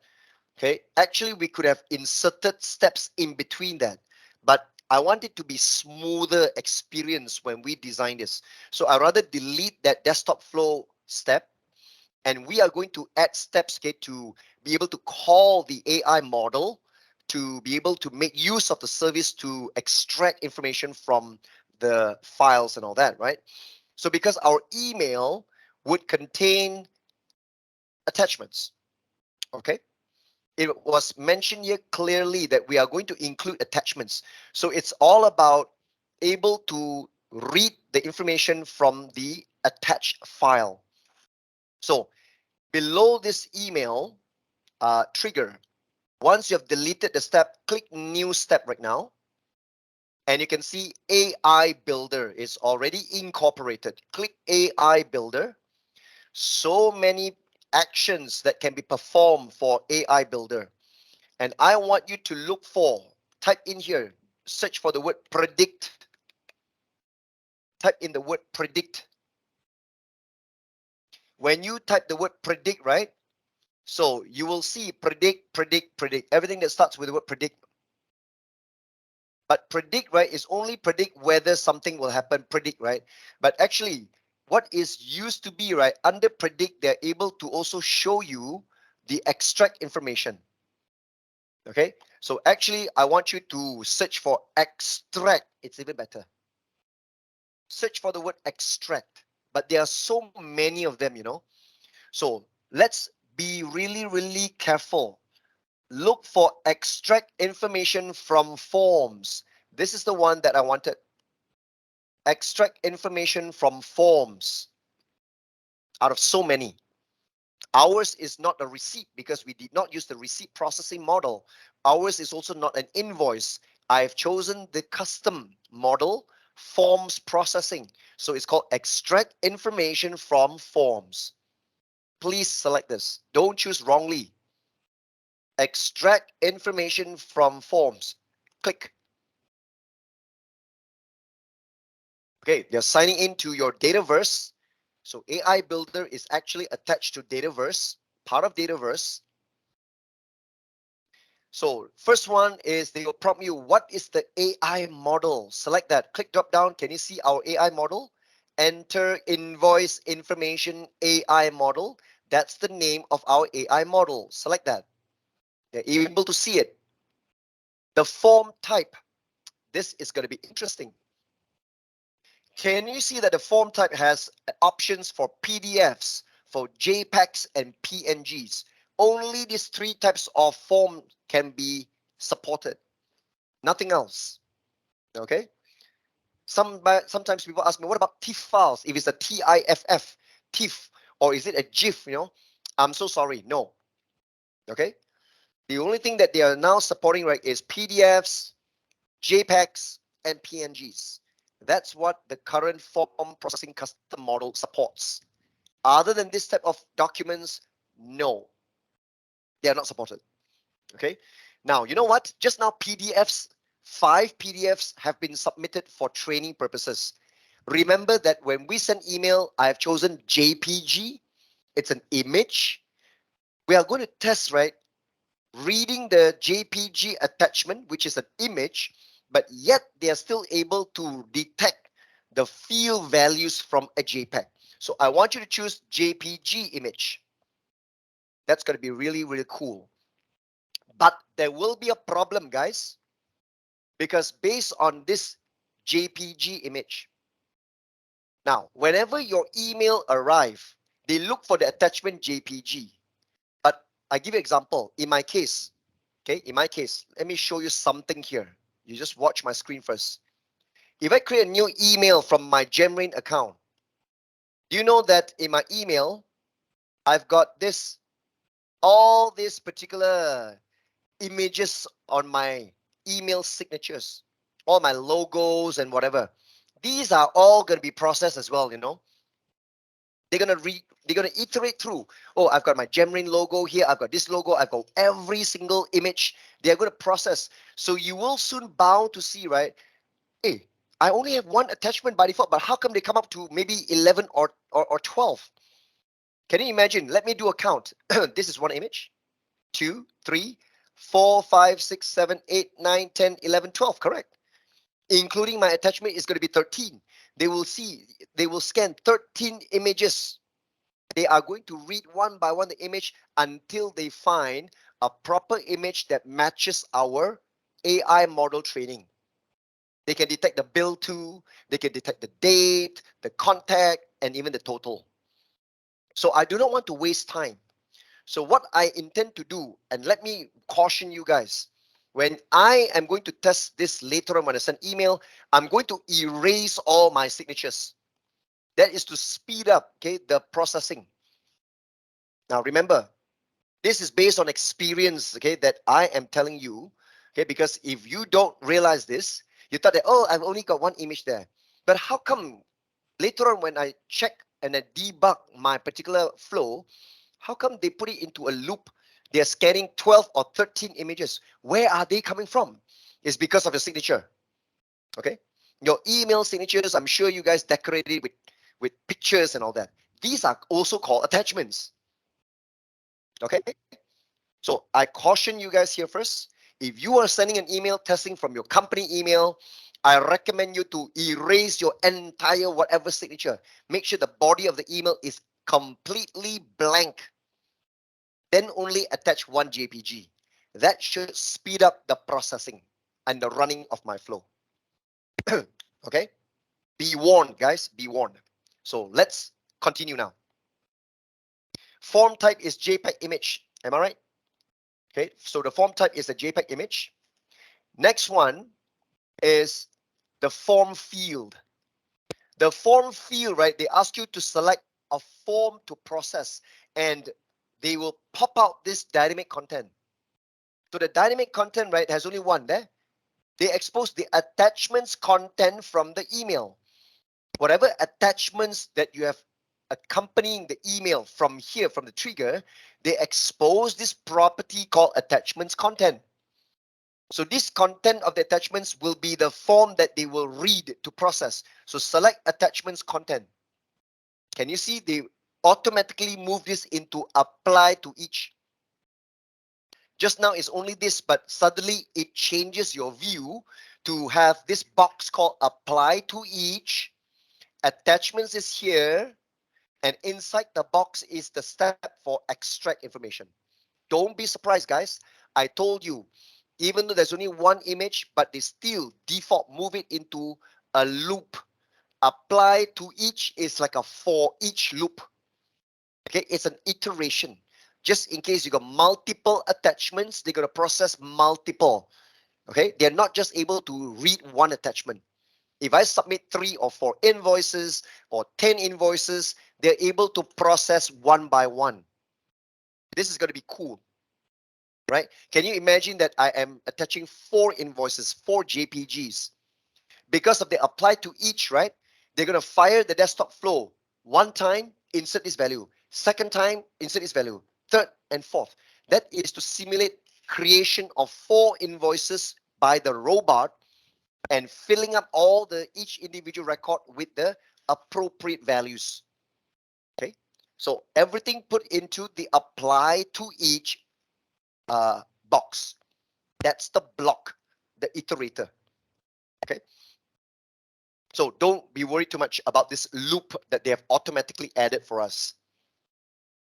So now let us click this AI builder inside the apply to each to expand it again.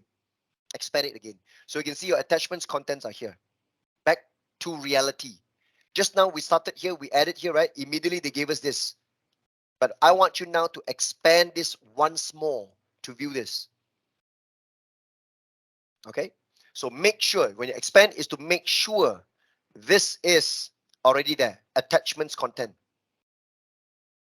Now, you are going to add a new action inside the apply to each, not outside, not as a new step. It is still inside the loop. You click add an action. Add an action. Okay?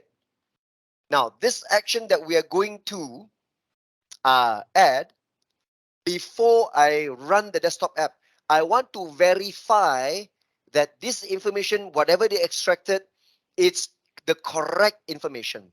You know what I'm going to do? I want to send back an email to me, to myself, to verify that this is actually the correct value. So I'm going to search send an email. Okay, send an email. So under Office 365 Outlook, I want to look at send an email V2. Send an email is V2. When a new email arrives is V3. So look for send an email V2 using Office 365 Outlook. So I'm going to construct an email and send back the value, right, just for look and see purposes to review it. Okay.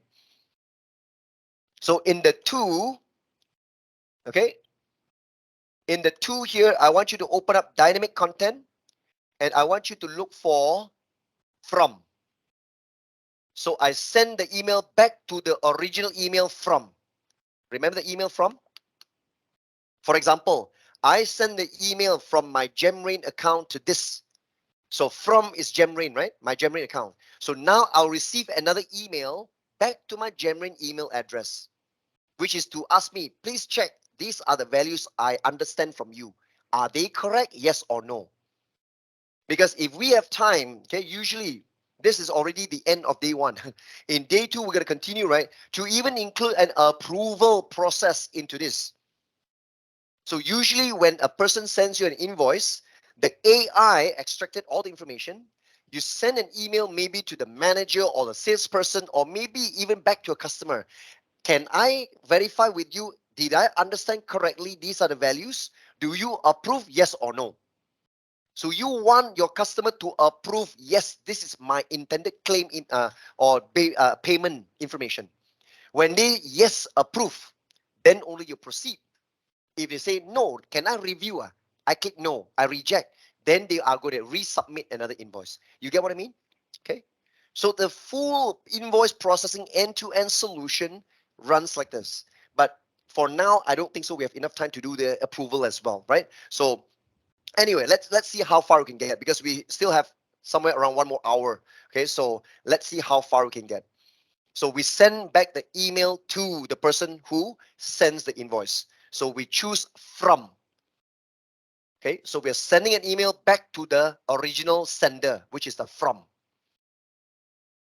Okay, what is the subject? Subject, let's type subject. Let's say thanks for sending the invoice. Let's say it's a thank you email for now. Thanks for sending the invoice. That's a subject.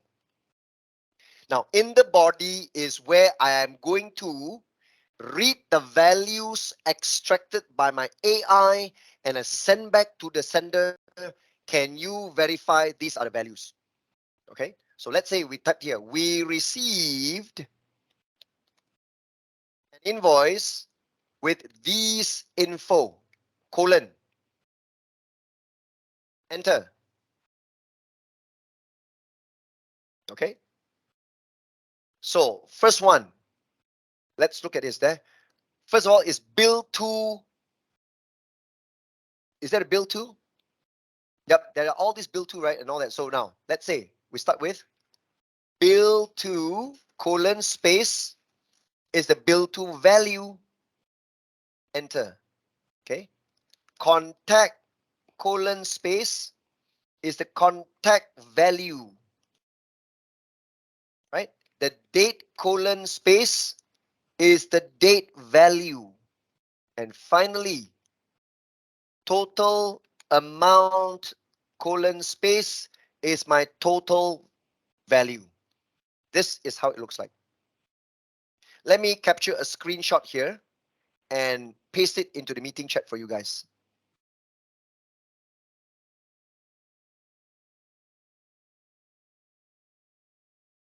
Okay, so you can refer to that screenshot for guidance.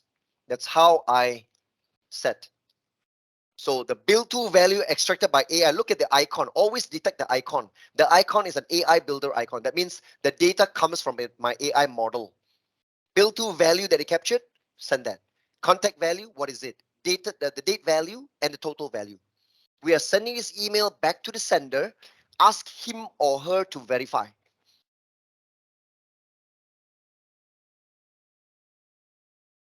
Okay. So I'm going to give you guys a little bit of time to construct this email. Well, after that also, right, you can optionally put it, we will process this invoice shortly.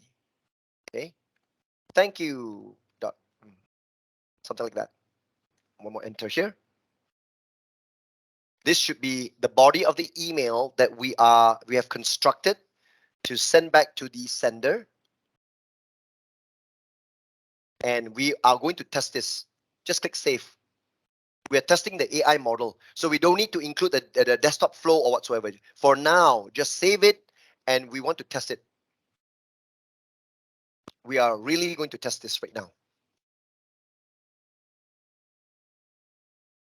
After saving, you can click the back button to return to the details here. Okay. And I am going to now use my company email, create a new email. And like I said, I'm going to erase my entire signature. Make sure that the body of my email is completely blank. To Gerald at RPA express.onmicrosoft.com. I'm sending the email again. Subject is new invoice. And I'm just going to attach the JPG file, new invoice JPG. That's it. The body of the email, I will leave it completely blank, not even my signature. Okay. That is how I'm going to test it. When I click send, I'm going to wait in my Outlook. Let me refresh here.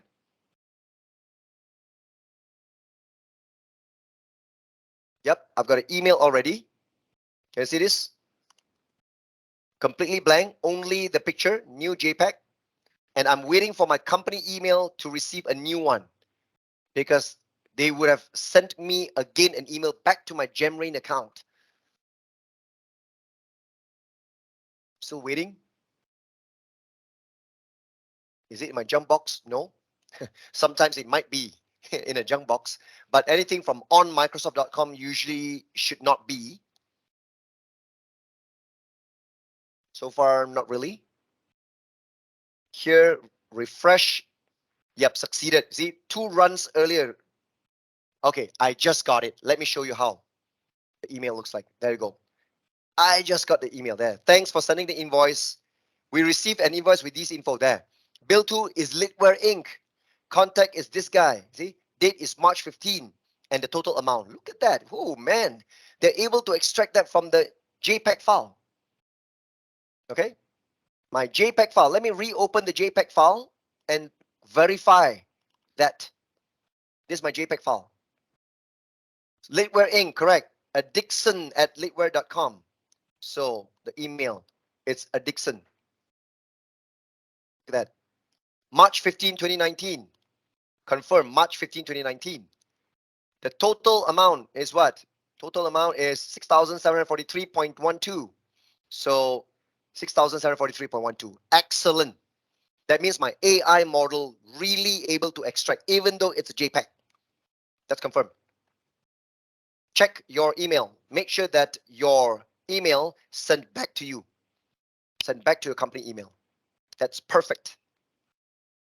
Okay. You get it?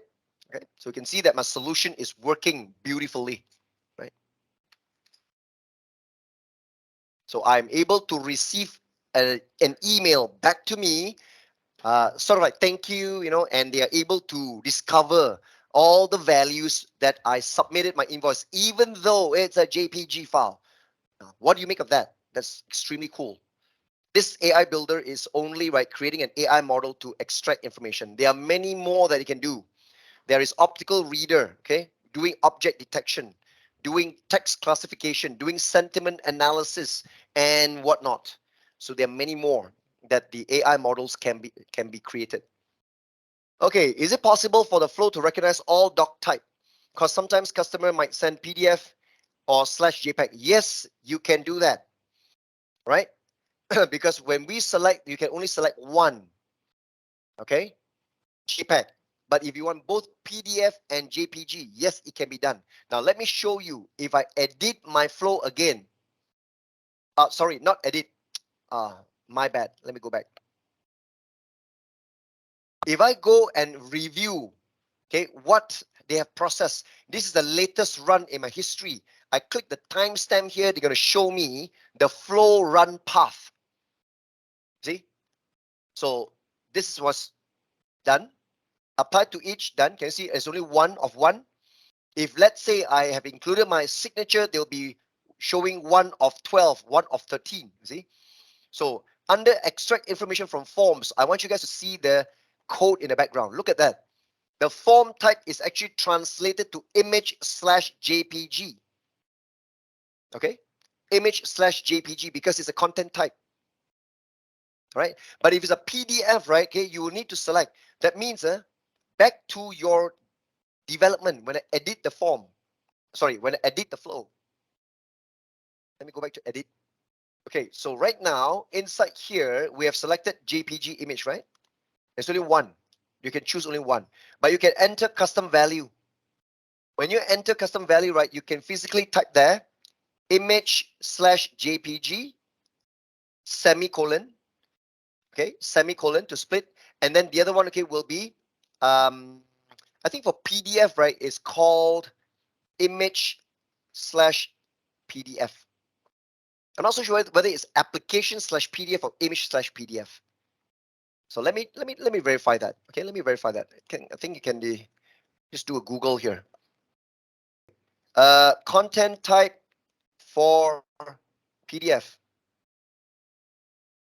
Okay, mine types, you see, PDF is, yeah, correct. See, I told you, it's application/PDF. So image is image/JPG, right? But PDFs will be application/PDF. So you just need to make sure that you put into the form type, right? You choose custom value and you put in the content type. That means is this. You type image/JPEG, JPEG, semicolon, and then application/PDF. Just that. Then it will support both PDF and JPG. Works, but I cannot find the flow. What do you mean you cannot find the flow? Your flow is inside your solution, right? Are you trying to edit the flow or you're trying to view the flow? Let me just go back here, and I'm not going to save it. I click OK. Right. So let's say you cannot find the flow, right? Remember, you have to go into your solution, invoice processing solution. Right. Then you can see your flow is inside the solution. So the solution here, click triple dot, details. Then you can see they open up a new tab. You're viewing the details of your flow.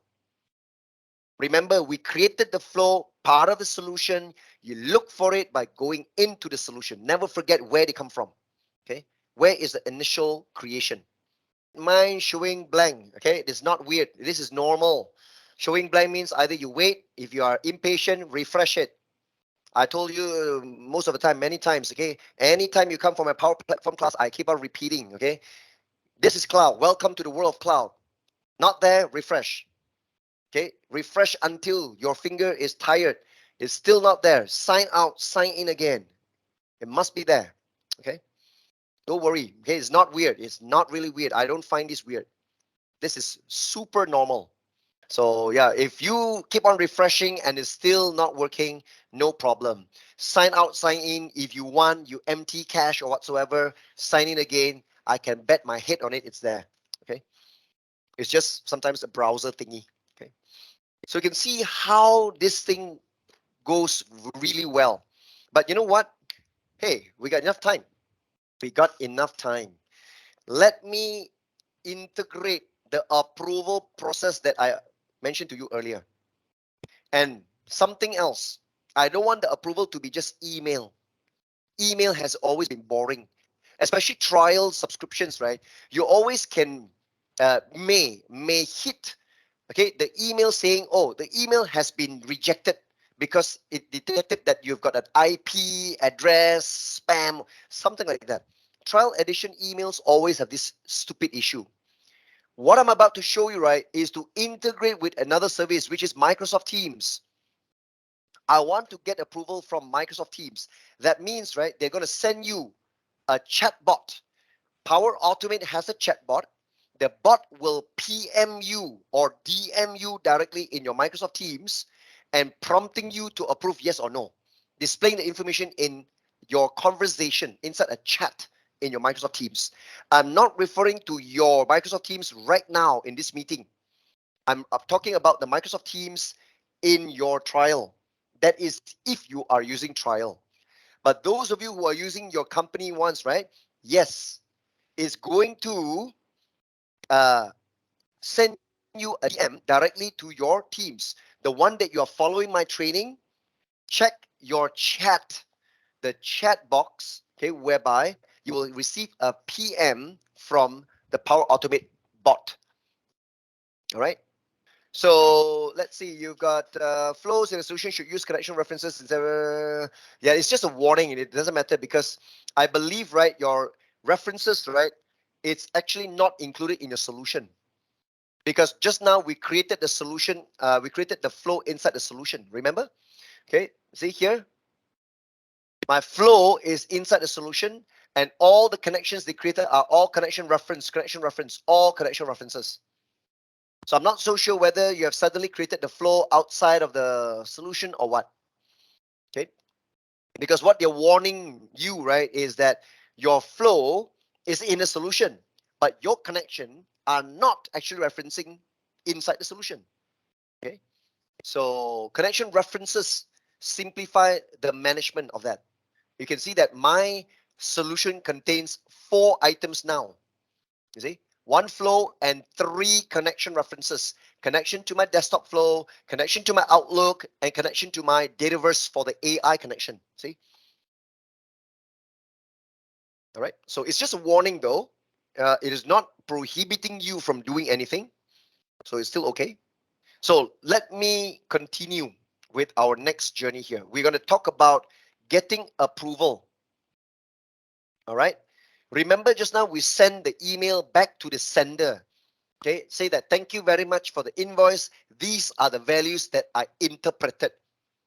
Now I'm going to modify that a bit. I'm going to send the invoice information after I use my AI model extracted back to the sender, but not through an email, but PM the person through Microsoft Teams, asking him or her, can you please verify these are the information? Do you approve us to continue using this info to process your invoice? Yes, approve, or no, reject. So the approval will be done inside Microsoft Teams and not your email. Okay, so this is what we are going to do now. So what I want you to do, let us edit this flow again. Back to the same flow, I edit. Back to the same flow, edit. Now, expand apply to each. Remember the last step inside the apply to each is send an email. Please delete this. Because I told you we no longer want to send back that email. I'm going to DM the person. Okay? Delete the email action. Replace it by adding an action once more. This time showing Teams. Select Teams. Filter for Teams. You can see Microsoft Teams. There you go. All the actions of Teams. I want you to replace just on the email you deleted now with the new action Teams. Now in Teams, right, I want you to choose this. Post a choice of options. Post a choice of options as the flow bot to a user. This is where the Power Automate bot will private message you in a chat, will show you the message, but will post you 2 options, approve or reject, something like that. You can do that. You post them, you post an adaptive card to the user in which you give them options to either click the button approve or click the button reject or yes or no, something like that. This is what I want you to select. Post a choice of options as the flow bot to a user. Select that. And now they are creating yet another connection to your Microsoft Teams. Because it's an option, so it's not going to be approve or reject. I just want to say yes or no. Remember, you're going to ask him, you're going to ask the sender, is it okay for us to proceed with these values? Yes or no. So we can see option number 1, I say yes. Add another item, option number 2, no. Just add yes and no. Capital Y, yes. Capital N, no. Now, this capitalization of yes, Y, capital Y, no, capital N. Now, this is case sensitive. Because when we create a condition to check for the value, whether the user have clicked yes or no, the value Y must be capitalized, must match exactly. Because if you type here lowercase y, later on you type uppercase Y, they cannot find it. it must match when you check the condition of which option the user have selected. Okay? So here I am putting it proper. Capital Y, yes. And capital N, no. Okay? So please make sure. Next, who is the recipient? Who's the recipient of this guy? So the recipient, right, I will need to look for the email address, the user ID. So go all the way down. You can pass in the from. Remember? Use the from, because from property contains the email address of the sender, the original sender of the invoice. And I want to DM this guy here. So it's a from. And now, what is the message? All right. What's the message? Now, check this out. The message will be, let me zoom in. We have received an invoice with the following information, info. Enter. Okay, again, bill to colon space, select bill to value. Enter again. Contact colon is the contact value. Enter. The date colon, the date value. Where's the date value? Date value. There you go. Enter. Invoice amount colon space will be the total value. Okay. Enter, enter. Then I'm going to ask the question, would you like me to proceed processing with these info?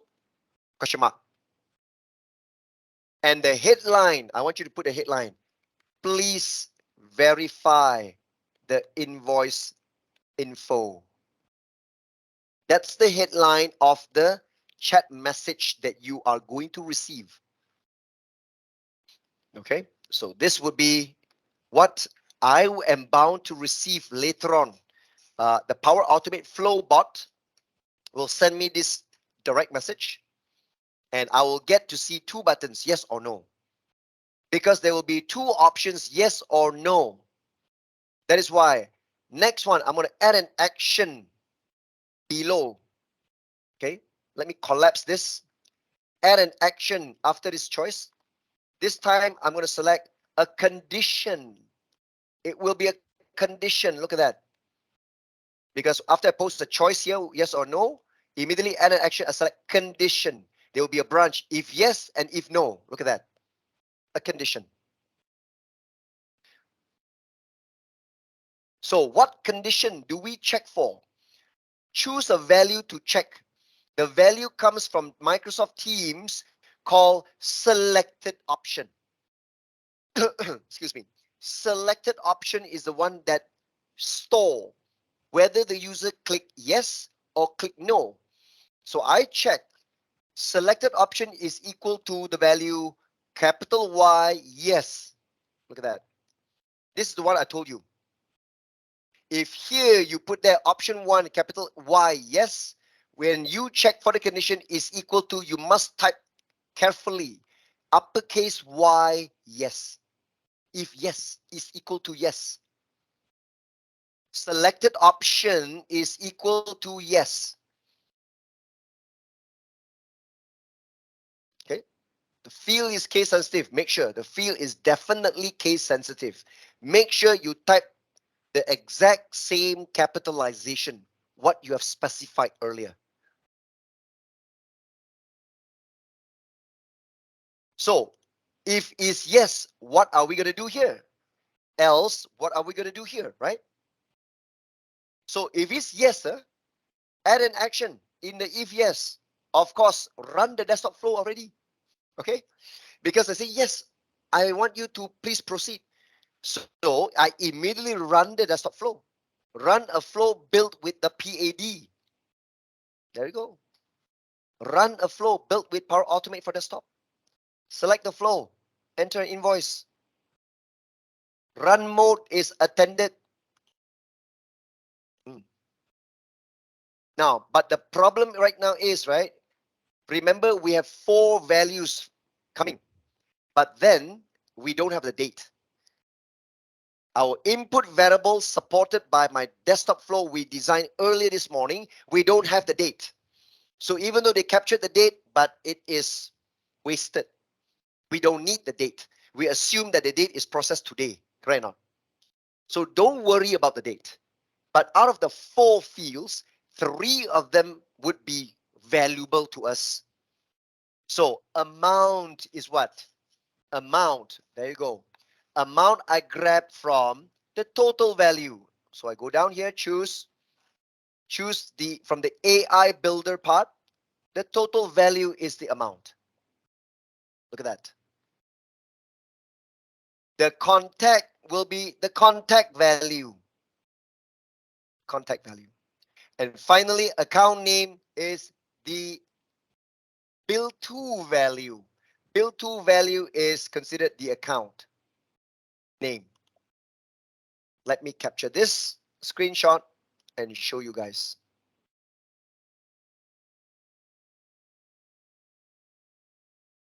Okay. So it's in the meeting chat. So if the receiver of the chat click on yes, I approve, because you asked the question, would you like me to proceed processing with this info? I say yes. If yes, I will run the RPA flow, the desktop flow, which will automatically make use of the value and insert it into my invoicing app. Okay, what's the difference between the total and the total value? Now, I believe, right, the total is actually the label.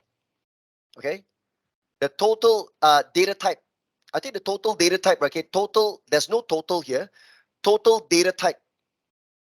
It's called total data type for me. So that actually, right, reads what is the data type. I believe, okay, they used to have a total, which is the value, which is the label, and then total value is the value. So one is a field label, one is a field value. But today, in my case, right, I can see only total data type, but they also have total value page numbering, just in case you've got that, and you've got a confidence score, because this is actually from the AI builder, right? So they do allow you to read what is the accuracy score, the scoring of their prediction. But I want the value and nothing else. Okay. Bill to data type, bill to value. Total data type, total value. I'm only interested in the value. I just want to grab the value, right? So remember, every field you've got the field and then the value. Value is the one containing the dynamic value. Easily might choose wrong. Why are they having so many different properties? This proves, okay, that the service, right, exposes all this information. It's up to you to know what would you like to choose, right? If Microsoft don't give you enough information, we complain. If they give you too much information, we also complain. So what do we want? So these are all data that they expose to you, depending on what you intend to. For example, even the confidence score is that you might be a data scientist. I want to know the confidence scoring, but it might not be worthwhile. It might not be valuable for the business user. Business users say, "Hey, what the hell would I want to do with the confidence score?" Right? So it's just properties exposed. They need to cover all grounds, you see. All right. So please choose carefully. Understand that you want a value or you want a score, you want to know the data type, So it's just exposed from there. Okay. Yeah. I mean, I know that it can be confusing if they expose so much, but this is to show, okay, that they are able to fetch to you and offer you so much information that you can make use depending on what scenario that you might be in. Yeah, experiment with it, trial and error. Yeah, okay, that is also one way of doing it.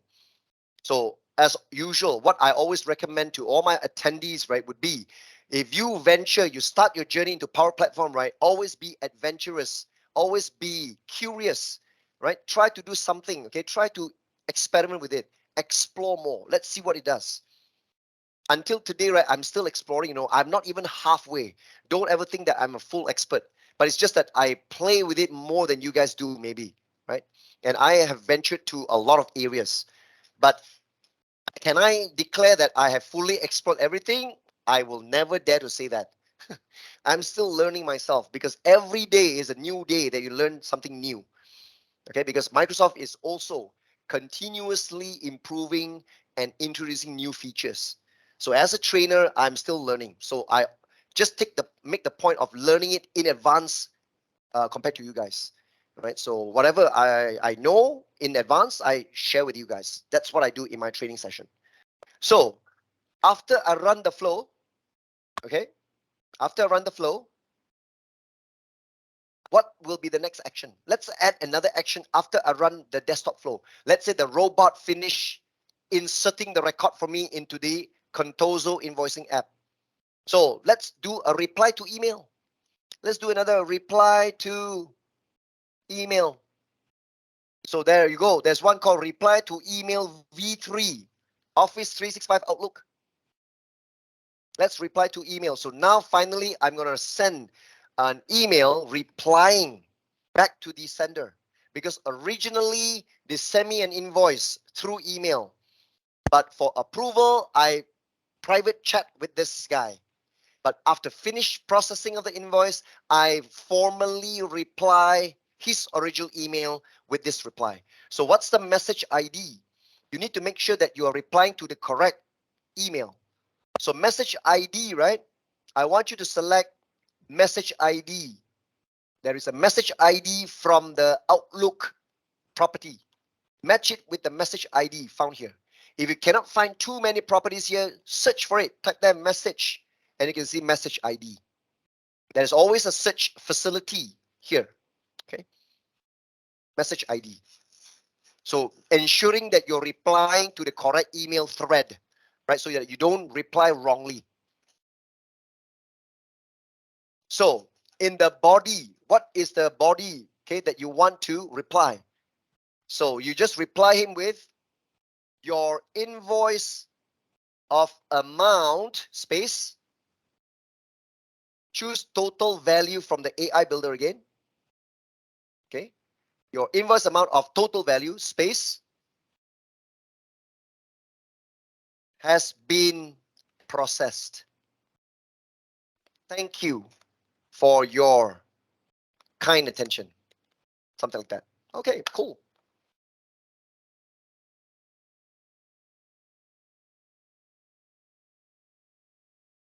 And do you know what? Remember that we have an output of a new invoice ID. Let's try to also display the invoice ID to him. Your invoice with your invoice number space. Can you see? I can see here invoice ID. That's the output variable that captures the invoice ID. I make use of it here also in my Power Automate Cloud Flow. Your invoice number, the invoice ID, space, of amount, total value has been processed. This is going to be interesting. So at least I'm replying the email of my sender. Your invoice number, I've got an invoice number for it. After I process it, enter the new invoice into my Contoso invoicing app. Okay, of what amount has been processed, something like that. Okay. This is going to be cool. So let me capture this. Before I capture it, right? Let me look at show advanced options. Make sure you put an email with a subject. Make sure they mention the subject, okay? Your invoice has been processed. That's a subject, okay? But this portion, I'm going to capture a screenshot.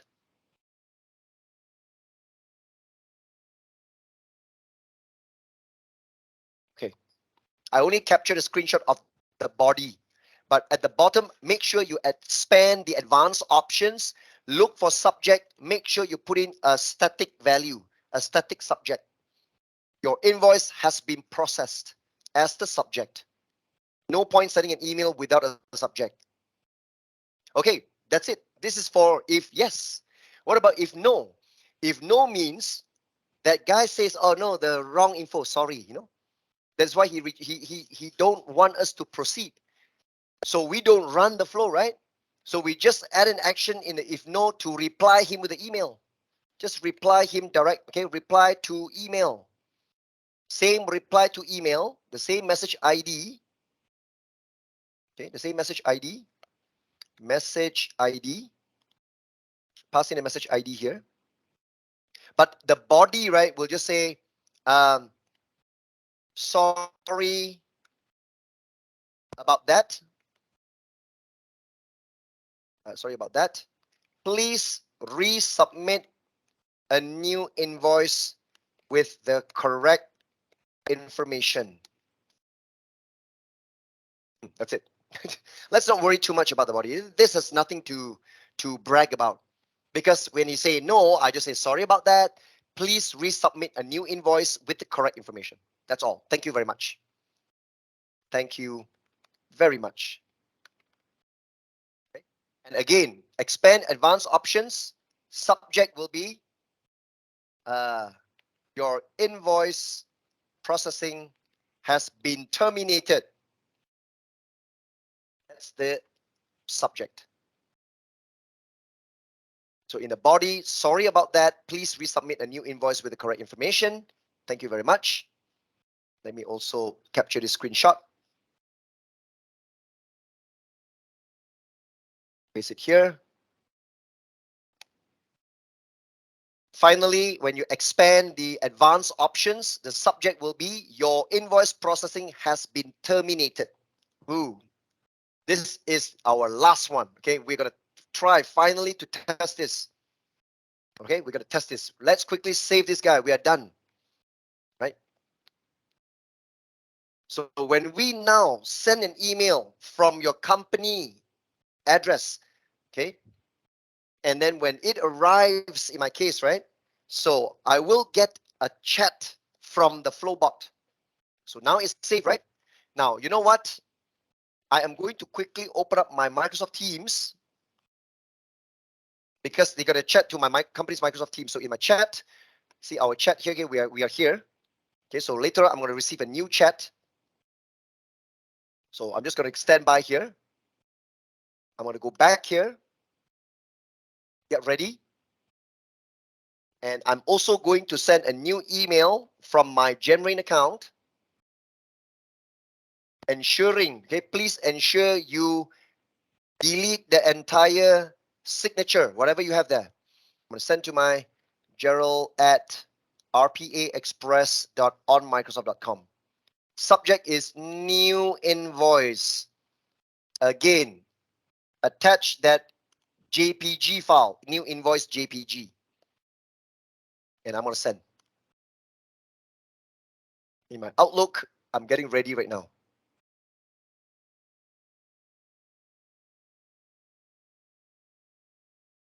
The old emails I'm going to delete. Okay, I just got an invoice. Okay, I just got an email. There we go, from my Genrain account. And you know what? I'm going to go into my Microsoft Teams. Let's see whether I will get somebody. Hey, hang on. Wait. My Microsoft Teams is actually not this Microsoft Teams, right? Damn, I got confused. The Microsoft Teams, right, is going to be my subscription Teams. They're not going to PM me here, right? But I PM from, I think that will fail. When I say PM from, they're going to PM directly to my, oh yeah, I PM from means to my Genrain account. But now I'm worried whether can I accept a chat from, I'm supposed to be able to accept chats from outside, a different organization. Back to here, in my flow, refresh. Oh, see, I told you, it failed. It failed. I cannot do that. The request failed. Graph user detail found there. No user details with email. Correct. I have made a grave mistake. You see, in the apply to each, right? Just now when I post the choices, I actually sent to the wrong one because the connection is using RPA Express. It's from this trial subscription. I cannot PM to another Genrain.net. No, I have to modify. I have to edit.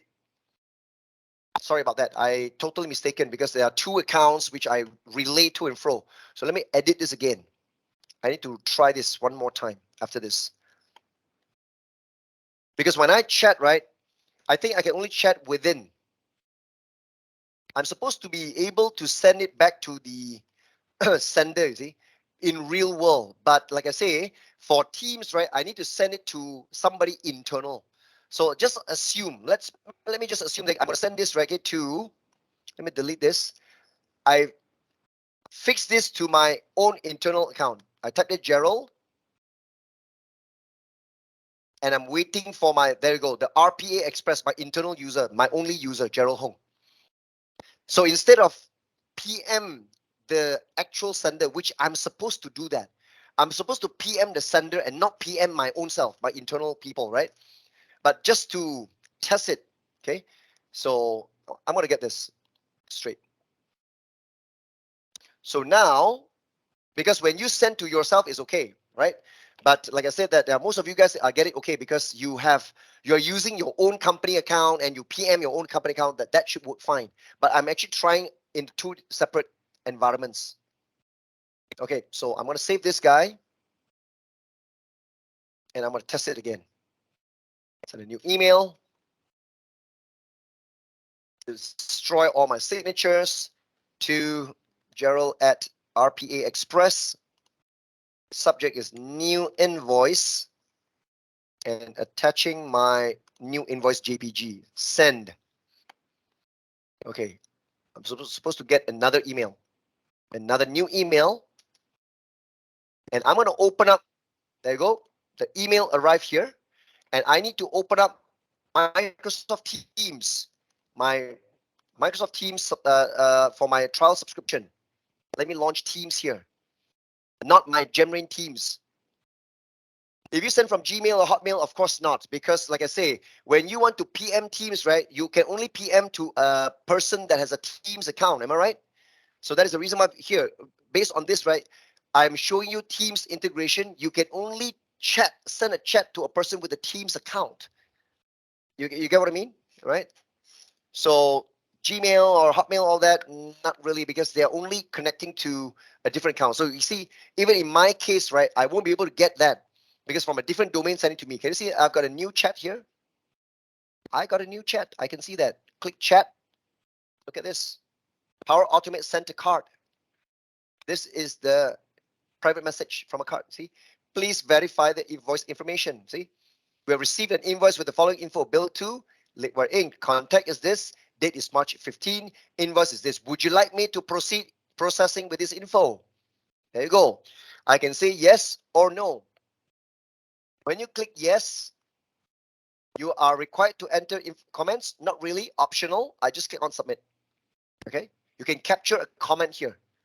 If I say no, then I'll get a reply. But now I would like to say yes. I click submit. When I say yes and you have submitted, and I'm going to relinquish the control of my mouse, make sure that they are able to launch my Contoso invoicing app and make use of the data to insert a new record. Let me wait. Because I say yes, they're going to run my desktop flow. So the robot will take over, read the information from my AI model that they extracted the value, and use the value to insert the record into my invoicing app. Hang on, okay. Take a while to launch the app. After Contoso invoice filled in, flow failed to complete. You have to troubleshoot that. Hang on. I cannot simply move my mouse because I'm anticipating my desktop flow to run. There you go. It is launching. Okay, cool. Click invoices. Information link we're in. Confirm. Contact is correct. Amount is also correct. Yeah, very good. Invoiced. Submit. Save. Okay. So after save, they're going to continue to send me an email. Reply the email. I'm pretty soon going to get a reply into my Gemrain email. Close this. With my invoice ID in the email. So hang on there. I still haven't got my email yet. And yes, I just got my email. There you go. This is the email. Your invoice has been processed. your invoice number there, 1014, correct? There you go. My invoice ID, that was the output variable of this amount has been processed. Thank you for your kind attention. It's cool. It's a reply. So it works, right? And back to my flow here, if I refresh and it says succeeded, finally succeeded, okay? So for Eric, reply to email, what was the cause? Can you check what's the cause? Not found, your message ID not found. Did you input the correct message ID? Because when you want to reply the email, you need the message ID, right? The message ID from. So check your construction here in the edit for your cloud flow. So in the apply to each here, inside the condition, reply to email, this message ID must be coming from this guy who originally sent you the email. Okay. So if you originally send it, okay, as from your company account, they'll reply your company email. But remember, Teams will only work provided that you are sending in a username, right, that has Microsoft Teams. So remember, you are using reply to email using Office 365 Outlook. And this message ID, right, referring to the message that was from here, from the original trigger. This trigger was also Office 365. So everything is Office 365. But if you are sending it from Gmail and all that, you wouldn't be using this trigger in the first place. Okay. So the message ID. So you're sending an email from your company and then you need to get a reply from a company as well, right? You're sending to yourself, right? Yourself sending to yourself, right? It's not like me. I'm sending from one subscription to another, you know? So make sure that you send an email which is from your company sent to your own self. So it should be no problem. Because just now when you asked me if sent from Gmail or Hotmail, all that, I was thinking that you don't tell me you send it from Gmail or Hotmail because in the first place, this won't trigger. This triggers, okay, because of your subscription, okay? But, and one more thing, if you use Gmail or Hotmail, you can't possibly get this Teams post. So that's the reason why in my case also my Teams chat, right, is referring to my subscription, my trial account, not my Gemrain account. If you're sending from personal, right, okay, it should be all right as well. Because this one, the email, the most important thing is that this trigger was the original email, your Gmail that you send, right, must go into your company email. So email arrives in a company email, all right? But the sender is Gmail or Hotmail. But make sure that the DM, right, you don't do a DM anymore. So that's why you can ask for approval. If without using Microsoft Teams, you can replace that with your Outlook, your original email. Okay, you can send back an email, ask for approval, no problem. Okay. For this test, you send to company email with Teams, but process failed to reply. I don't know. Okay, your Teams is Teams. Teams has nothing to do with this reply. When you choose this reply, you are replying this guy. Okay, this email that came in, the from, this reply is to reply this guy. It has nothing to do with your Teams here. Okay. What do you do? You're from. Reply to email. I mean, I need to put in as message ID, right? Yeah, Or this because should be email, because I followed exactly the same as yours, but it just failed and show me saying not found. I'm not sure where is that. I don't know. I have to look into your entire flow. I don't know which connection your company level email or sending, because this is a reply to, you know. You're not sending a new email. This reply not look for from. They're looking for message ID.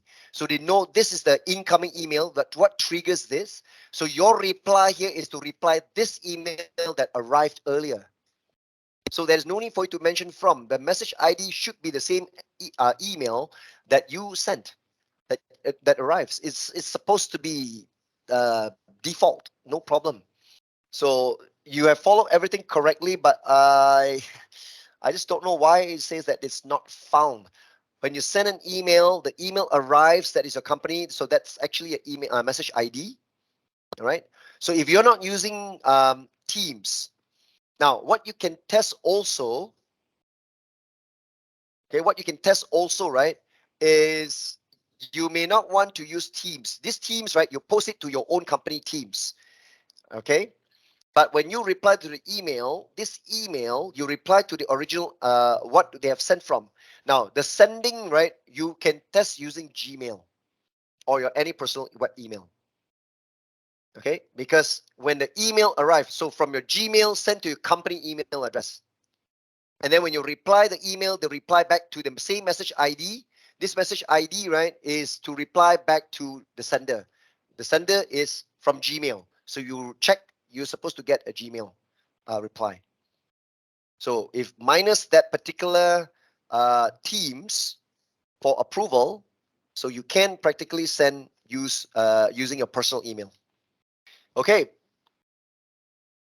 Now remember that's all the time that we have for this training. All right, because what we're supposed to continue, right, is this. When the invoice, once they enter the invoice, right, okay, once they see that particular invoice, they capture based on the AI builder, they see that the value, right, the amount, okay, is 6,000 plus US dollar. Okay, what I'm supposed to demonstrate, right, that we can even do web-based recording. They are able to not just open up Contoso invoicing. Before they launch Contoso invoicing, they will open up a new web browser. They will bring us to Microsoft Money, use the currency converter, paste the value of the US dollar, select, let's say, Malaysia ringgit or Sing dollar or whatever target currency you want.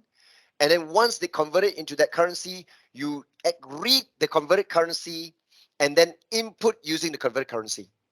So this is also where they will show you the robotic process of launching a website.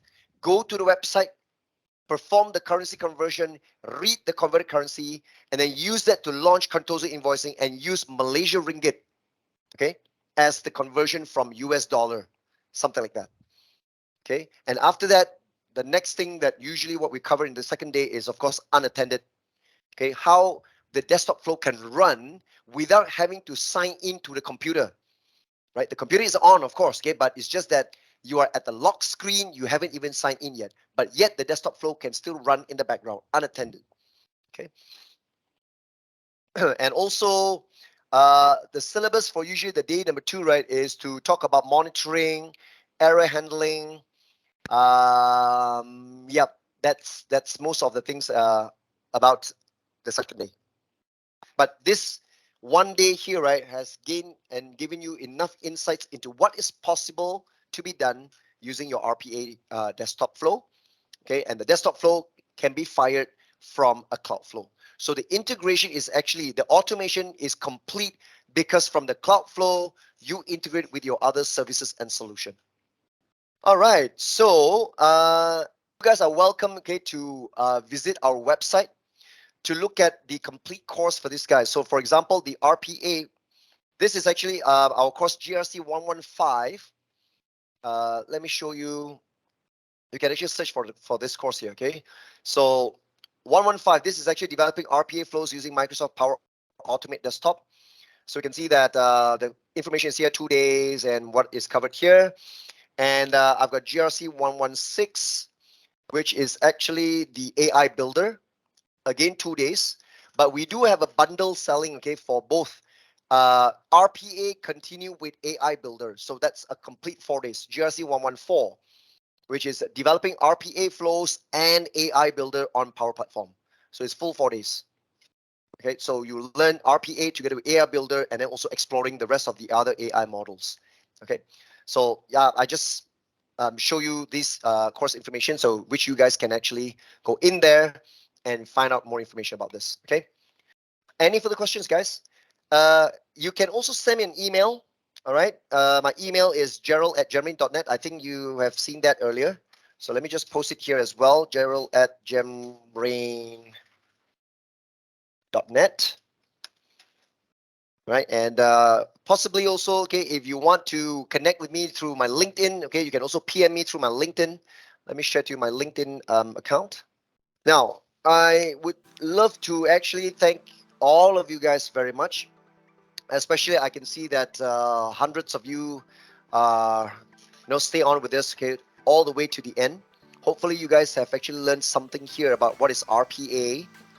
All right, and yes, I would like to thank you all for joining this training. So thank you very much for the clap, Eric. Thank you all. Right, have a nice weekend, and I'll see you next time in my upcoming GRC-X series training. Thanks a lot.